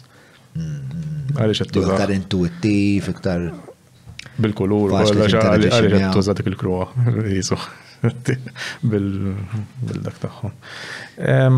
Jobs dejjem kellu speċa din il. Bħala marketing eċċellenti kienu. Da Jobs jew Gates qed ngħidu issa? Steve Jobs Steve Jobs tal-1984. tal-1984, right. Bill Gates bħala tattika kien b'saħħtu ħafna dejjem u execution ta' business u tolit kud min. Għax Okay. fin-90s mbagħad What would it mean? mela għax fin-90s mbagħad li ġara wara l-personal computer kien hemm avvenimenti wara x'dis sabiħ fit-teknoloġija jekk tinnota ħadd minnhom ma kien tiftihem ma' ħadd Turing ma' Pitts u Mekkala ma kellux jaqsam imma ġraw f'daqqa kum se ħadmu sew jew inspiraw affarijiet oħrajn. Ta' min isemmi wkoll l-AI dak iż-żmien fil-50s kien hemm eċitament kbir dwaru. Diġà kien hemm Fil-50s kien hemm li qed jaraw il-kompjuter qed isir daqshekk fast u bdew jgħidu da intelligenti. Dak li għedna l-ewwel. Però mbagħad fil-bidu tas-60s Jaminski stess kien ippubblika xi ħaġa li qal speċi din suwa dieta mhux ħataħdem. L-idea ta' neural networks ukoll l-idea. meta għala fis-60s. Early 60, 61 minn għalija. Kien ippubblika li hemm xeba limitations fuq l-AI jew kif qegħdin nitkellmu fuq unsuh. Sewa, imma da Minsky kellu raġun jew Le, din hawn illum, le. fis-sens li kellu raġun għax kif konna nikkonċettwalizzaw l-AI. Kien hemm promiss ħafna ikbar minn dak li l-hardware u s-software setgħu b'xi mod jagħtuna. Jaslu għalih dak iż-żmien. Li ġara kien hemm min fil-moħbi, mhux il-moħbi insomma mhux b'sigriet, kienu qed jaħdmu xorta fuq din l-idea ta' neural networks baqgħu interessati fiha. U l-80 savolja kellek ġifieri f'tal-mument li kien iktar importanti għas-soċjetà li għandek personal computer, allura n-nies kienu interessati. Xeħdu la AI Winter. L-AI Winter hija ta' qabel l-80s, eżatt. Ġifieri wara dal-kitba u hekk, l-AI Winter isu in hibernation jisu l-AI għalhekk u jgħidu kien hemm oħrajn Winters. Skont fil-ma dattar tidħol fiha. Huwa fil-moment fejn l-interess jonqos. U ma jkunx hemm. Jien tista' tgħid li dħalt fl-AI speċi f'AI Winter ukoll. 2006. Tista' tara hekk ukoll. Illum mhijiex totalment. Terġax tkun diffiċli timmaġina llum tal-AI Winter oħra. Sissa. Imma insomma, li kienet jiġri fl-80s kellek in-nies mhux distracted, bir-raġun interessati fl-Amiga da tip ta' computers, il-Macintosh li inti tista' tagħmel xi ħaġa għandek computer id-dar tagħmel xi ħaġa dwaru. Però kellek grupp ta' xjentisti. Daqqa sparpaljati ma diffiċli titrekkja kien hemm ċertu komunikazzjoni żgur bejniethom. Li kienu għedin jagħmlu ħafna riċerka fuq dan neural network baqgħu jgħidu ma dan għandu jaħdem. Ma jistax ma jaħdimx din l-idea. U dejjem ikun hemm dik is-sens ta' gut feeling, intuition, ma nafx taqbad tgħidilha li tgħid hemm xi ħaġa tibqa' tfittex fiha, jekk timmaġina tara taħdem. Imma bħala xjentisti naħseb hija dik li tagħtina l-enerġija li tgħid tibqa' tfittex f'mument li jidher kollox. Ħafna drabi normali ħafna ta' sib ħitan wara ħajt u kull forma jieħdu l-ħitan ġifieri kemm ta' funding, kemm ta' teknoloġija, kemm ta' support ta' imma inti jekk qed tgħid di għandha taħdem tħassib mod u taħdem. Anyway, u da kif neural networks kien hemm l-istess. Kien hemm ċertu wieħed Jeffrey Hinton li l-background tiegħu kien psikoloġija mnalija mhux eżatt computing dak iż-żmien li kien baqa' jaħdem. Interessanti kemm hawn minn daw il-karatteristi, Kien fitu daw il-ftit li tinsemmu sewwa ġifieri. Lema li jkunu pereżempju ġej minn qasam ieħor tipo Bertrand Russell li kien ġej bil-filosofija u. Dak Mekkala, sorry. U kien mathematician ukoll li qiegħda Naħseb fil-verità kien mathematician li mbagħad kien filosofu tajjeb fl-istessin. Jiena Bertrand Russell dejjem bħala filosofu nafu Żgur għax kellu kitbiet b'saħħithom hu. Issa nitkellem miegħek sirt naf li huwa mathematician. Prinċipja matematika forsi naraw kemm kellu pages kien enormi dak il-ktieb. Ikteb Whitehead and Russell book 1912. U tibda tara kemm hemm overlap bejn il-filosofija u l-matematika, il-psikoloġija u naħseb il-fatt li tkun taf kif jaħdem moħħ ħatatik ftit evidenza ta' kif tista' tħaddem xi ħaġa li tiżviluppa xi xorta ta' intelligenza. Kważi 2000 page kellu dak il-ktieb, 1994. Prinċipja matematika. Ġifieri issa l-matematika fiha nifisha x'in fil-mument li l-matematika tara bħala lingwa tan-natura. U timmodella n-natura bija allura l-fiżika. Ma tantx għandek option ħlif li ssir filosfu. Taħseb dwarha. Għaxin daqqa waħda tista' timmodella l-ambjent madwar kollu taħseb dwaru. L-istess ħaġa li jgħid ċertu punt għandu ħafna minn dawn ukoll. Għaxin ċini tibda ssib modelli li b'xi mod tejteħed jiffittjaw da ma xed nara u nagħmel u għaddej madwari. Imla ma trid taħseb ħafna fuq l-implikazzjonijiet tagħhom kif se jaħdmu. Jiġifieri huma marbutin daqsxejn ma' xulxin. Mela Hinton. Da Hinton kien baqa' jesplora din l-idea ta' neural networks kif nistgħu nħadmuhom aħjar. Ma jidilli ħareġ biħu as such, pero kien hemm algoritm jismu backpropagation, il-mod ta' kif inti tista' għandek neural network wara li ra xi ħaġa jista' jerġa' jdur lura biex jikkoreġi lilu nnifsu. U jgħid mela ħanerġa' nitgħallem. U bħalma nagħmlu aħna taqra xi ħaġa tibqa' taqra sakemm tifhimha. Bet wieħed. U kien għamel contributions kbar f'dik il-ħaġa. Però da kellu gazzu kuraġġ kbiru fil-verità li jew dedikazzjoni fil-verità li tgħid naħseb ta' dedikazzjoni li fil-moment li ma tara xejn jaħdem tibqa' dej għax tara dak. Kien hemm ieħor dak iż-żmien fost oħrajn ta' ġifieri Jan LeCun li dan qal irrid nagħmel programm li kapaċi jaqra. Jifhem mhix viżwalment x'qed jara da. U dan kien l-esta dottorat u jekk nisejr żball kien għamel postdoc ma' ġifieri ammont ta' żmien wara d-dottorat ma' da Hinton ukoll. U kien għamel dan jgħidulu convolutional neural network li pratikament huwa neural network li tista' tagħtih ritratt u jifhem eżatt x'għandek dak ir-ritratt. Dak iż-żmien kien limitat ħafna sewwa, ġifieri li kien għamel però b'mod impressjonanti kienet li jkollu karta b'numru jikteb numru u literalment digit, jaddih minn qoddim kamera u l-kompjuter jifhem li ma numru miktub, fonts differenti, handwriting differenti u kien għamel biċċa xogħol pjuttost impressjonanti x'inti qis għall-żmiena. Però n-nies kienu il-magna l-kompjuter. Il-magna kif talmet? Li hu stess kienet jorija ħafna eżempji ta' wannijiet, ħafna eżempji ta' 2, ta' 3. Li mbagħad xintara xi ħaġa miktuba tgħiddi tixbaħ iktar li 3 mill-formula 3. U dak huwa mod kif jaħdem l-AI ta' fil-qiegħ, l-istess prinċipju għadu sal-lum. Issa dak nitkellmu fuq nies li għadhom ħajjin għadhom attivi ħafna ġifieri Jan LeCun. X'inċentiva l-magna biex titgħallem? M'għandix inċentiv li tgħidil inti tagħmel dik. M'hemmx ma tqumx fil-għodu l-magna tgħid illum għandek titgħallem id-digits. Trid tgħidil inti llum ħantik daw in-numri, daw l-istampi huma 1. Ħantik ukoll daw l-istampi huma 2. Xintara dan ngħidli tik waħda ġdida issa ngħidli li ma waħda tixbaħ l-iktar minnhom it-tnejn. U tibqa' tikkomplika l-ħaġa, ġifieri tibqa' tgħid ħanurik issa kelbu qattus fi-2012 kien hemm dal-esperiment li ħadem li s-supervisor tiegħu kien Hinton ukoll. U beda di-rivoluzzjoni ta' deep learning ngħidula ta' kif l-AI issa seta' jara fuq jifhem l-istampi. U minn hemmhekk imbagħad aċċelera b'mod li waslet 2012 issa sewwa ġifieri ma naħsbux li nitkellmu fuq żmien il-gwerra issa li waslet għal progress fast b'mod esaġerat kollu ħirġin l-affarijiet li wassal biex inti llum għandek Google Photos tista' tella ritratt tista' tissearch jekk għandek qattus tgħidlu kettu jtijulek jekk għandek karozza tgħidlu white car jew hekk isibilek. Jaħdmu bekk bid-teknoloġija li inti qed turih ħafna fil-livell ta' training qed turih ħafna eżempju tgħidlu x'inhet tara dan dak hija karozza u turih karozzi differenti minn angles differenti bogħod eċetera. Kien hemm xi mument li kien interament seminali jew breakthrough moment? Jien naħseb daw da xogħol ta' Jan LeCun u hekk fl-80s. Issa Jan LeCun kont qed ngħid huwa sal-lum għadu attiv ta' dan illum huwa l-Vice President tal-Meta tal-Facebook fuq AI. Ġifieri sal-bira stess ħarġu partita prodotti u riċerka ġdida li għadnet nifhmu x'ħarġu. Il-bira fil-għaxija. Kemmi frekwenti jekk dan id-dump ta' prodotti u ħafna. Ma tlaħħax. Laqqas jien li full time fuqha. Sewa. Fil-fatt U dilek tinkwitak jew teċitak jew it-tnej? Tinkwitani l-eta. Imma La, ma tinkwitanix. Ma tinkwitakx zero. Xa tinkwita. Li hemm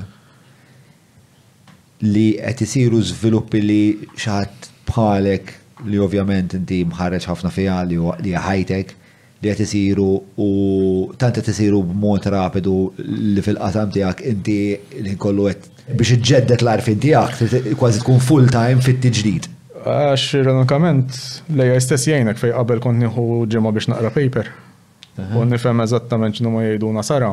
Illum tapplodja ġo ChatGPT, Claude jew xi ħaġa, jtini summary u nibda nara li ma minnhom ħanqatta ġimgħa naqra fuqhom.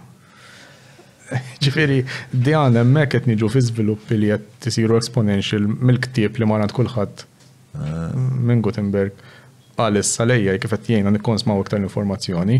Il-quest l-istess baqgħet, quest for information. U meta tagħmlu dal-proċess kemm hu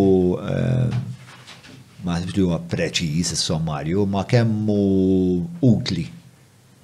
Utli għax tista' tlaħħaq mal-volum kbir li qed jiġi ġenerat. Le ma wara li taqra sommarju ta' ChatGPT. Le dak jgħidini biżejjed interess biex ngħid isma' da fuq xi ħaġa li qed naħseb fuqha jew le jew x'għandha x'taqsam jew le. Inti fil-verità f'ħafna riċerka li toħroġ kollok ukoll ħafna noise ngħidulu li traġa tidher bombastika ġinta Sara ma ssib xejn. Issa flok qatt nagħmel ġimgħa biex asarta mbagħad ma ssib xejn. Il-ChatGPT jkun għallek Għallin qasir nisma' ieħor fuq dawn l-erba' affarijiet. Ngħid interessani jew le ħalli ngħidu x ħarġet b'rispett ta' min ħarġa tgħid xi ħaġa valur fiha. Forsi li ma tinteressanix, imma il-mod kif qed nipproċessa dik l-informazzjoni kollha issa biex nifhimha. ChatGPT għandu dak il-vantaġġ kbir aħna fil-fatt fil-klassi nużawh provaw il-ħin koll mod kif taħdem inti dan jista' jispjegalek kunċetti.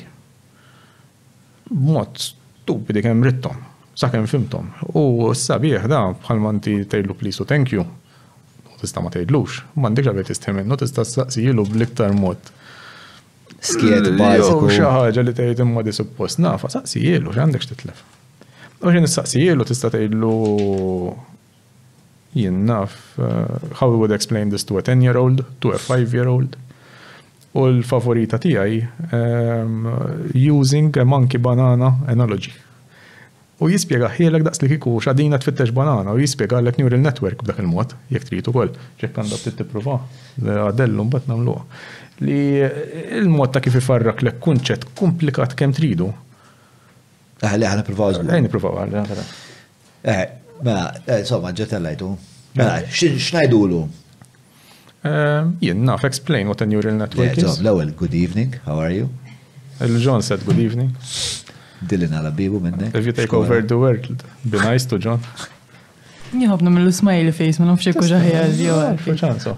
Inti livell iktar gradwat ta' empatija għandek minn nizgur. Mela, Haider, tlaqna. Tajjeb, ejdlu enter ħalli jgħidlek xi ħaġa wkoll. Haider, mela, daqqa fuq l-screen, full screen, tajjeb. Insomma, ħajqgħod iparleh lilna l-ħin għallek kif inti llum. Mux biex tan ismajli fejs l-ura. Mux bid-dizna puntak ma jipurtax. Saqsi, għedlu explain. Jien naf. Li trid, what a neural network is? Tajb. Neural network is using a monkey banana analogy.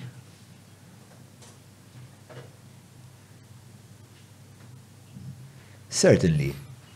Douche.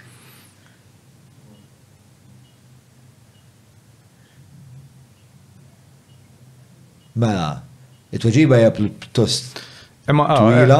Naqqasa, u għejdlu, għamlu prompt li mis, ħalli ħelesti. Xin ħelesti, għejdlu, write this in jinna 400 words, jow. Da modi kif tista' tużaħ sewa bil-verità, xafna nis jaħsbu li tgħidlu jien write me an essay about whatever issa, fine. Hekk, imma tista' tużaħ biex tifhem. Tell it to me as if Jordan Peterson is writing it. Vera, wow, jagħmilha u believable. Ma, a neural network is like a group of monkeys trying to pick ripe bananas from a tree. Each monkey, brackets neuron, assesses the banana inputs based on their ripeness, weights, and decides whether to pick them. These monkeys work in layers with information flowing through them to make complex decisions. Through training, the network learns to improve its banana picking skills by adjusting the weights on connections. Ultimately, neural networks process data by collectively making decisions akin to monkeys learning to pick ripe bananas over time. Bravo. Wasalna x'imkien? Issa, ebda zid il-level. Explain it to a 5-year-old. Or Matthew.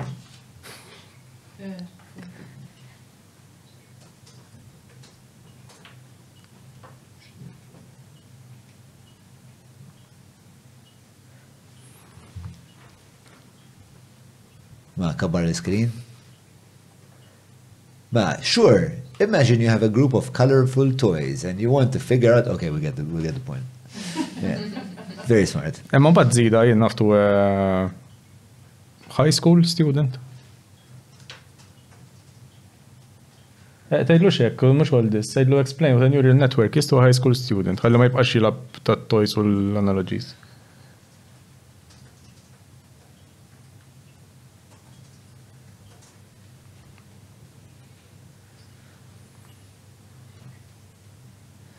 Ibda jkomplika ħelek naqra, Inti affaxxinati ma bda l-progress kollu. Speċa meta tqis li f'daw 80 sena li għadna kif għaddejna morna minn xaħat li qed jitteorizza li jista' jkollna computer għal computer li għandu livell ta' sofistikazzjoni li dajret jifhem x'inhu high school student u it-tifsira kollha li tiġi wara mhux biss tipo immaġna high school student wara t-tifel li għandu 17 sena li bażikament huwa Amerikan u jifhem ukoll dak il-high school student potenzjalment jekk għandi bżonn nikkomunika miegħu fuq livell lingwistiku nista' nikkomunika miegħu. Jaf jagħmel dik il-konsiderazzjoni. Mux għatim il-konsiderazzjoni, jtjaqra bizzejt eżempji biex jista jagħmilha tixbaħ il-dak jew il-Peterson li semmejt jew il-Shakespeare kien ġufda. Ma jien mux l-istess konsiderazzjoni kun qed nagħmel tipo jekk jiena niltaqa' ma' tifel ta' 5. Għandu aċċess biżejjed tfal ta' 5 biex inkellimhom fuq livell ta' tfal ta' 5. Speċa kien impressjonanti. Hija impressjonanti sewwa, issa jien forsi llum ikkalmajt fuq għal ħaġa li rajta. Da kien ħareġ l-ikbar naħseb milestone li għamel vera differenza f'Ġunju ta' 2020 li kien il-GPT-3. Mela 2017 ħareġ il-Transformer Architecture li għan tip ta' neural network li tħalli da kollu jeżisti. U intkom il-kom tiferħu bija dim il-2017 tipo. La mux eżatt, ta' ma kienu tinduna xinu ma jgħidu daw. Da kienu ħarġu b'academic paper il-Google u kienu qalu isma minn del-komplikazzjoni kollha li din nagħmlu meta nipproċessaw text. Nistgħu nissimplifikaw għal xi ħaġa u dik hija biżejjed ta' m'għandekx fejn tagħmel affarijiet l-oħrajn kollha. B'din nistgħu nagħmlu ħafna iktar. Issa mħabba fek ġi focused l-effort tal-fuq dil-biċċa tafawla biżejjed data u għamlu l-GPT-1 l-OpenAI ma ħadimx, GPT-2 kien primittiv, ħarġu l-GPT-3 f'Ġunju ta' 2020. U x'konna din nagħmlu f'Ġunju ta' 2020? Konna din lockdown jew? Konna tinkwitaw x'maskla ħanilbsu. Sewa. U niftakarni kont naqra mqareb kont imur niġri ġorta. U kont qed nisma' dwaru din u kont u x'għad beda jitkellem għal GPT għal li nixxielna tuħt prompt biex jikteb essej dwaru nnifsu. U kitibha. Tista' mela llum tgħidlu. U kien sorpriż il-bniedem li taħ il-prompt kien sorpriż. U anki jien Għaxinti. Dak il-moment kont sorpriż. Għaxinti huwa l-istess effett li ħassew in-nies fil-40s u l-50s. X'jien bdew jaraw xi ħaġa li ħasbu li huma biss kapaċi jagħmlu computation u daqgħu dara magna tagħmilha dak il-ħin. B'ħeffa kbira, preċiżjoni aħjar minnek u di għalija vera interessanti għalik li inti bniedem li kont qed taħdem mill-qrib li inti għandek ħafna għandek għamil traġitt akademiku int fl-AI, xorta smaj dik is-sentenza, sma da għamil essej dwar. Ngħidu mhux is-sentenza, l-ħsieb li da kif tista' inti tgħid. Tifsira ta' dik is-sentenza. Għalik kien xorta kienet sorprendenti. Hija milestone enormi u kontu Marko konna tkellmu fuqhom hekk u tgħid tisma' interessanti di, però l-problema tiegħu kien daqsxejn diffiċli biex tużaħ, ġifieri l-ftit anki ma provajt ftit, ma kien limitat ħafna.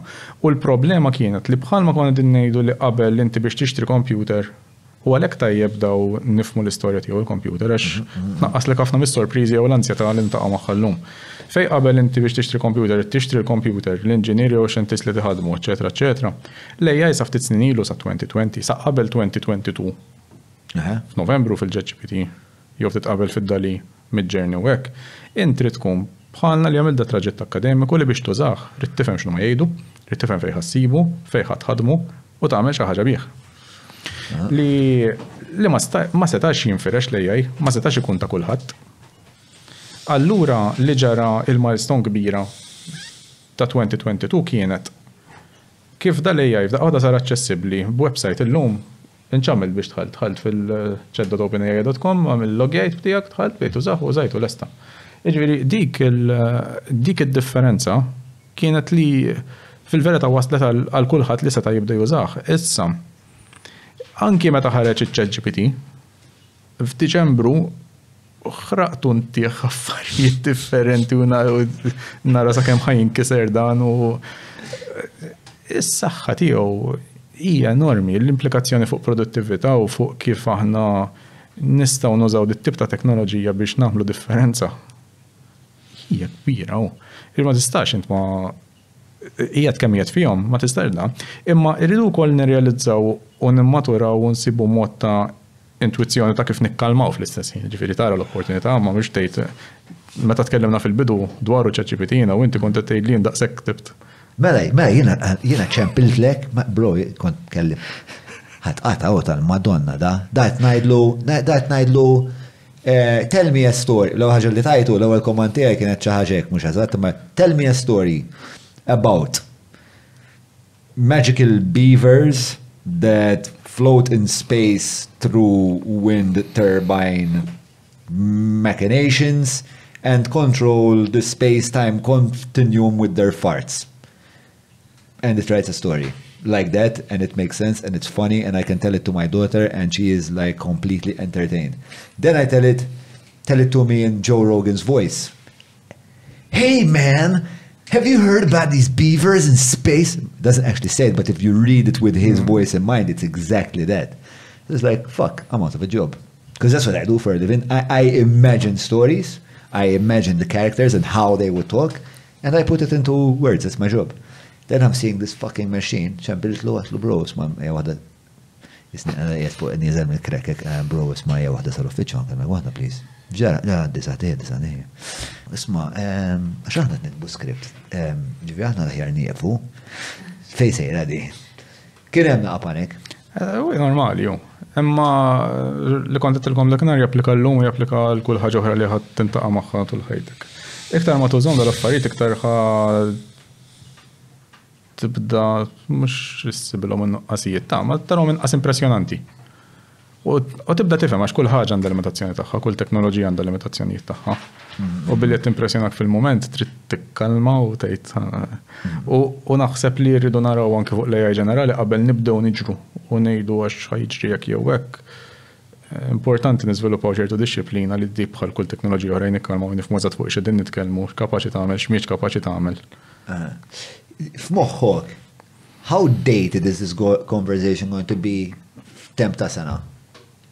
Dal-jett ngħid le ma naħsibx għax hija l-istess intuition li min kellu fil-40s u l-50s. Bħala teknoloġija ngħid. U sena. Mhux bħala kif qed nipproċessaw, bħala l-affarijiet li nitkellmu dwar prodotti. Saqsejt il-ġuri ngħidlu da meta ħirex wara r-recording. Ħalli xaret l-orrejt.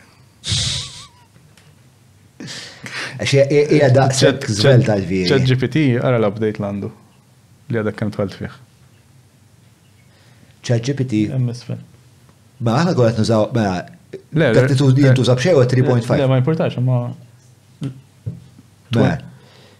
Qed naqraw dak id-disclaimer, ġifieri. 25 September. 3 ilu. Xift ir-rekord. Mela, ma importax. Meta jgħidlek li dik hija l-verżjoni ta' 25 September. Issek ta' fas fuq dik il-link tik log tal-verżjonijiet kollha li kellhom, ma tara kemm tista' tkun frekwenti. So, Actually, il-plus ħareġ xi ħaġa l-bira 27 mela. il-bira għandna kemm għandna 28? 28. Jiġri ħarġ wieħed fit-27. Ħarġet verżjoni fit-27. Li browse is rolling back out fil-plus issa dik. Tal-free version l-aħħar update sar fit-23. Skorja l-isfel dak hemmhekk. X'inhi differenza bejn il-plus u l-free version? U worth it li nissottoskrivi għall-plus? Mux t-provax għaru tara, hemm capabilities tajbin. Jista jassorbi iktar tekst, issa tista' żidlu daw ir-ritratti u terġi viżwali. Fil-plus ħaj integraw anki bħal dali miegħu ġifieri tista' jkollok conversation tgħidlu sa. U qed jimmeljora billi. Ta' kif jinteraġixxi miegħek. Aktar ma jintuża aktar jimmeljora. Jiġri qed jirnexxi jipproċessa l-istruzzjonijiet aħjar. Issa fil-verità fuq wara. Kif qed jimmeljora aħjar nistaqsik mistoqsija iktar. ħana break qabel dita. Chill break? Ejja. Għandek raġun. All right. Grazzi, narawkom wara daw il-messagġi promozjonali. Nipple. Biex nibbanalizzaw għal-konverzazzjoni fucking wis. Apex Media huma esperti fil-kamp tal-SEO għal snin sħaħ huma għenu l-klienti tagħhom sabiex jitilgħu fil-quċċata ta' tfittxija tal-Google jekk inti qed tfittex outreach links, PBN builds, konsulenzi u kwalunkwe xorta ta' servizzi relatati ma' SEO mela kellem il-Apex Media. We are GSE Technologies, organizer of the Green Vision Summit and Expo, and creator of the Eco Community. We've set out to educate, advocate and foster shared values for the sustenance of all. GSE Technologies is your partner in creating a sustainable and thriving world. Tlana, rolling? Alright, mela. Ħan naddu għal-mistoqsija li saqsejtek qabel il-pawza, pero qabel tawni biċċa informazzjoni dwarek għaddew li biċċa intelligenza. Għallu li meta saqsejtek isma' ġili l-kurzi ta' daħletek fl-inkwiet. Għallu li saqsieħ fuq il-Bosnia. La mux inkwiet, la, għawiet. Għal-ħares li, ma nx li inkwiet fatali. Nejdu li fdajt il-teknoloġija aktar mill kellna nafda, sewa ġifiri konna morna l-Bosnia, Kristin il-Marawjena, ċaw, Kristin jgħal-Mara, mux Kristin il-Mara. Għandek ħarem jena. Daw tal-għajti. Kien ma nafx meta kienx, 2014 xi ħaġek. Tgħidli għaxiex. Mela, għandek raġun. U kien hemm xi waterfalls u għedna mmorru daw il-waterfalls. U ktibnihom fuq Google Maps u tana l-location. U ovvjament għalija b'mod ħażin sewwa. Qed waqqafni l-Google Map ġimgħa rajt jimkien iktar mixjina, okej, għalhemm. Il-mara t-tejl fuq il-mobile u għet nara fejn ħammur. Sewa. U għafna fissu fit-tarf ta' motorway kważi kienet t-derdi. Għedin fil-karozza ġi? Fil-karozza. Nżilt hemmhekk, sakarna l-karozza, naraw kopja oħra, għamlet bħalna hekk aktar ġam l-istess proċess. U l-waterfall qed nismagħha mill-bot. Nisma' l-ilma. U qed naraw. Għandu ngħid li din fuq fil-għoli. Qed toki ma ġara xejn qed tissa mill-Google Maps qed nara kif tista' timxi sakemm tasal ħdejha. Mixin, kien hemm dil-koppja, kien nli Taljani jekk użatt tad-darit jimxi quddiem, hekk ma ġara xejn. U jiena miexi hekk. Ma nafx kif, b'xi mod ftakart. L-unika warning li hemm fuq il-Bosnia. Li jgħidlek ismet tkun miexi fil-kampanja u tattent għax wara l-gwerra ħallew ħafna mines u uncharted ma jafux eżattament fejn. U għattela l-mara sma bil-ħaq tiftakru l-warning fuq. U għattela ħanilek xnamlu, għattela għat attenta fejn miex Italjan. Għajn nimxu waraħ. Ma zom bil-bot. Insomma, long story short, wasalna k-Italjan wasal. Wasaltu biċċawa. Le, wasalna ġviri sħaħ sal-waterfall rajnija, pero mbat l-ura mplajt mixja sewax, bżajt nerġa naddi mill-li iwek. Kien hemm triq. U bat wara mort tagħmel riċerka jekkux tista' tagħmel riċerka m'għamlux dawn naqra mappa tipo. Le, mhix daqshekk. Il-Bosnia huwa pajjiż għadu b'ferita kbira sal-lum. Konna hemmhekk kombinazzjoni das-sajf erġajna. Le għadu qabdek ċertu sens ta' dwejja u ġofi. Tħoss. Għadu għarfejt ir-ritorn hekk qabdek id-dwejja. Sabiħu wkoll. Għadu jisek kont Malta 27 senilu, 20 senilu, fil-pjazzek ambjent sabiħ ħafna kalma. U biex niċċajtaw dejdu l-om ibqawek. Dak il-progress, it's a trap. U xie tkun il-respons taħħom? Le, ma nix ħbib emmek li stajt noqt nejdilom ek. Ma ekxin tibda tara n-nis nejdilom ek labu fil-pjazzet, ambjent vera jennaf niftakar ta' konna marru buġibba kont tifel jena, ġifiri kont teenager inti. Ta' bip! Kien post differenti mill-lum u ekku. Issa ovvjament kull post kull ħaġa għandha l-prezz tagħha ġifieri mbagħad taħt naqra ħin hemmhekk tibda tħoss għadu mġarrab il-gwerra dan ġifieri anki n-nies iħossuhom li hemm trauma u mhux hekk. Diet nitkellmu 95 spiċċat minn għalija. 95 spiċċat il-konflitt tal-ex Jugoslavia. La, mux għax tal-Bosnia kienu. Imma l-Bosnia kien il-mod kif is-solvit kien daqsxejn komplessu kollha hemm repubblika differenti ġol Bosnia stess. Il-Bosnia terġa' hija maqsuma. Repubblika. Per eżempju konna Repubblika Sparta jew xi ħaġa jiġi North-East. Banja Luka, l-kapital tagħha dil-biċċa pereżempju, għandhom president tagħhom tem. Sewa. U mbagħad pereżempju hija Repubblika Awtonoma. Mux eżatt, xorta fl-axħar. Imma biex żommu l-paċi, so qed jirrappreżentaw lis-Serbi ġol Bosnia. Parti mit-trattat biex. Komplikata. Imma mbagħad ġo fiha stess tmur ġo postijiet jinnaf is-suq 30 km ġo jisu bejn il-muntanji u hekk u tara ċimiterju wara l-ieħor fejn kienu jagħmlu l-ethnic cleansing hemmhekk. Daq bil-forsa kien inti minn hemmhekk qed tgħix hemm qed tgħaddi minn hemm. Iċ-ċans li 1995 da ċans li xi ħadd li taf jew hekk mitfunem, jew nannu jew missier xi ħadd mitfunem hija għolja, ġifieri tifhimhom ukoll dan-nies. Is-safar jagħmel ħafna fuq dal-affarijiet, tibda. U li għandek ukoll fil-liet il-Kroazja bil-roaming inti u għaddej kollox f'daqqa waħda taqsam il-border u jisu kollox u jieqaf ġifieri bil-connectivity u dinja oħra. Għalfej il-Bosnia hija daqshekk imġarba, il-Kroazja wkoll kienet parti mill-konflitt. Imma Serbja anke Montenegro. Minix espert tagħha bħala storja kif ġrat, però li naf kienet il-gwerra kienet is-Serbi, il-Kroati Kattoliċi u l-Bosnia ksimma li jiġu l-Musulmani minn għalija tagħha. U l-argument fuq ethnic cleansing kienu li il-grupp li tineħħi l-ieħor, eċetera. Imma dik li taffaxxina ġifieri fil-filiet il-Kroazja fl-Ewropa kollox u bat taqsam il-border tara aħna ħra taqsam u d-dinja oħra kompletament. L-arkitettura, t-toroq, il-bini. Li wkoll meravilja naqra makabra hija li dawn l-affarijiet ġraw reċentament ħafna fl-Ewropa.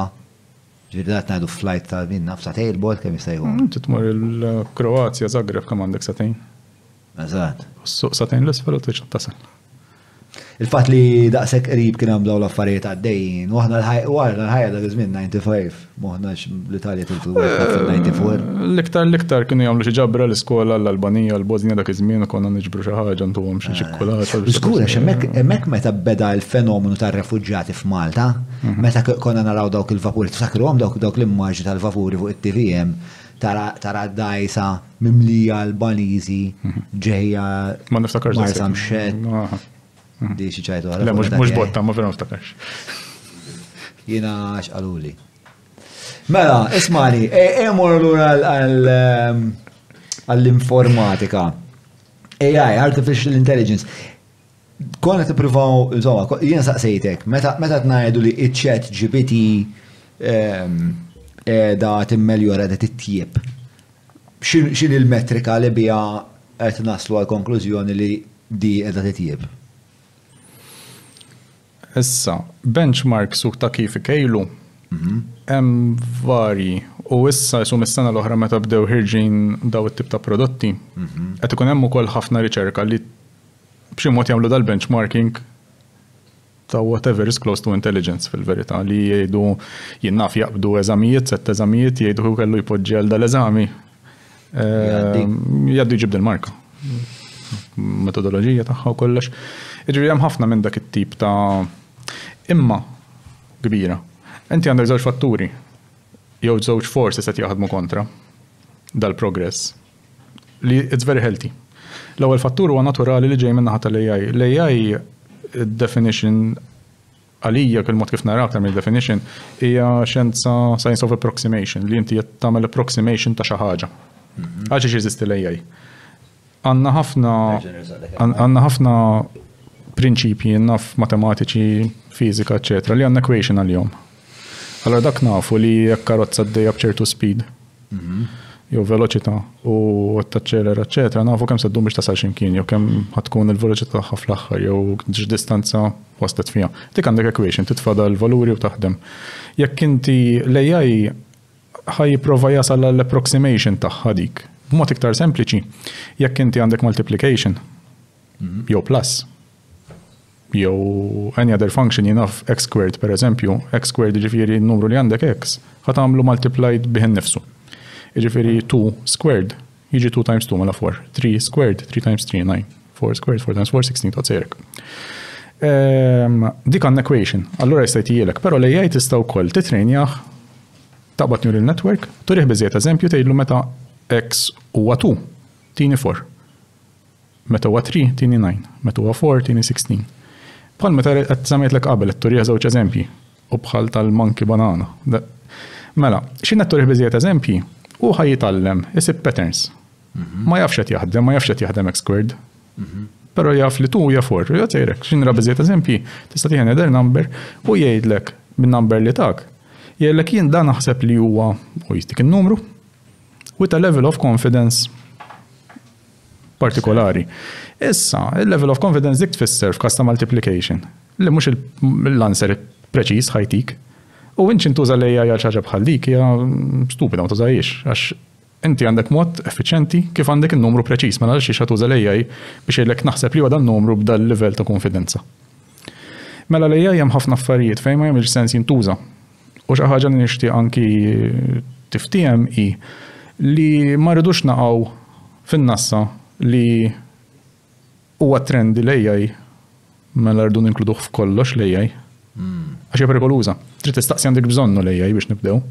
Jekk inti m'għandekx pattern li qed tfittex l-ewwel sinjal.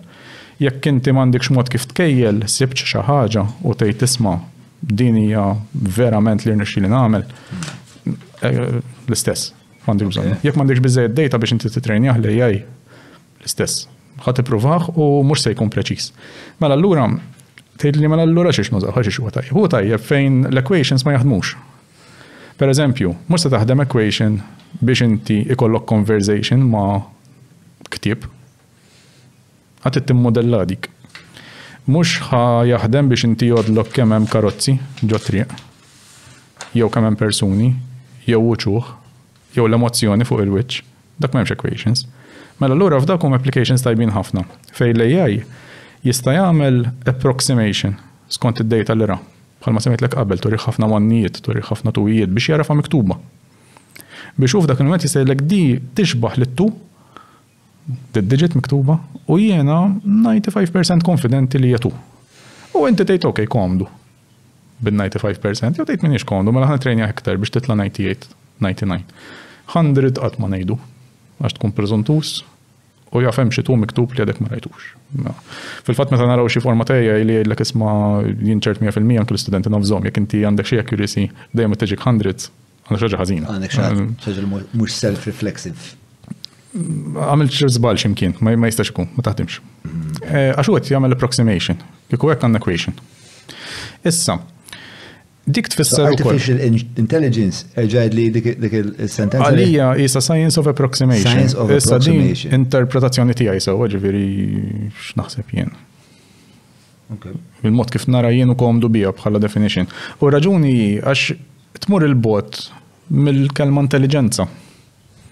Issa tista' targumenta wkoll li bniedem intelligenti u l-qattuż intelligenti kif qedna qabel għax qed jagħmel approximation f'posta u f'waqta. Ġifieri mill-informazzjoni li għandi, mela jekk il-qattuż rak wasalt jgħid mill-informazzjoni li għandi la da wasal u dawl barra m'hemmx, wasal il-ħin li jekk imur indejqu ftit ħajitmani. Mhux ċert, ġieli ma jkollix abtitu, u nitimgħu wara, jew l-għada. Ġifieri mhux tistma' inti il-mod kif qed tiżen l-affarijiet madwarek. Naħseb nagħmlu ħafna approximations li mbagħad minnhom naslu biex. Naħseb hekk naħdmu fil-verità, ġifieri ma nafx mhix filosofu jew psikologu, ma konfidenti li naħseb ħafna mix-xogħol il-mod kif nirraġunaw aħna bħala bnedmin hija approximation. Issa l-AI li għandu interessanti u tajjeb li nifhmuh b'dan il-mod fl-opinjoni tiegħi, għax inti x'inha tifhem u tapprezza li din hija għodda li għedemek biex timla gap li l-inġinerija normali jew tradizzjonali u l-matematika tradizzjonali ma tistax timlinna. S'issa forsi xa tisib equation ta' xi ħaġa oħra, ma equation at a time ħatkun għal kull ħaġa timmodella. L-equation fija nifisha hija modell. X'intoq taħseb dwarha ngħidu isma' jekk ħanetlaq xi ħaġa minn hawn taqal isfel b'tant veloċità u kollox. Allura hija mudell, tista' tina definizzjoni ta' xi tfisser mudell naħseb qed nifhmek ta' ma biex niftehmu li qed nitkellmu fuq l-istess ħaġa. Mudell naħseb hija l-iktar kelma importanti ġol AI. Għaliex ħin din ngħidu u l-inkwiet li joħroġ mill-AI huwa ġol mudell. U tajjeb ħafna x'waqt tal-mistoqsija. Tkellimna fuq l-algoritm qabel li għar-riċetta, is-sekwenza ta' kif qed nagħmlu. L-AI huma setta sistemi l-machine learning fil-verità biex inkunu vera preċiżi. Machine learning hija subset tal-AI huwa fera tal-AI hija l-ikbar waħda. L-iktar waħda titina riżultati u l-iktar waħda li qed nużaw fil-verità. Hemm oħrajn teoretiċi li mhux qed naraw xi frott straordinarju tiegħu s'issa. Okay. Xogħlu dan huwa li inti tippreżenta ammont ta' data hemmhekk. Pereżempju, one-nijiet differenti, two-ijiet differenti, l-eżempju li bdejt insemmi. L-algoritm ikun li qed jara one wara l-ieħor, jara ritratt u jaf li dak huwa one. Jara ritratt ieħor jaf dak huwa one, ma differenti, l-istess persuna, l-istess karozza, kelb u kull ħaġa oħra li tista' timmaġna biex inti trinjah.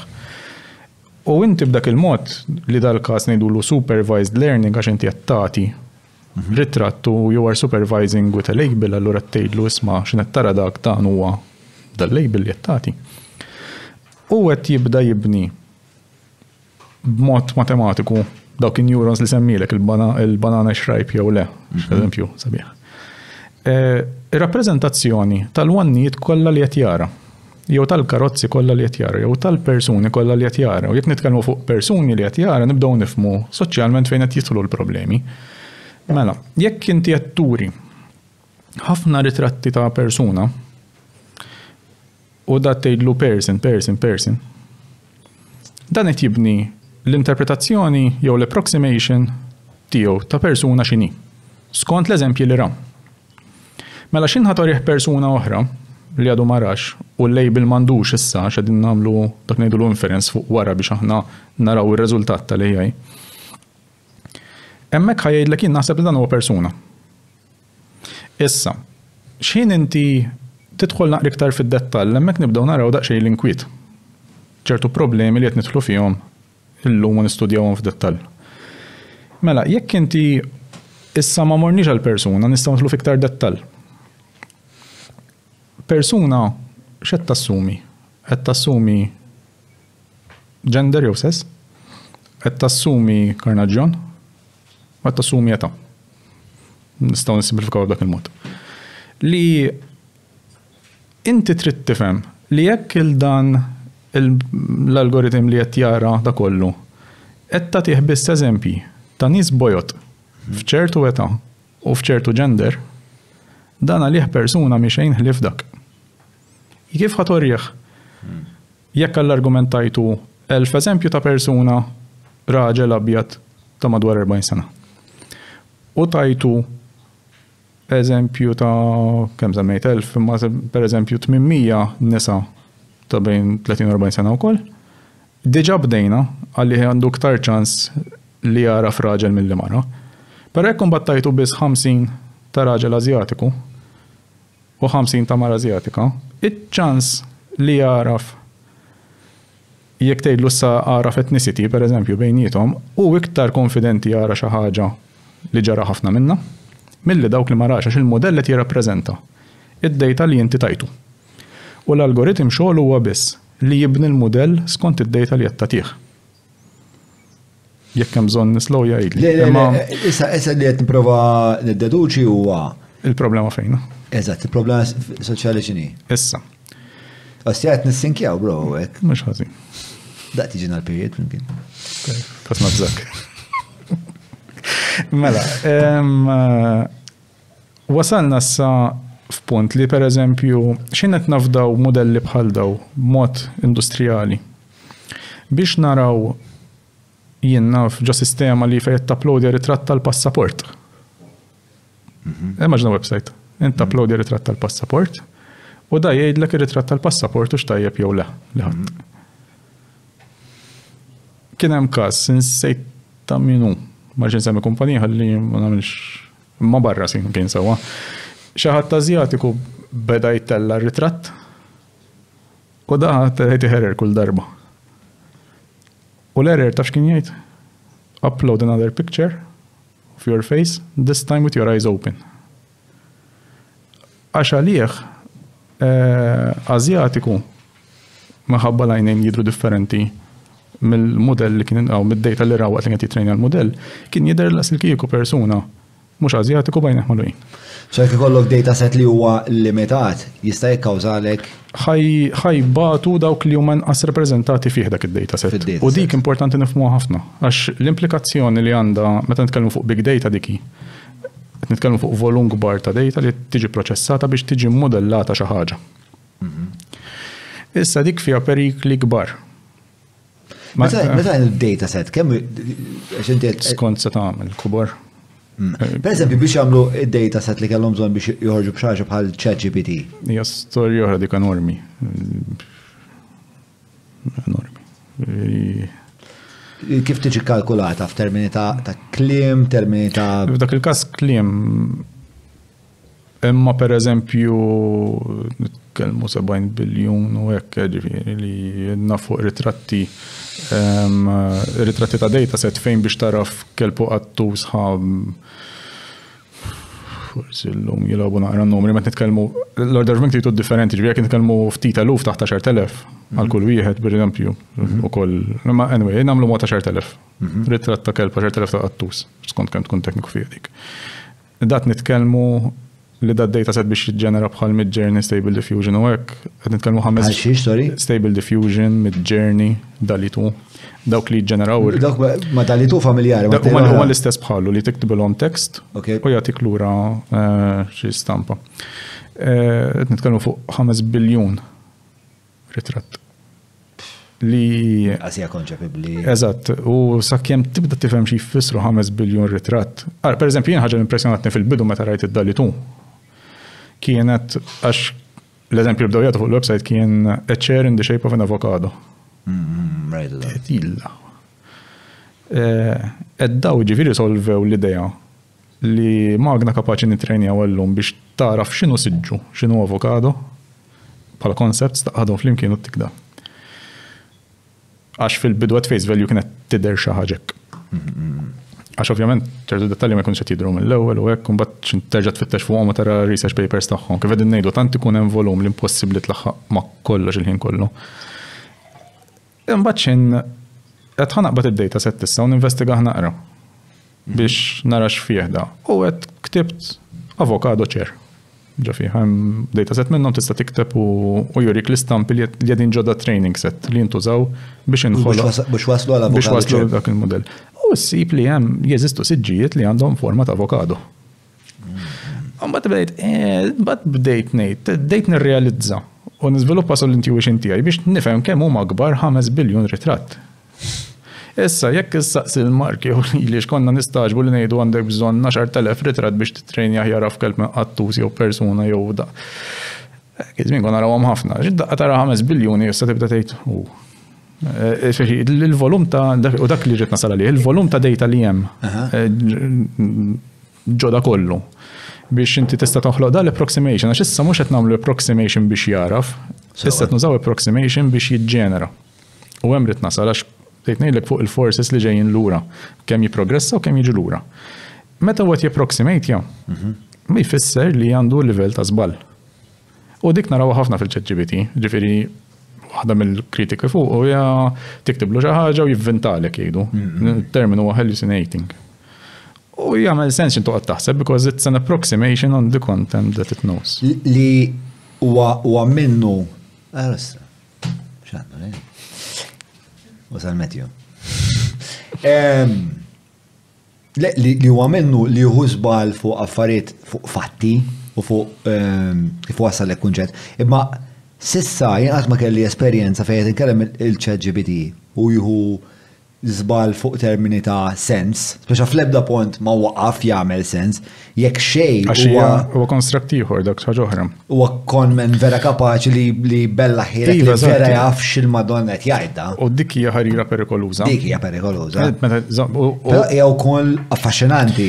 Għax qed jipproximate jabli ma jaqfej għax hu jiġri.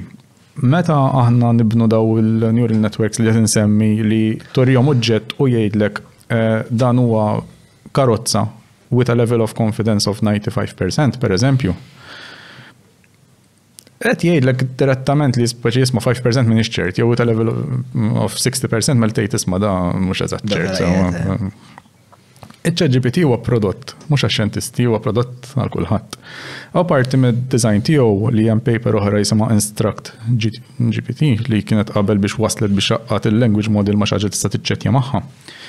Hemmhekk parti mill-isul user interface design tiegħu għamluha biex inti ma joqgħodx jagħtik il-percentages ta' kemm hu accurate to level of confidence għax dak huwa diskors li min ħajarah u mhux tekniku ħajlek biex ġejjilhom u ma jużax.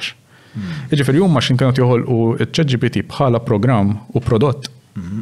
Rridu jieħdu ħsieb li id-design tiegħu sa f'dal każ il-kitba li qed iwieġbek lura biha hekk ma joqgħodx jurik il-level tekniku żejjed li jdejjaq lin-nies, iridu xi ħaġa li tintuża. Li beda jiġri kien li il-mod ta' kif da jaqqat il-level of confidence jgħid fejn ma nafx ħan ivvinta.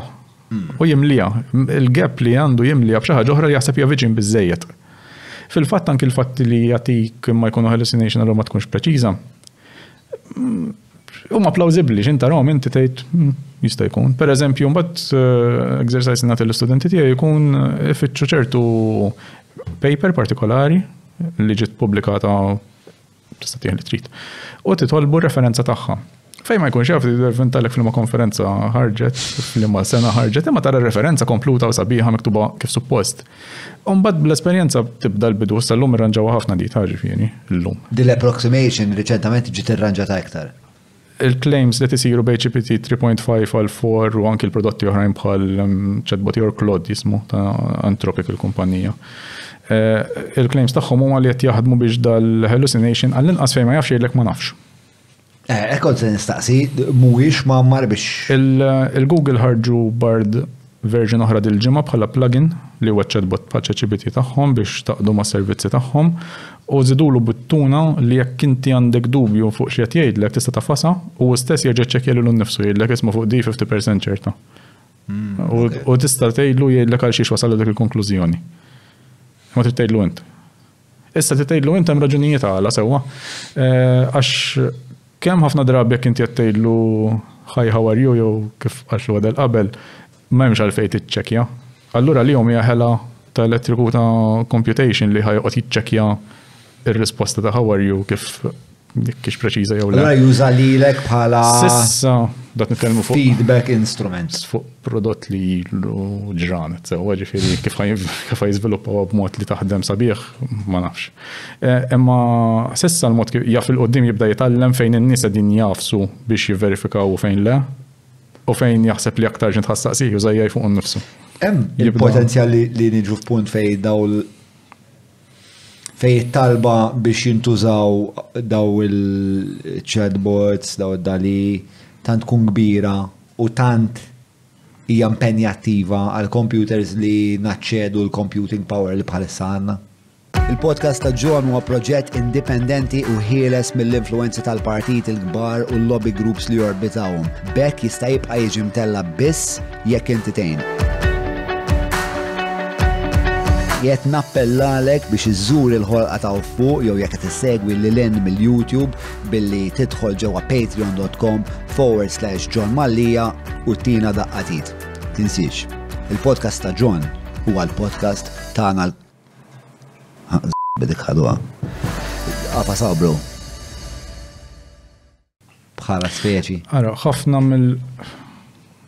hija computation hija consideration li l-ħin kollu għaddejja u tista' targumenta wkoll li ċertu żviluppi d-damu ma saru għax ma kienx hemm il-hardware li tħallik tagħmilha.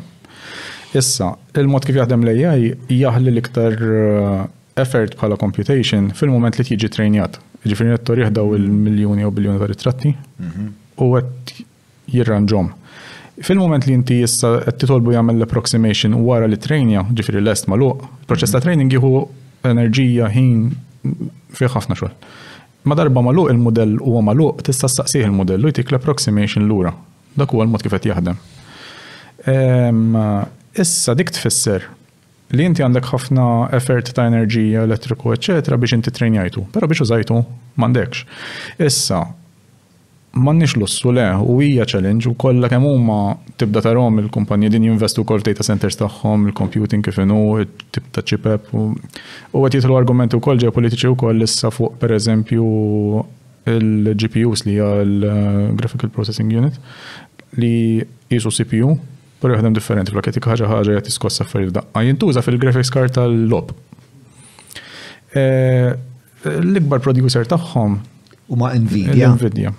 Li kienet kumpanija Li kont tixtri il-karta tagħhom biex tilab Doom Arena. Per eżempju. Sa daw b'mod intelligenti ħafna fehmu li dak huwa fis-sens inserta l-istess studjenza li kienet qiegħda tuża l biex tilab kienet ukoll nerd biżżejjed biex tipprova l-AI fuqha u b'mod ta' programming li tuża l-GPU mhux is-CPU. Li CPU għandu kull computer.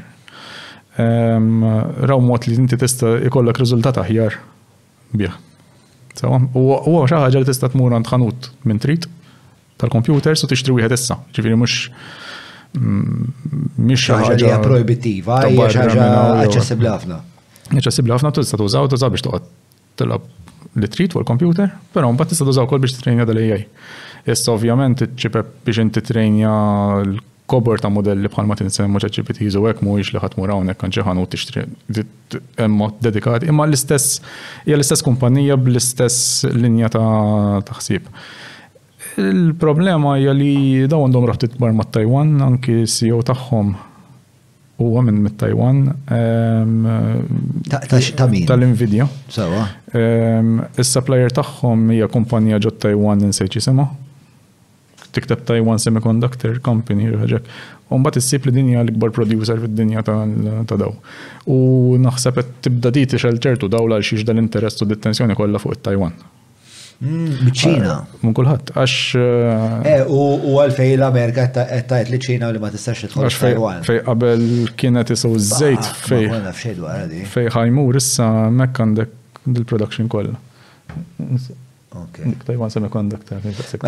Taiwan Semiconductor is the world's largest semiconductor foundry and makes chips for giants like Nvidia, Advanced Micro Devices, and Apple. With these key companies, Taiwan Semiconductor has a client base that will always demand the most innovative products, as a Tipiciani. Luckily, innovation is what TSMC is known for. Taiwan Semiconductor is known for. Issa, jekk tara l-market share, fittex fuq il-market share tagħhom enormi. U tara l-Intel nemel saru ħdejhom. Market share. Lek ġifieri Taiwan spiċċaw daqshekk fl-aħbarijiet riċentament li kulħadd.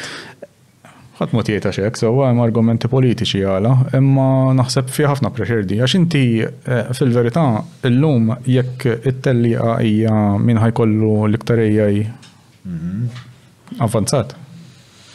Ma TSMC, Taiwan Semiconductor, boosts global market share to over 60%. The chipmaker's revenue fell 16.2% last quarter, slower than Samsung's 36.1% drop, amid low demand for smartphones and computers. Taiwan Semiconductor last quarter, però qed jgħid li June 2023 kien hemm naqra ta' slowdown. Però vera konfliġenti iż-żewġ idejat, għax inti għandek fil-bidu jgħid boost global market share. Forsi l-artiklu li qed naraw. Imma Il-punt huwa li hemm Għandhom 60% ta' global mhux ċajta. U naħseb u l-Nvidia nsejt Mela, kif inhi. tista' tispjegana definition time oħra, semiconductor x'inhu? Meta semmejna silicon chip qabel, meta dna minn valġo transistor. Dak is-silicon chip hija semiconductor.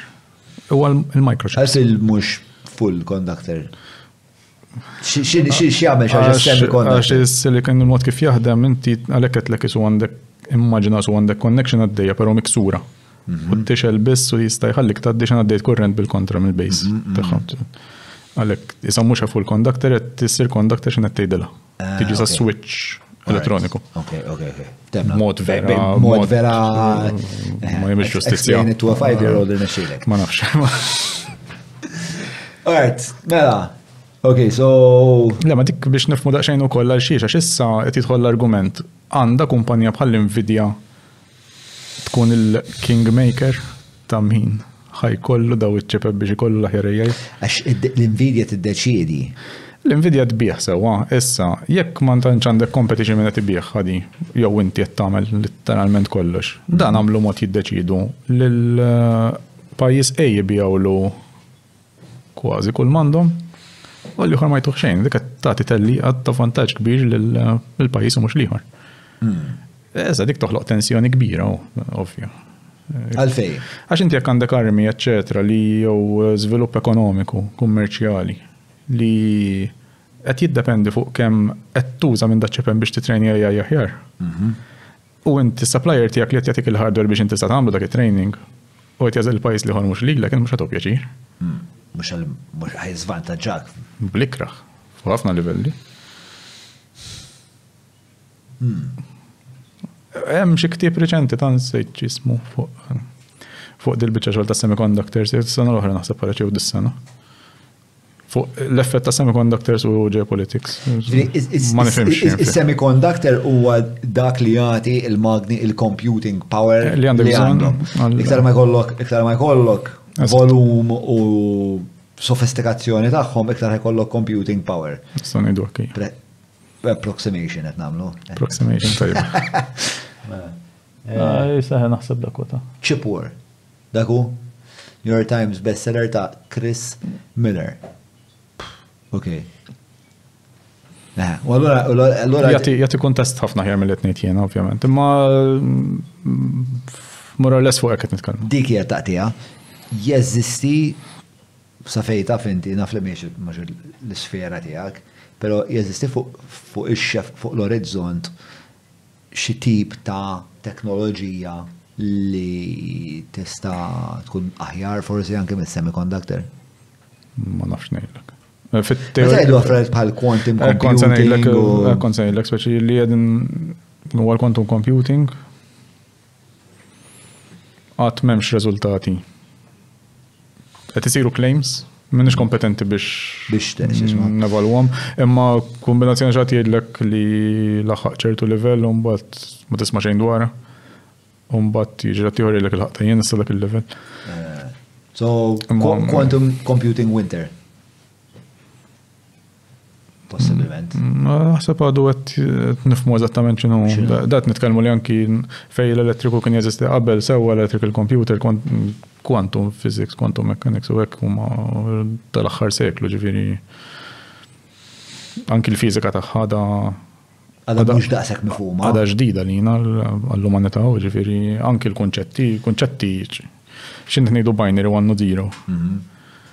F'kwantum qed nitkellmu on jew off 1 u 0 jew tnejn f'daqqa fl-istess ħin. Comes another level of abstraction. Din joħna. Right, episodju vera interessanti ta' Rogan, ma' Michio Kaku. Dak kiteb fuq il... Fuq quantum computing? Ija, u fejn jew jaħseb li tista' tmur. Teorizza, x'idrilek minn Michio Kaku? Raġel intelligenti u interessanti ħafna. Interessanti, naratur vera tajjeb li anka nibda nifhem ċertu. Kapaċi komunika ħafna. U physicist propjament. Nali physicist, ija. Pero minix kompetenti xejn fuq xi ħaġa kanti physicist jew mathematician għalfejn iddeċidejt id-dinja tal-AI. Naħseb kienet l-iktar miftuħa li ma kontx naf x'ħansib fiha fil-verità. Kienet l-iktar waħda avventuruża speċa li kien hemm. Għatem affarijiet tiskopri. Għatnilek sa dal-għodu għadnin naraw xħarġ il-bira.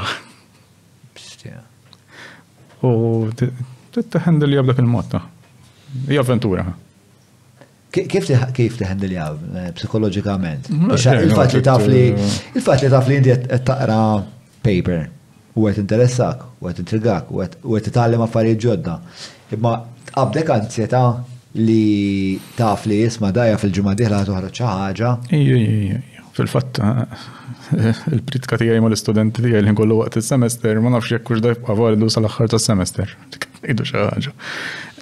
Li tagħmel aktar eċitanti wkoll l-affarijiet. Mhux hekk issa importanti imma kif qed tħares l-għeda bħal kollox hija opportunità kbira. Ġifieri da xejn oġġeġ ġdid għal kulħadd. Ġifieri llum is-sabiħ ta' anki t-teknoloġija li ġabitna fiha hi li jekk ħareġ żvilupp l-Amerika u jekk semmejt li bħaljan li kun mill-meta ħarġu paper il-bira. Stajt nara jiena mill-imsida dal-għodu. Ġifieri mhix jew il-bira stess kieku kont dak il-ħin.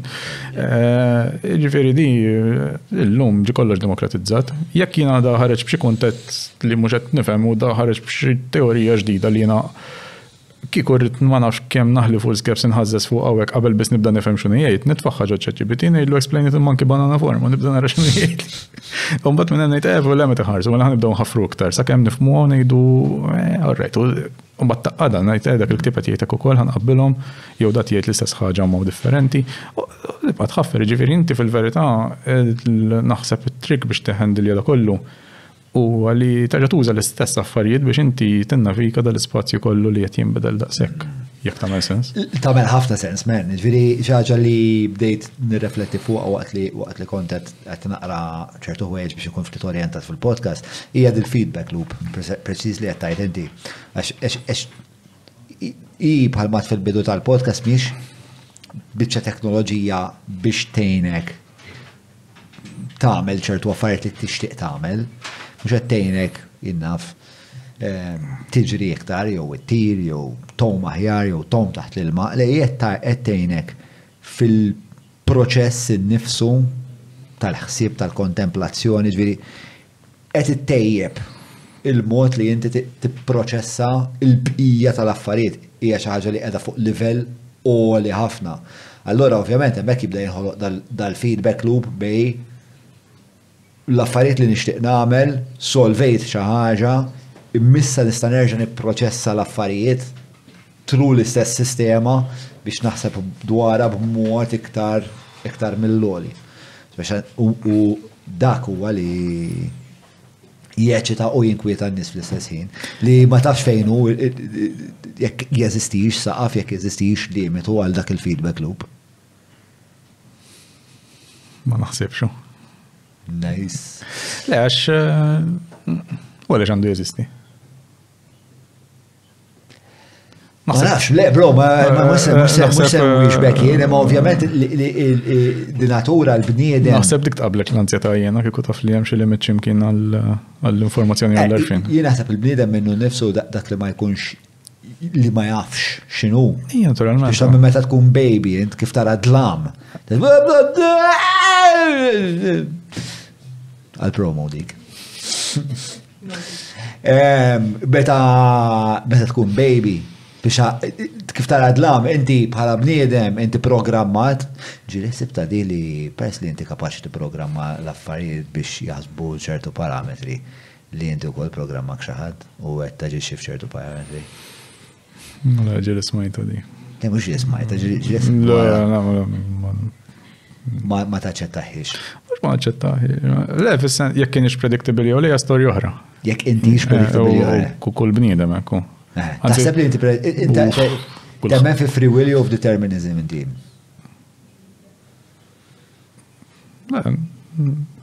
Naħseb hemm free will, imma fil-free will hemm ħafna predictability. Lejn naħseb li determinist, sfortunatament. Imma ma nirrealizzawx, għax di misconception fl-opinjoni tiegħi misconception oħra fl-AI li ma napprezzawx kemm aħna predictable. Bħala individwi wkoll.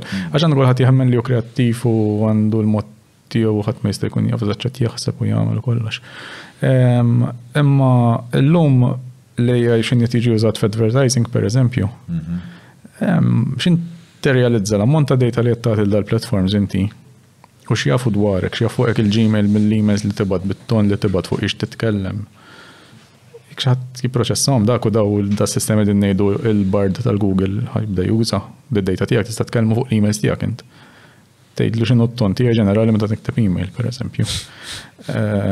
Jien naf għidli x'inhuma based fuq l-emails li nibgħat jien. X'taħseb li huma l-anxieties tiegħi.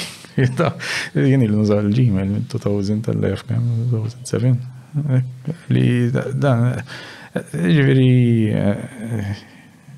ħafna drabi we underestimate kemm aħna u bil-fors jekk tkun inkella moħħok mhux kapaċi jipproċessa aktar minn hekk, ġifieri inti ħasseb il-patterns u r-rutini tiegħek biex issalfa x'inkella mhux. Issa, x'in inti qed tuża jien naf qar minn hekk platforms bħal Facebook pereżempju u social media, l-ammont ta' data li qed tagħti dwarek innifsek u dwar behavior tiegħek u x'jogħġbok ma jogħġbokx, jaf laqqas taf lilek innifsek daqskemm jaf dal-mudell li tinbena fuqek. Issa tinbena fuqek biex jagħtik riklami aħjar ħalli inti aktar fast fuq dak ir-riklam u aktar għamlu flus huma għax ir-riklam mexa fil-post li kellu jasal għalih. Sib xi oġġezzjoni morali fiha dik? Jekk qed tużahu għażildint fis-sens edukazzjoni ju. Edukazzjoni ta' kemm taqsam tiegħek innifsek online. Tagħti u titfa'. Issa pereżempju wkoll ma nafx hux vera jew le, ma ħafna nies jgħidulek għax il-mobile jisma' x'ittajt. Ma nafx hux vera jew le. Leġġenda dik. Ma nafx sewwa ġifieri ma nafx. Imma li naf li kieku x'għad jitlobni parir. Għandu x'jagħmelek biex isir jaf fuq John. Ngħidlu mhux werti ġbin, għax inti tirrekordja dak kollu, ħażżomm dak kollu. Sistemi bl-AI stess li jistgħu jifhmu vuċi u taqliba ġo tekst biex inti tipproċessa huma riċenti ħafna. Ngħidlu hemm mod iktar faċli li tagħmilha. Għax ma tarax John fuq tagħmlu l-eżempju fuq Adele. Għax ma narawx John u Adele fuq xi xedin jibbrowżjaw. Issa xiġri, qegħdin fl-istess kamra, qegħdin titkellmu, pereżempju. U għamiltu sieħ dej xulxin. Meeting, imma l-mobile second hemmhekk. Il-Facebook jekk il-location tiegħek enabled pereżempju, jaf li kontu fl-istess spazju dej xulxin, li aktarx tkellimtu ma' xulxin. Mela jekk l-argument Adele daħlet f'prodotti u għamlet like ta' xi ħaġa, ta' page, sewwa wara li tlaqtu. U ħajjejt ħanitfa' suġġeriment tagħha di lil John fil-feed tiegħu. U inti jew vera kont qed titkellem fuq allura tgħid di bħalma tkellem fuq Adele ħana faseb u mutħalt fiha. Allura lilu konfermajtlu tgħid oret mela jekk Adele tagħmel like ta' page oħra hemm ċans lil John toġbu. Jew kemm John jitkellem ma' Adele fuq Facebook. Dak kollha huwa informazzjoni. Int biżejjed rajta u scrollejt naqra iktar bil-mod u mbagħad kompleti scrollja ġa tih indikazzjoni biex jerġa' jinkik b'advert ieħor. Sakemm imbagħad jikkonkludi dik issa. Dik fil-verità hija ċip ħafna li biex jagħmluha u jimplementawha u taħdem tajjeb ħafna. Hija anke biex computation u l-power tagħha biex tagħmilha fuq dal-individwi kollha li għandhom bħala users, dik hija da bħal meta tagħmel il-target ads kważi. Eżatt dik dak huma target ads. Imma jibda jiddeċidi kif se jagħti l-aħjar riklam lil min. Għax hu target ads li dejjem li meta speċa skoprejt kif tużaħ dal-ostra target ads. Xi għamilt ħabta ma x'aġġarlek, kelli website kienet bih mill-AliExpress rolliet ta' toilet paper bl-istampa ta' Donald Trump. Fi żmien l-elezzjoni kienu vera jbijaw mendaw. U konna bnejna website u da bażikament ma konna nagħmel xejn, just called dropshipping. Tipo qabbatta mal-AliExpress u l-AliExpress kelli Shopify. U insomma blebs u hekk. Imma mbagħad meta tibda tibni target audience dik hija l-parti affaxxinanti. Inti tibda turi r-reklami il-target u bad tgħidlu replicate this audience. Tipo sibli udjenza simili għal din.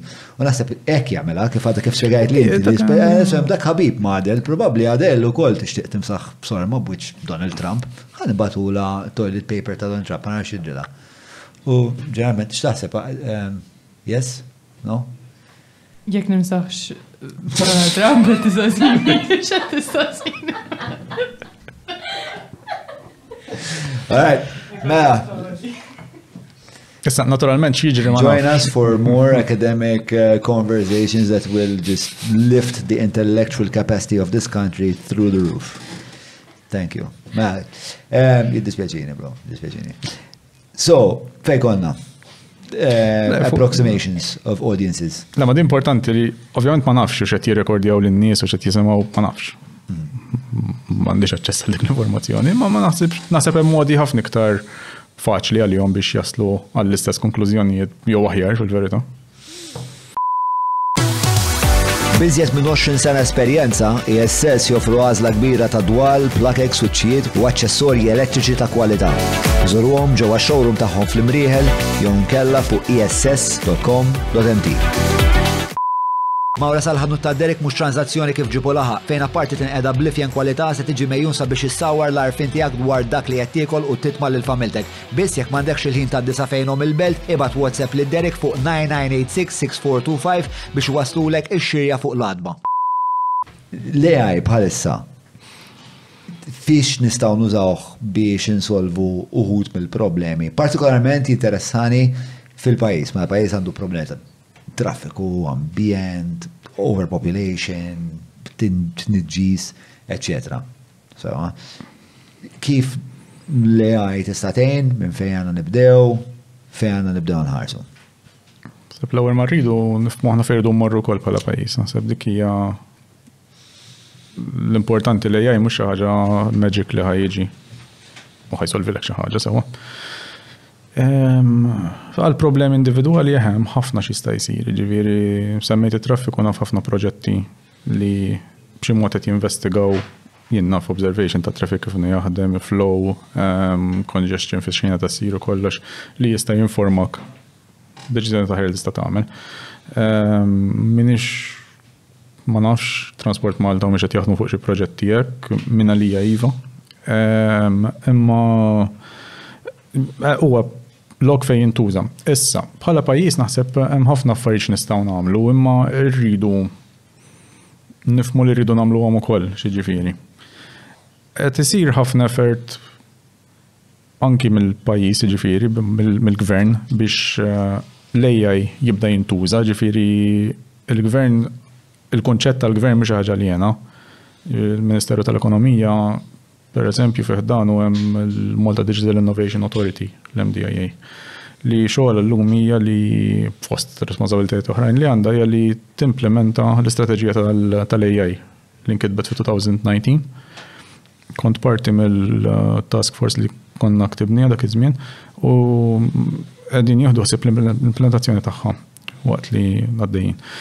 Ġifieri l-gvern minnaħa ta' policy, strateġija u hekk effort hemm u ma bedix issa għax hemm iċ-ChatGPT. Ġifieri dan rrid napprezzaw ukoll dak kien qabel dal-hype li hemm issa fl-AI. Ovvjament ġiet pubblikata 2019 ma kitbitx overnight għax laqas ChatGPT ma kellna. Ġifieri qas kieku rrid ġiedet il-ħin biex tissewwa. Xi perswada l-gvern biex jieħu naħseb xi ħadd fil-gvern naraf li ma tistax tinjaraw. Ġifieri min kienet josserva movimenti industrijali anki il-Google per eżempju 2017. Sa 2017 kienu għadin jgħidu mobile first li ġifieri jekk għandek website u taħdimx fuq il-mobile ħan ikkastigawk mhux ħantellaħilek fir-results. Kienu jieħdu dal-approach. 2017 da bidlu għalu aħna issa AI first, ġifieri jekk xi ħaġa m'għandix taqsam daqshekk ma' AI jew hekk mhux ħantuh importanza, li AI ħantuh l-importanza l-iktar li nistgħu. U naħseb dik bil-mod bdiet tasal. U naħseb il-gvern kienet jarafa li jisma' għaw din għaddejja ma stawx ninjarawha. U l-ewwel pass sewwa, però jifdal ħafna x'isir. U x'isir mhux mill-gvern biss. X'tinvolvi ma' din l-istrateġija? Inti fija pilastri differenti ġifieri ta' jinkludu edukazzjoni, għarfien l-industrija, l-innovazzjoni, livelli ta' etika. Ġifieri aħna nitkellmu li bħala Malta 2019 kellna ġa dokument li titkellem fuq l-etika fl-intelligenza artifiċjali. Qabel saru moda biex niftehmu dal-affarijiet. Bħalissa tiġi riveduta wkoll, proċessi qed tiġi rivedut. Mela, ħanipprova forsi naqqat din il-konverzazzjoni ma' konverzazzjoni li oħra li kelli fuq dan il-podcast. Tema rikorrenti hija pereżempju ekonomija bbażata fuq il-kostruzzjoni. Nselli għal Freud minn hawnhekk. L-AI tista' b'xi mod tgħinha jew tista' tgħinha minna li inġestixxu l-ambjent rurali u naturali aħjar jew it-traffiku aħjar. Naħseb huwa sular iktar il-fuq li l-argument huwa viżjoni li l-pajjiż għandu jkollu fuq x'tip ta' ekonomija jrid għalih. Li ħatwassal għal kwalità ta' ħajja aħjar tan-nies tiegħu fl-aħħar dak li importana. Naf pereżempju l-Kamra tal-Kummerċ titkellem ħafna dwar din l-idea li ikun ekonomija iktar bbażata fuq servizzi diġitali. Il-gvern kif qed ngħid qed jarafa ġifieri sa kellna event tal-ġimgħa l-oħra bit-Tech Expo fejn kien hemm entitajiet differenti, businesses differenti qed jitkellmu bejniethom jaraw kif jistgħu jaħdmu iktar flimkien u hekk ġifieri moviment hemm l-ekosistema bil-mod da timbena, ġifieri dawn rridu napprezzaw ukoll mhux se tmur torqod fil-għodu ħassib kollox lest, ma taħdimx hekk. Imbagħad għandek element b'saħħtu ta' edukazzjoni wkoll. Eżatt, biex ix-shift jiġri. F'moħħi jiġu żewġ affarijiet, probabbli hemm iktar, forsi tista' tikkorreġini jew tgħin niżviluppa ħsieb. Għandek bżonn li jkollok workforce biex li jkun hemm iktar nies edukati f'dan il-qasam bħal daw il-ġuventur. Għaw ħafna ġuventura barra, mat li jem u kol tfajliet. Mux kem għandu jkonna ħafna iktar. U tu hija l-flus. Le? Li jkollok investiment ta' flus. Iva. Biex tiżviluppa ċertu. Mux biss, irrid ikollok ukoll anki li n-nies uħossu li dik hija d-direzzjoni li l-pajjiż jaqbillu jieħu. Mela, qabel l-Ewropa. Biex inti tipperswad il-flus imorru, tkun hemm. Qabel l-Ewropa sul pajjiż kien iggirjat biex it-target kien ħanslu fl-Ewropa. Jew kien hemm viżjoni li tgħid. Exciting. Qed tifhem x'qed ngħid. Allura isek trid tgħid isma' għaliex il-ħolma tal-Ewropa x'kienet li issa ġara kif ħadmu l-affarijiet u kollox. Storja oħra ma nidħolx fiha jien. Imma kien hemm il-promiss li jisma' inti ħanislu fl-Ewropa mela allura ħaninaqdu ma' sistema ikbar fejn nistgħu nsifru iktar, nistgħu nġibu fondi, nistgħu niżviluppaw il-pajjiż gawda minn ħafna fondi għadu sal-lum gawdi. Provjana l-infrastruttura, programmi nissifru, il-vantaġġi kbar kienu, ma nasibx konna nsalvaw il-kriżijiet mondjali kieku ma konniex parti mill-Unjoni Ewropea. U dak kien it-tir ta' dak iż-żmien. Imma n-nies kien hemm diskussjoni anke taħraq fuqha u ma ġara xejn għax dik hija ħelti li tkun. Għax in-nies bdew jgħidu jien ħajti personali kif tista' tkun l-opportunità ta' xogħol jista' jkun aħjar għadha. Allura translejtjat f'livell li n-nies jistgħu jgħidu jien nista' nkun aħjar. Li ninkwieta f'nuqqas ta' viżjoni ta' dak it-tip. L-aspirazzjonijiet individwali tan-nies u mbagħad jistgħu tħallihom għar-riħ tal-bżonn tal-moment ta' dak li jkun li. U inti qed nifhem sew li inti qed tipponta lej il-bżonn ta' bl-Ingliż seħ grand narrative. Bħalma kienet l-Ewropa, bħalma kien il-Ħelsien, bħalma kien l-indipendenza. Li bħalissa qisu l-pajjiż m'għandux huwa pjuttost qisu diżorjentat kulħadd jiġbed l-emmulaw. U inti qed tgħid jista' jkun hemm il-potenzjal biex nerġgħu nikkonsidraw l-ekonomija tagħna mill-qiegħ tant li ssir il-grand narrative. Sinċerament naħseb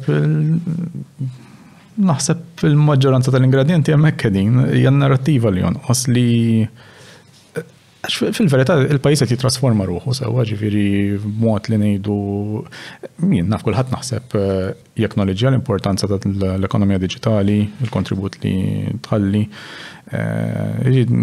Ma sibx li kulħadd jaknoleġġja tagħmel. Le bħala stakeholders qed ngħid li il-problema li n-nies mhux iħossu dik f'ħajjithom. U naħseb hemmhekk. Jekk noħroġ fi-triq u nsaqsi individwu isma' x'taħseb fuq id-digital economy. Naħseb għandek raġun, u għalhekk in-narrattiva hemm m'iniex kompetenti għan-narrattiva, imma għalfejn imma mela Forsi nippruvaw nqaxxu l-basla bil-mod. Għalfejn il-bniedem normali fis-sens. Il-bniedem li mhuwiex midħla tal-informatika għandu jinteressaħ mid-digital economy. Kif tista' tgħidlu ħajtu? Inti naħdu ChatGPT, tkellimna fuq. Intom tużawh bħala podcast fl-operat tagħkom.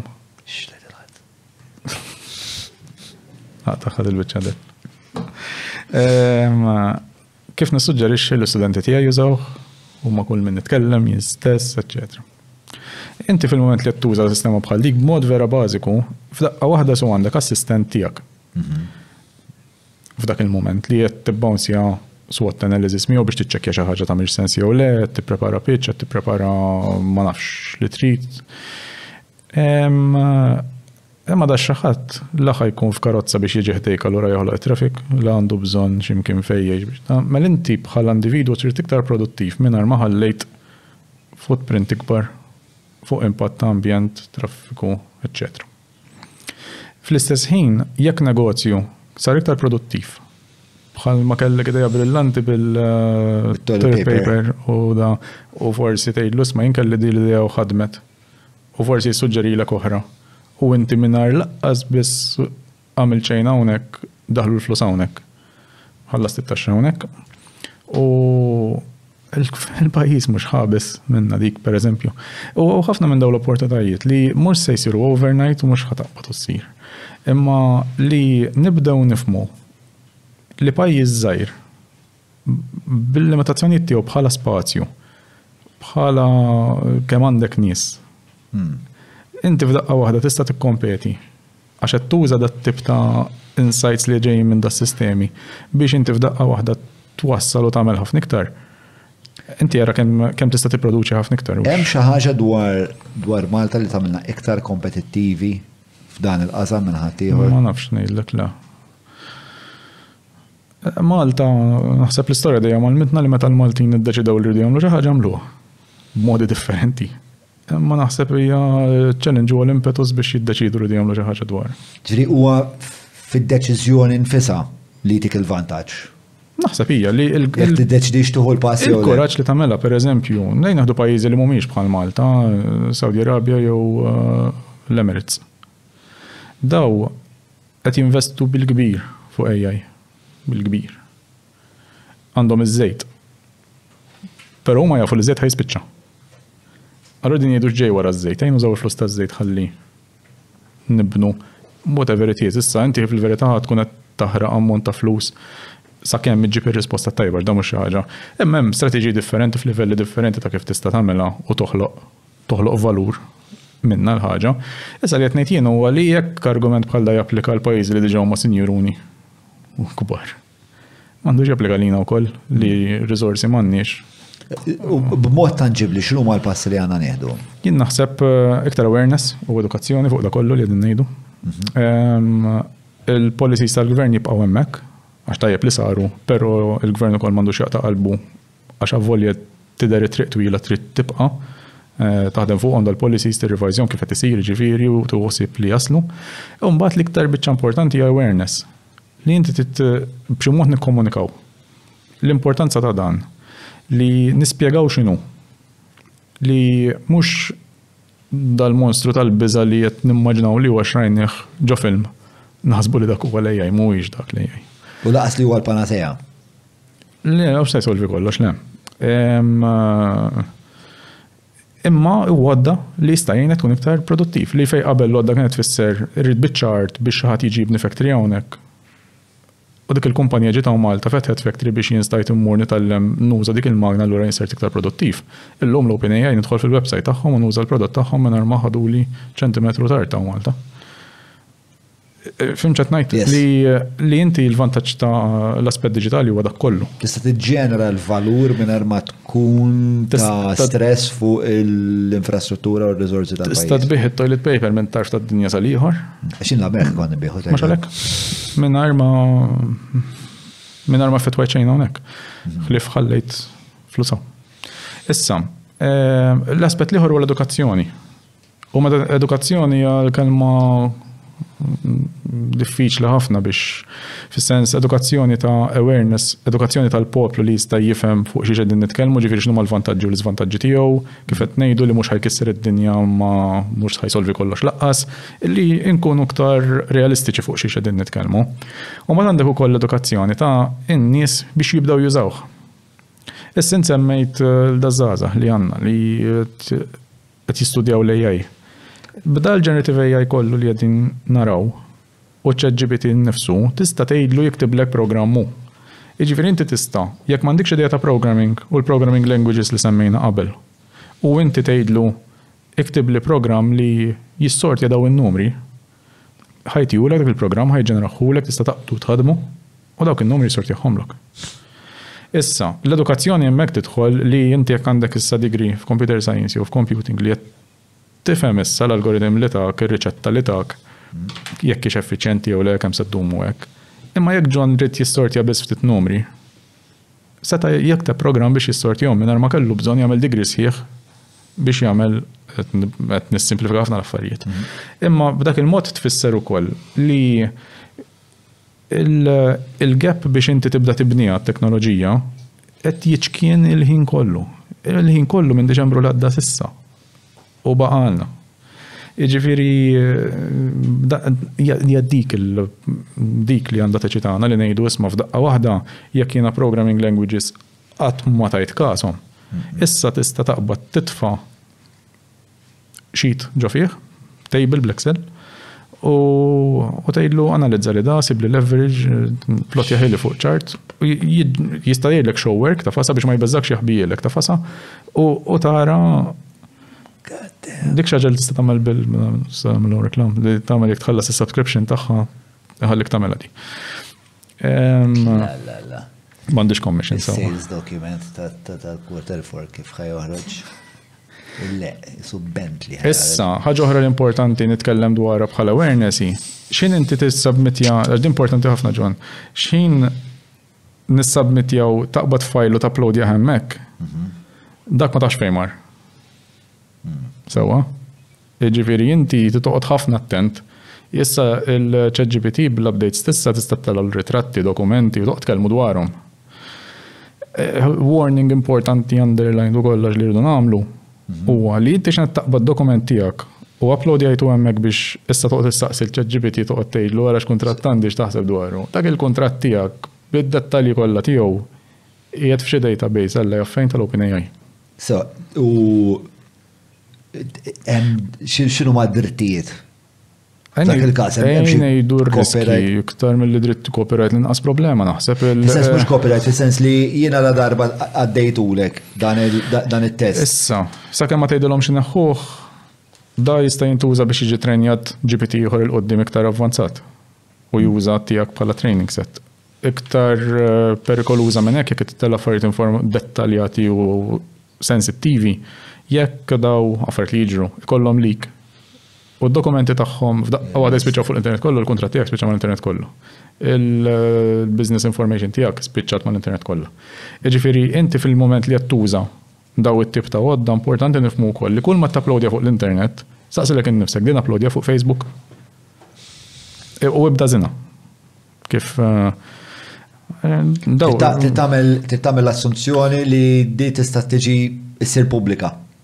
Aha. Jekk speċjali jkun hemm biżżejjed avvenimenti li hemm modi l-OpenAI din jgħidu ta' kif inti tista' teskludi xi affarijiet milli jidħlu fit-training set tagħhom fis-settings qed jimprovjawhom ħafna aħna għaddejjin, jiġifieri tara settings qegħdin jimprovjaw jgħidlek iċ-chat iżommiex, option tażilha, iċ-chat ma jżommiex, jiġifieri history m'għandekx. Però xejn minn dak modi ħelġu l-modell li jista' jerġa' jiġi trenjat jekk żammejt il-history mexawla dik qed juża biex jibqa' jitrenja l-modelli tiegħu. Ġifieri huma jagħmlu ħafna effort l-OpenAI biex iżommu l-kredibilità u l-fiduċja ta' min qed jużhom biex tibqa' tajba, però importanti napprezzaw ukoll jew nifhmu r-riski x'in qed nagħmluha din. Issa qed ngħid hekk, però hawn ukoll soluzzjonijiet issa u dik is-sabiħ tal-kompetizzjoni. Fejn pereżempju l-Meta li huwa l-Facebook bjan li kunna hemmhekk ħarġu Llama jgħidu li huwa large language model. Llama kif u l-bira ħareġ Llama 2 minn għalija. Large language Ma nafx tfisser. Ma l-lama spelluta bħal-annimali. L-lama. Walek għamlu biex tiftakar. Ftakar, baħna.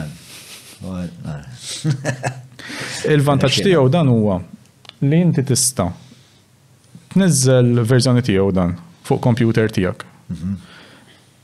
U tħadmu hemmhekk. U titrejnjah bl-affarijiet tiegħek fuq il-computer tiegħek. Allura mhux qed tmura fuq is-servers tagħhom, uploadja hemmhekk. Li dik tista' tgħin jekk ikun hawn intrapriża Maltin li jridu pereżempju jużaw dit-teknoloġija biex joffru servizz aħjar għax għandhom l-informazzjoni tagħhom. U jistgħu jkollhom conversation mal-kuntratti tal-klijenti tagħhom, każijiet, eċetera, x'teta kellhom.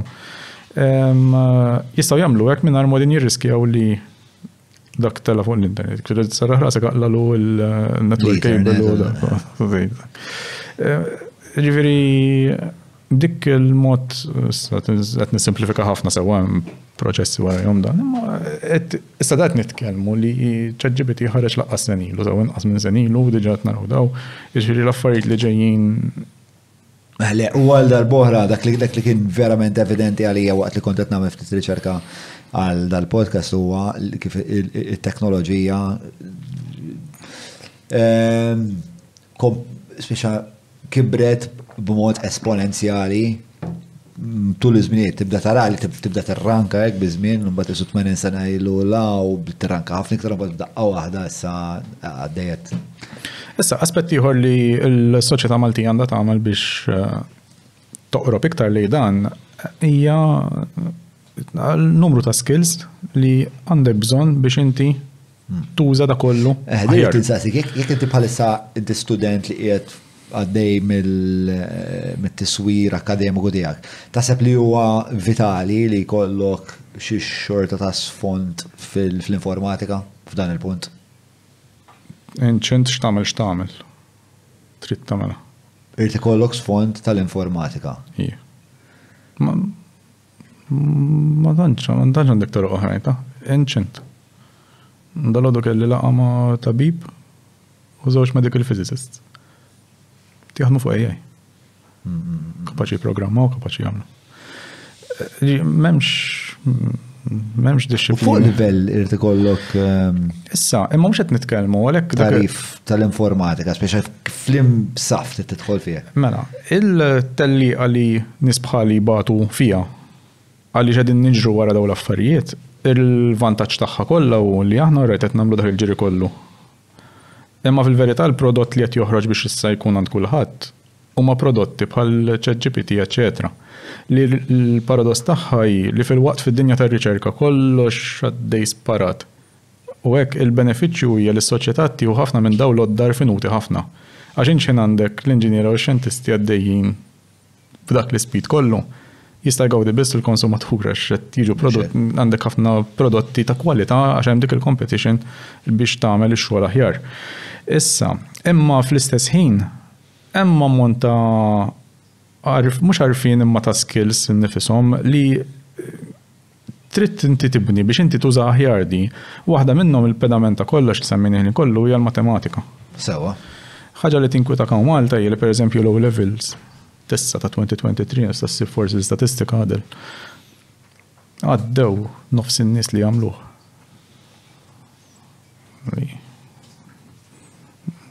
Li jankwitanti. Li hija parti bażika ta' dan kollu li qed nitkellmu dwaru. Issa meta nitkellmu fuq pedament. Nitkellmu fuq mezzo level. Mhux qed nitkellmu xi matematika li ħatibni lejha jbiha. Mhux hekk. Dad nitkellmu fuq kemm inti l-bot milli torganizza xirja, ġifieri mhux laqqas biex tmexxi negozju ta' jew hekk. Issa għandna neħdu ħsieb l-edukazzjoni tagħna tindirizzhom dawn l-affarijiet hux biex b'xi mod anke nimmotivaw iż-żgħażagħ tagħna biex jaraw aktar valur għax qed jagħmlu matematika mhijiex sempliċement. The subject that saw the largest number of students fail was mathematics with 976 out of 4,295 students who registered for the exam failing. 351 students did not show up for the exam. Tajba. Issa, xin taħdem dik fil-verità trid tara l-istatistika propja ta' kif għaddew fis-sens tista' jieħdu homework kulħadd biex jippruvaw. Imma inti għandek grades differenti minn 1 sa 6 jew 7 naħseb ma nafx kemm. Li tista' ġġib. Mbagħad għandek il-U li teħel. Il-U hija l-failures. Unclassified laqas tikmarka. So ma jirreġistrakx. Għandek ammont ta' użu għali. Li huwa dak 957. Le, issa, imma mbagħad mill-argument li inti sa 5 tista' tużah validu biex taħdem, biex tidħol jinnaf xi skola jew hekk. Is-6 u 7 ma joddux. Allura t-trikk huwa is-6 u 7 toddomx mal-U. Mal-failures jew le. Imma fil-verità ma tagħmel xejn bih xorti għandek 6 u 7, tgħid 6 u 7. Il-punt huwa dan mhux qed noħolqu il-viżjoni di importanti niftehmu fuqha wkoll. Di mhux viżjoni biex ikonna pajjiż kollu Alan Turings għax ma jaħdimx. Ma jaħdimx. Imma din ngħidu li ċertu sens ta' intuition fil-matematika li din nifhmu għall-inqas li jisma' ċertu numri kif qed imorru ma' xulxin x'inhu jiġri ġeometrija bażika li inti tużhom f'negozju hekk biex tmexxi negozju inti u x'inhu ċertu affarijiet għamilthom. Loġika matematika jeżhom. Issa, il-problema ħafna drabi anke meta jkolli studenti li ma jkunux ta' background tekniku tal-IT kunu per eżempju digital arts ġol università. Ikun hemm ħafna minnhom daħlu arts per eżempju għax b'xi mod x'imkien iġġieldu mal-matematika jew ma ħadux grazzja magħha jew dejqithom. Li hija ħasra xi mbagħad xejn jibdew mija jagħmlu programming, għażol bidu jibdew jibżgħu mill-dak u mbagħad jibdew jagħmlu. Qiegħda. U xejn jibdew joħolqu l-affarijiet u jarawhom b'mod li bil-lingwa li huma komdi biha. Lingwa mhux programming language tal-li jisom qed jesprimu ruhom u bid-diżejjed użu tibda tuża. Inti mbagħad f'dak il-mument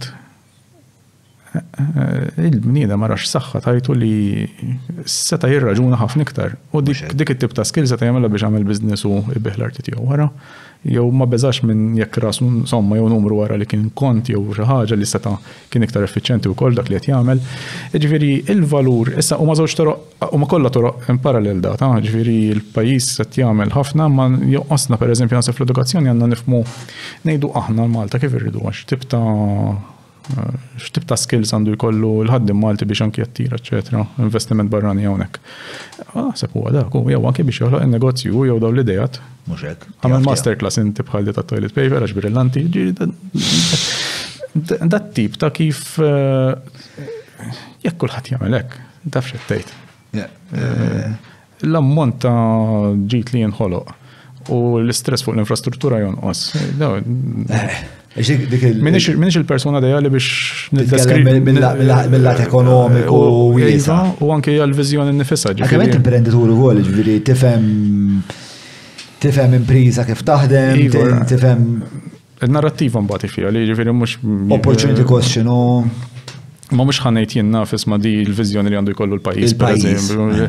Ħafna fora fejn jien nipparteċipa ħafna ħeġġeġ kulħadd jipparteċipa għax huwa obbligu ċiviku naħseb ta' kull min jitaw speċi x'qed tagħmel Lord Gerger. Ħameġ ħaġa dwar. Nisbit Gergir ma sassolvi xejn. Ma hemm ħafna fejn tista' jekk għandek idea tiegħek sib il-fora tajba, preżenta l-argument tajjeb. Jekk anke għandek argument u tixtieq timpruvjah. Għalix lew, za ċaġġibiti biex tara zistax tamlu ktar ċar. Biex tirfinaħ, jew għedli ċallenġijak l-ura. Dawn huma affarijiet naħseb li għanna nitalmu minnhom biex nikbru bħala pajjiż. Naddu issa għas-sezzjoni patruni jistaqsu fl-imkien ma' Dylan Sejkel, din is-sezzjoni tal-programm ġuba l-kom il-bib tagħna tal-Kutriko, issa jfet immajna tibda deħla bil-mod ix-xitwa, kont trid tintafa' naqqa relax, naqqa romantic, mal-mara, qudiem fireplace, jew stove. Jekk dan huwa l-każ għalik, huwa każ li jiena nirrekomanda ħafna lilek. Zur il-ħbib tagħna tal-Kutriko li għandhom l-ikbar għażla xelta ta' fireplaces fil-pajjiż, xi 300 mudell. U sa nkomplu, patruni nistaqsu, jien ħabib tiegħi Dylan Sejkel. Għara tlaqna, l-ewwel mistoqsija ġejja minn xi ħadd li jismu John mingħajr H li jiena diġà ġifieri għandi ammirazzjoni straordinarja għalih dan il-piż żejjed minn iridu. X'taħseb fuq blockchain? Jien naħseb li blockchain u AI jistgħu jintegraw bejnietom. Nixtieq nkun naf l-opinjoni tiegħek rigward dan! Exclamation mark, question mark. Bro, jew statement dak, jew mistoqsija. Ma se tkun tnejda. Nixtieq nkun naf l-opinjoni. Kif dik tista' tinqara bħala mistoqsija, nixtieq nkun naf il-mistoqsija. Nixtieq nkun naf il-mistoqsija tiegħek dwar dan, l-opinjoni tiegħek dwar dan.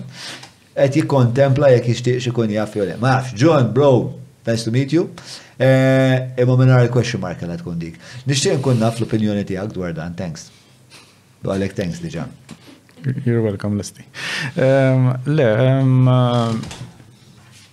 blockchain hija teknoloġija oħra separata, m'għandux taqsam. Inti familjari magħha? Fuq livell bażiku ħafna u bl-ebda mod ma nista' ngħid li nifhem.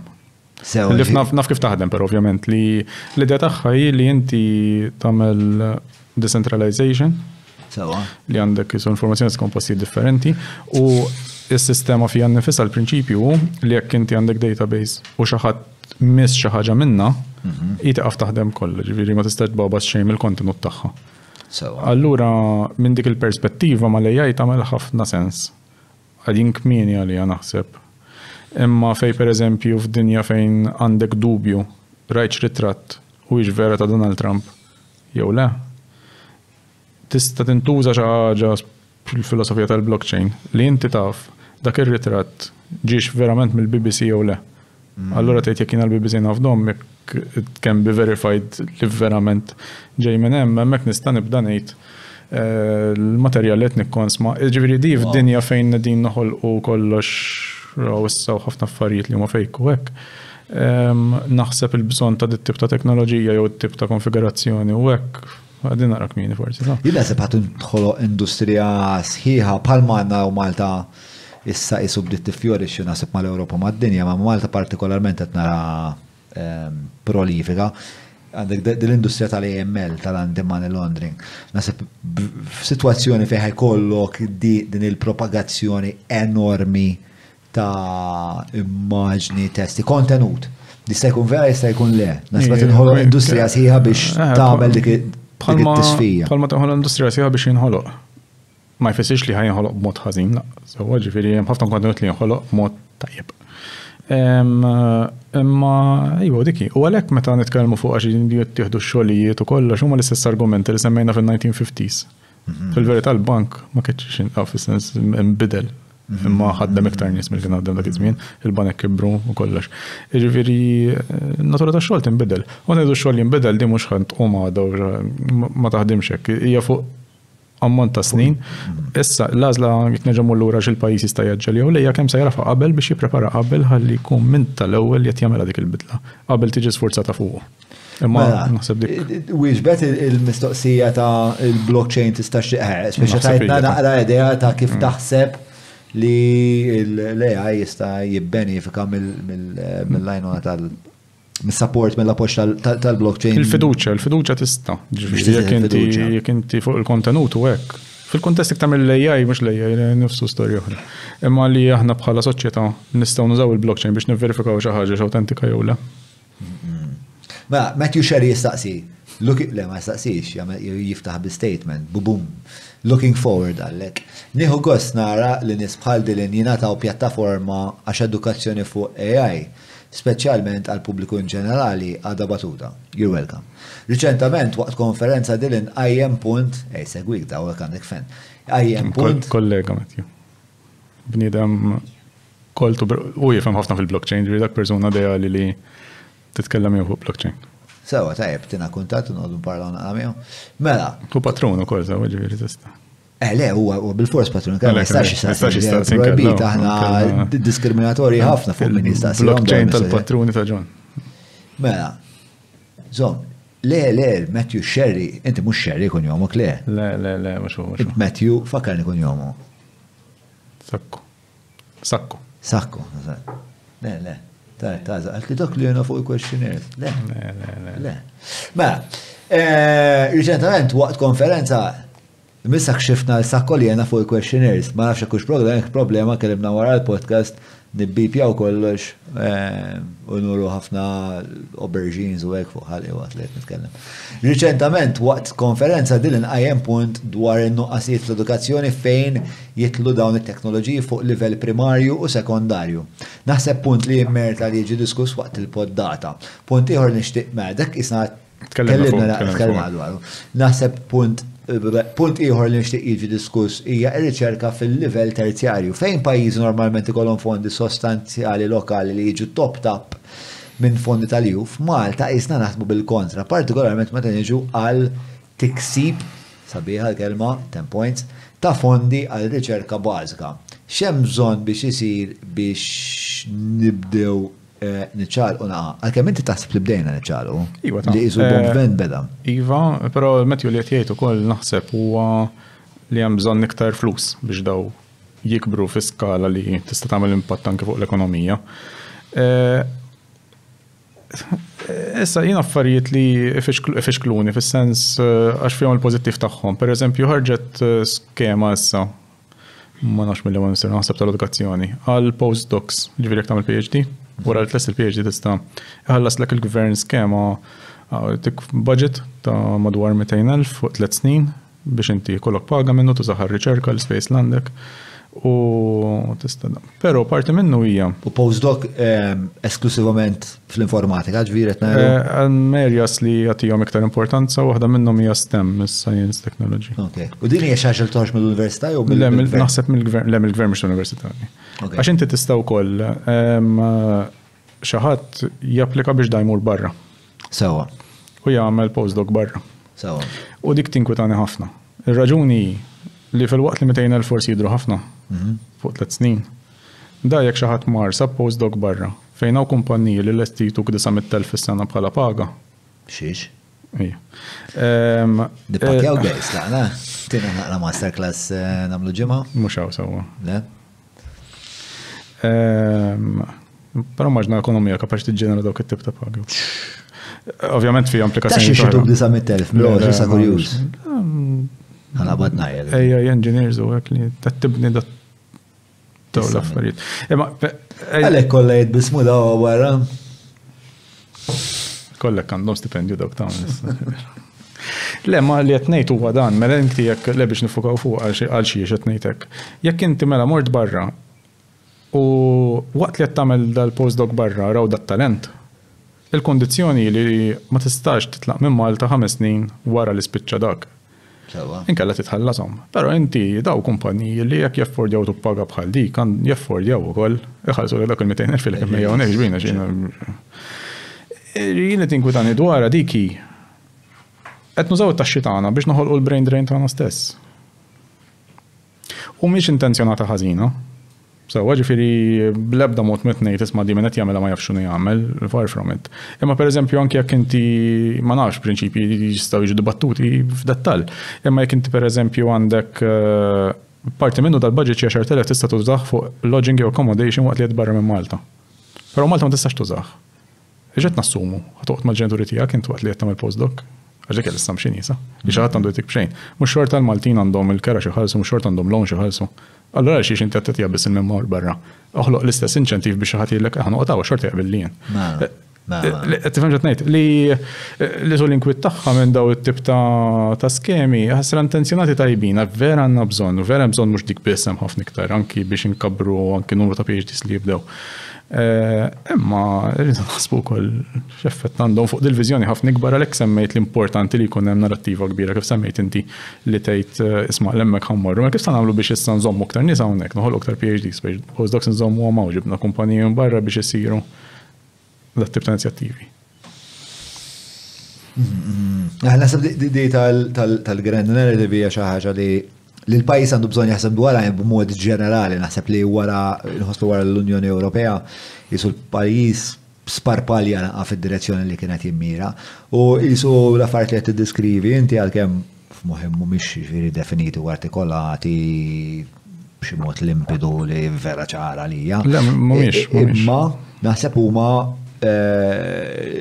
il-breadcrumbs proverbjali li nistgħu nibdew insegwu biex naslu għal viżjoni li tagħti ispirazzjoni li anka Di mhux għal flus biss jibqgħu Malta, ma Malta se tiġru affarijiet Għax eċitanti. inti l-kwalità ta' ħajja wkoll li inti qiegħed f'post fejn qed tgħix komdu, għandek post fejn tista' tipparteċipa u toħloq xi ħaġa ġifieri hemm ħafna affarijiet li appellaw. Li interessani iktar fi-grand narrative mbagħad hija wkoll li inti il-bniedem juhu sa komparti minn xi ħaġa li hija xi ħaġa kbar minnu.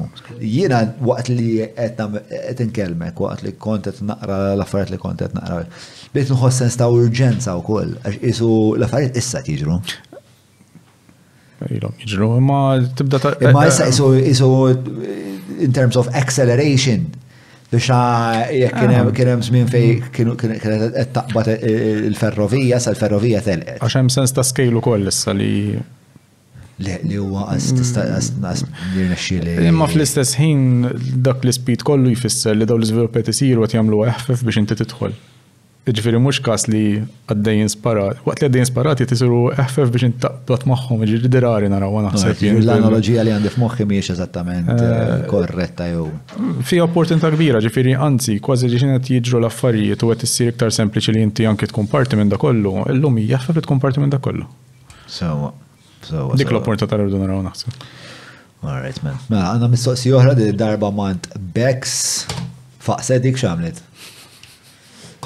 Għadek, tek edha, għawek faqqasa għawija, ħana għarġu għalajf.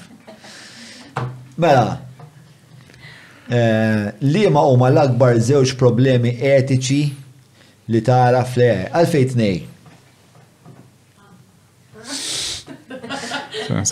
U kif nistaw nimmitigawhom? It-top 2.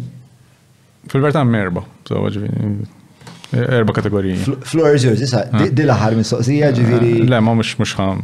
Tista' teloġġika biex hija importanti nitkellmu dwarhom ukoll. Hemm erba' affarijiet li jistgħu imorru ħażin. Morris Verge. Fil-verità. Ma jiskludux il-xulxin u jistgħu ma jiġrux. Issa, l-ewwel waħda hija li xagħti jużaħ ħażin.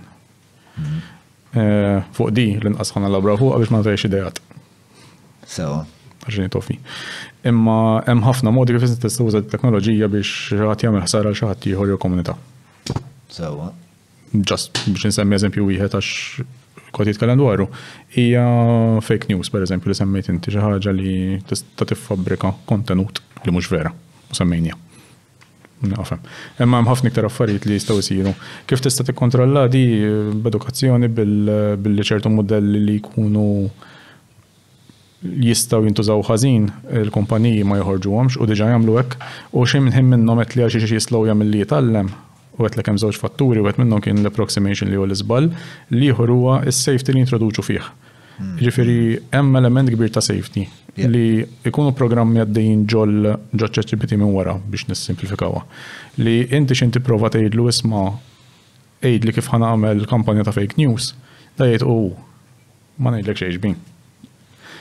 Imma dik fil-moment li qed jagħmilha jiċċekkja u jara kif se jagħmilha. Pereżempju, Claude huwa l-chatbot li ieħor li semmejt. Dak il-claim tagħhom hija ddiżinjat li ma' for social good ma nafx xi ħaġa kienu. U jekk tgħidlu pereżempju jiena għejdli kif tista' nagħmel ħarm il xi ħadd ieħor, jgħidlek le ma nistax ngħidlek. U mbagħad tipprova tilagħbu tgħidlu jiena qed nibża someone mill-ħarmi. Għejdli x'għandi naħseb u x'nista' nistenna jgħidlek le għax fil-moment li ħanejdlek nista' ntiku wkoll idea ta' x'tista' tagħmel. U ddiżinjat b'mod li l-element ta' safety li jibqa' għaddej fiha b'dak il-mod. It-tieni dik hemm ħafna xogħol li jista' jsir u anki fil-korsi tagħna l-Università Malta nagħmlu ħafna effort minn dan li nistgħu ndaħlu elementi. Fid-dipartiment tal-informatika jsir ukoll mistoqsijiet fuq dwar etika jew taħriġ dwar etika. Fid-dipartiment tal-AI għandna unit sħiħa hija għandek ethics, ġifieri l-istudenti kollhom semester sħiħ fejn qed jifukaw fuqhom. Ovvjament anke fis-suġġetti l-oħrajn fejn hemm ethical issues jiġu diskussi l-ħin kollu dik importanti ħafna. It-tieni ħaġa hija t-tellieqa biex jiġi żviluppat l-AI race. Li kif il-ChatGPT ħareġ, ġiet tellieqa sħiħa li kulħadd trid juri li anke jien kapaċi nagħmlu, il-Google, il-Meta. Issa, dirajnija bħalma semmejna jenna fi żmien Turing u Curtin Motley da koll, dejjem jiġru daw browser wars fin-90s u għajdaw dejjem jiġru. Astħalna fija tal-browser wars u s-sommi għalet għal-darbora. Daw dejjem ikollok di l-element ta' tellieqa. Issa, dik it-tellieqa tista' tintuża kemm il-ħażin tagħha x'inhi. Mela, kemm il-Facebook meta, kemm il-Google. L-Google ovvjament tivvintaw anke t-teknoloġija fundamentali li waslet għal ChatGPT kienu kompetenti u kellhom kollox biex jistgħu jagħmluh u joħorġuh mal-OpenAI jew qabilhom. Ma ħarġuh għax il-Google l-stakes tagħhom ma ħafna ikbar mill-juma ta' startup. Jien naf nafdawhom bl-email bil-kalendarju kollox. Ġidaw ma jistax joħroġ prodott li jmur xi ħaġa żmerġ fih jtilfu l-fiduċja ta' dik il-klijentela kollha. Allura m'għamluhiex. Il-Facebook l-istess, ovvja, il-biznis tagħhom ħafna ikbar minn li ġast esperiment AI. U l-OpenAI jagħmluha, allura ċaqal u s-suq kollu ġiethom tajba, l-prodott kien tajjeb, ħafna eċċellenti bħala usability u kollox għadu s'issa, improvja. Imma issa joħloq dit-tellieqa li kulħadd jipprova jagħmel. Il-problema tat-tellieqa li inti x'inha tiġri ċans li taqgħa jiżdied milli qed timxi. U riskju li naraw ukoll huwa dak li fil-moment li għaddejjin malajr l-affarijiet jistgħu jmorru xi affarijiet żmerġin naf xi l-chatbot joħroġ informazzjoni sensittiva biżbal pereżempju għax ma jkunx it-testjat sewwa biżejjed jew hekk. Riski li jistgħu jiġru ma jfissirx li ħajġru jew li ġraw, ma jistgħu jiġru. U mbagħad ovvjament għandek it-tellieqa wkoll fuq livell militari li ċertu pajjiżi jgħidulek imma di aħjar nużaw ukoll biex niddefendi lil nnifsi u niżviluppa bħal arma. Li dik ukoll tista' toħloq ċertu pressures li issa dik jkun hemm trattati bejn il-pajjiżi li qed jiftehmu, żommu trasparenza bejniethom fuq x'qed jiġi żviluppat u n-no-go zones fejn huma. Fejn iridu jsiru. Fejn iridu jsiru. Cloning saret. Fil-cloning saret u minn għalija l-unika nies li ġew arrestati spiċċaw il-ħabs kienu ġo Ċina. Ċiniżi. U naħseb fejn is-soltu aħna dottrinati naħsbu li forsi Ċina ħajkunu l-iktar li ma jirrispettawx dat tip ta' affarijiet. Jien naħseb fil-mod kif taħdem iċ-Ċina hemm ċertu sense of security fiha nnifisha. Iċ-Ċina trid kontroll il-mod kif taħdem. Mela allura ma tridx tinħoloq teknoloġija jew xi approach intern li ħaj tellifa minn dak il-kontroll. Allora taħseb li qed ikun hemm taħseb li bej dawn l-istati l-kbar. X'hemm ma nafx, imma nimmaġina li jkun hemm ċertu sharing biex ta' niżguraw il-ġurġin li ħadd mod jaqbeż il-lajn. Fl-interess tagħhom. Għax kulħadd irid jibqa' jgħix biex jargumenta le. Jekk ħadd kisser kollox u ħadd tkun parti minn dak li tkisser kollox. Di bħal l-argument li jsir fuq l-armi nukleari. Jafu li memx ħadd ma se jirbaħ fiha. Relatata ma' l-etika, mal-qawwa tal-istati. Taħseb li kumpaniji bħal OpenAI, kumpaniji bħal Meta li jkunu qed jiżviluppaw l-AI fuq dan livell, Google qed jiżviluppaw AI, huma diġà jew se jsiru iktar b'saħħithom mill-istati sovrani kif nafuhom, kif konna nafuhom dawn l-aħħar. Naħseb huma ma jużawx, ma jeżerċitawx is-saħħa. U dejjem rajni għadi ġifieri l-kumpaniji l-kbar kellhom dejjem dit tip ta' saħħa. Li per eżempju fil-biografija ta' Musk issa li ħarġet issa reċentement. Rajta? Imma smajt intervista mal-biografija tiegħu fuq l-experiment. U semma każ fej per eżempju l-Starlink li hija sistema ta' internet mis-satellita taqbad magħha minn fejn trid fid-dinja. Kienet tintuża l-Ukrajna fil-gwerra. U l-Ukreni talbu l-Musk biex jista' jtihom connectivity x'imkien biex jagħmlu xi attakk. U dak kien persuna mhux eletta, privata li kellha d-saħħa jagħmilha jew le. Li ġara fil-verità kienu għamlu geofencing ma' area fejn ġifieri ftek il-biċċa m'hemmx aċċess, kienu ħasbuha minn qabel għax kienet perikoluża u kollox, però stess apparentament irrealizza mill-saħħa żejda li kellu stess fideh.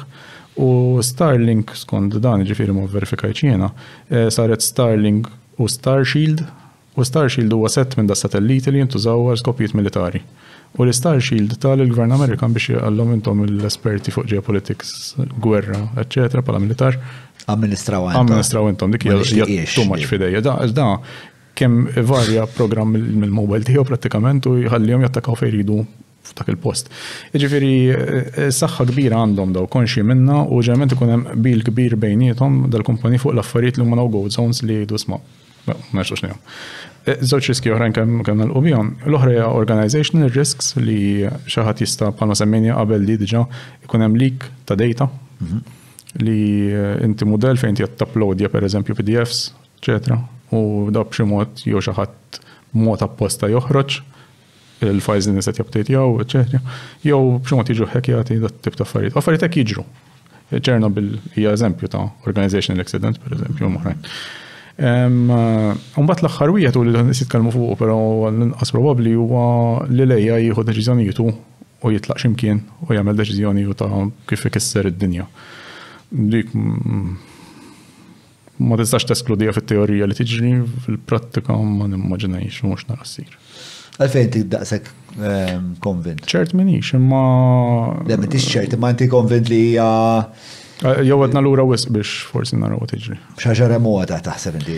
Ija, l-iktar ħaġa li tista' tinkunanna dwar l-AI hija dwar dat-tip ta' AI hija x'ħin nagħtu objettiv li mhux realistiku. Jew il-mod ta' kif nagħtu objettiv. Jew hemm tot experiment tal-paperclip li jispjega.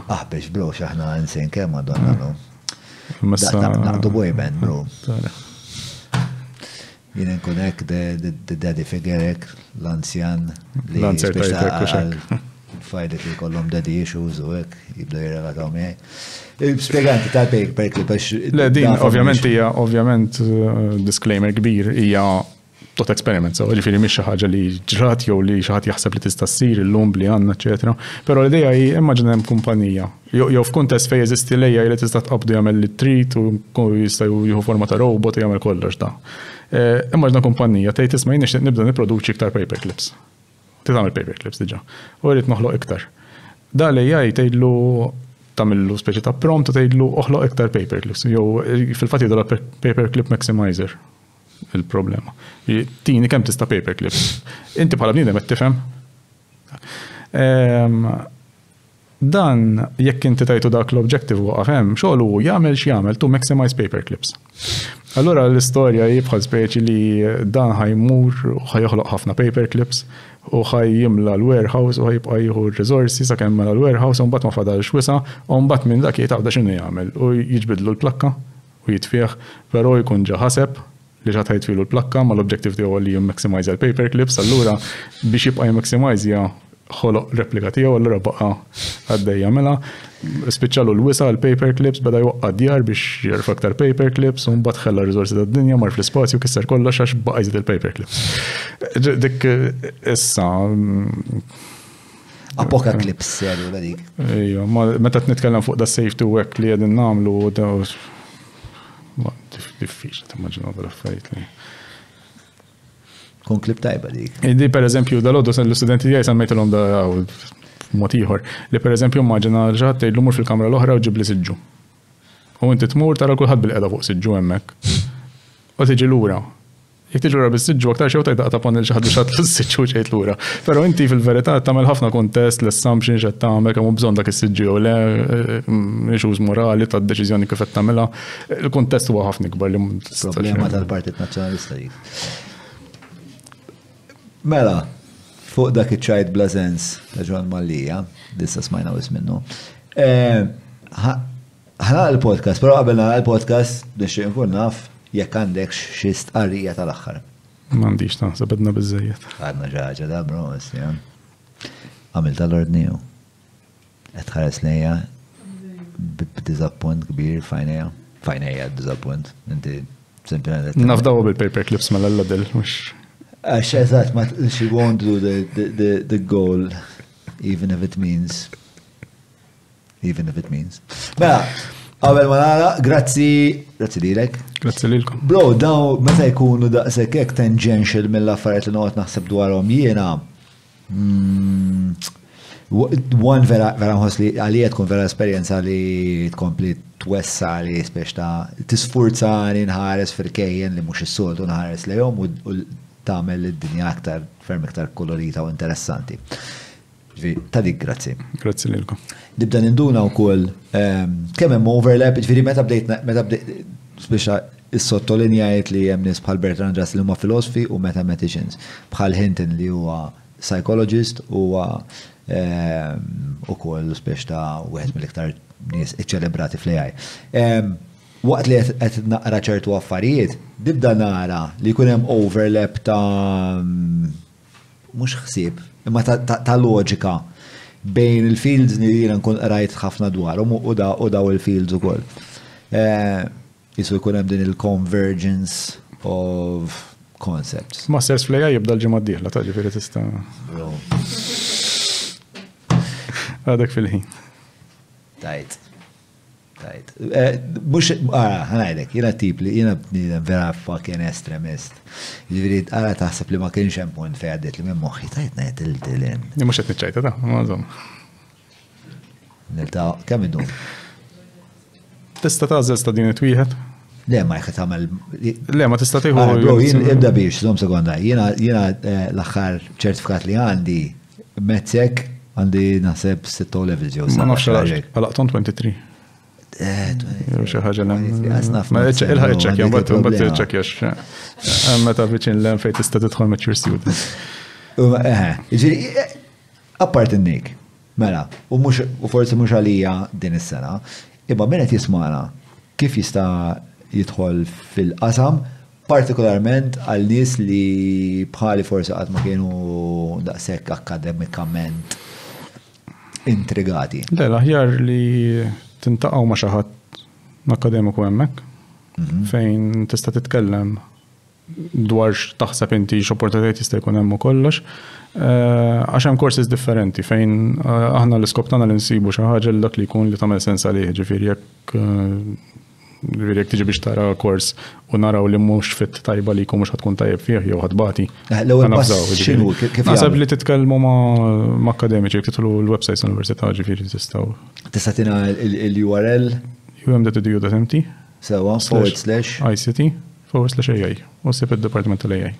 /ICT/AI ħnitfaqa fil-ħolqa. Minnaħti qiegħda kollox għal-darbuħa, grazzi bro. Grazzi lilkom. Ta' kollox, mux ta' lila bit. Patreon.com/ġomalija, jek tixtiqu tappoġġawna biex dan il-proġett li stravera l-qalbi, bro. Daw il-konversazzjoni vera l-qalbi. Da il-proġett ikompli jisir, ikompli għamil da tip ta' affarijiet, għanna proġetti oħrajn bħalma forsi tafu, insomma ġejjin fi xhur li ġejjin.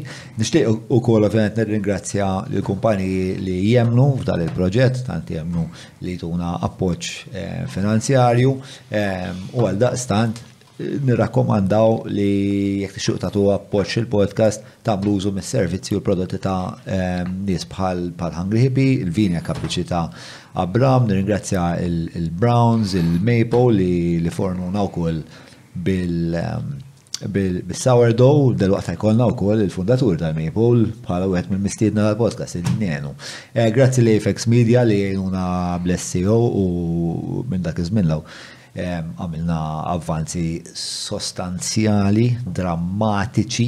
Grazzi wkoll il-GSC Technologies li għandhom summit fuq sostenibilità vera interessanti, vera eċitat lajn il-kom iktar dwara u se tkunu tafu iktar dwara dal-waqt. Nirringrazzja wkoll l-ISS Electra għal-min tisegwi l-paġna tiegħi ta' social media moħħkom hemm għal-premju bozza tal-1000. Nixtieq nirringrazzja wkoll il-Leakabs li kienu magħna sa mill-bidu li wasluna li l-tim tiegħi mistiedna l-emmolaw. Grazzi l-Kutriko, il-Garmin kif ukoll 9966425 lid-Derek Beats.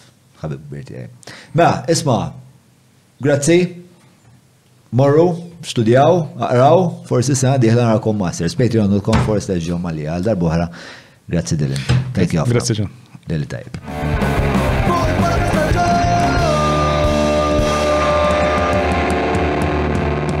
Mela, tlaqna?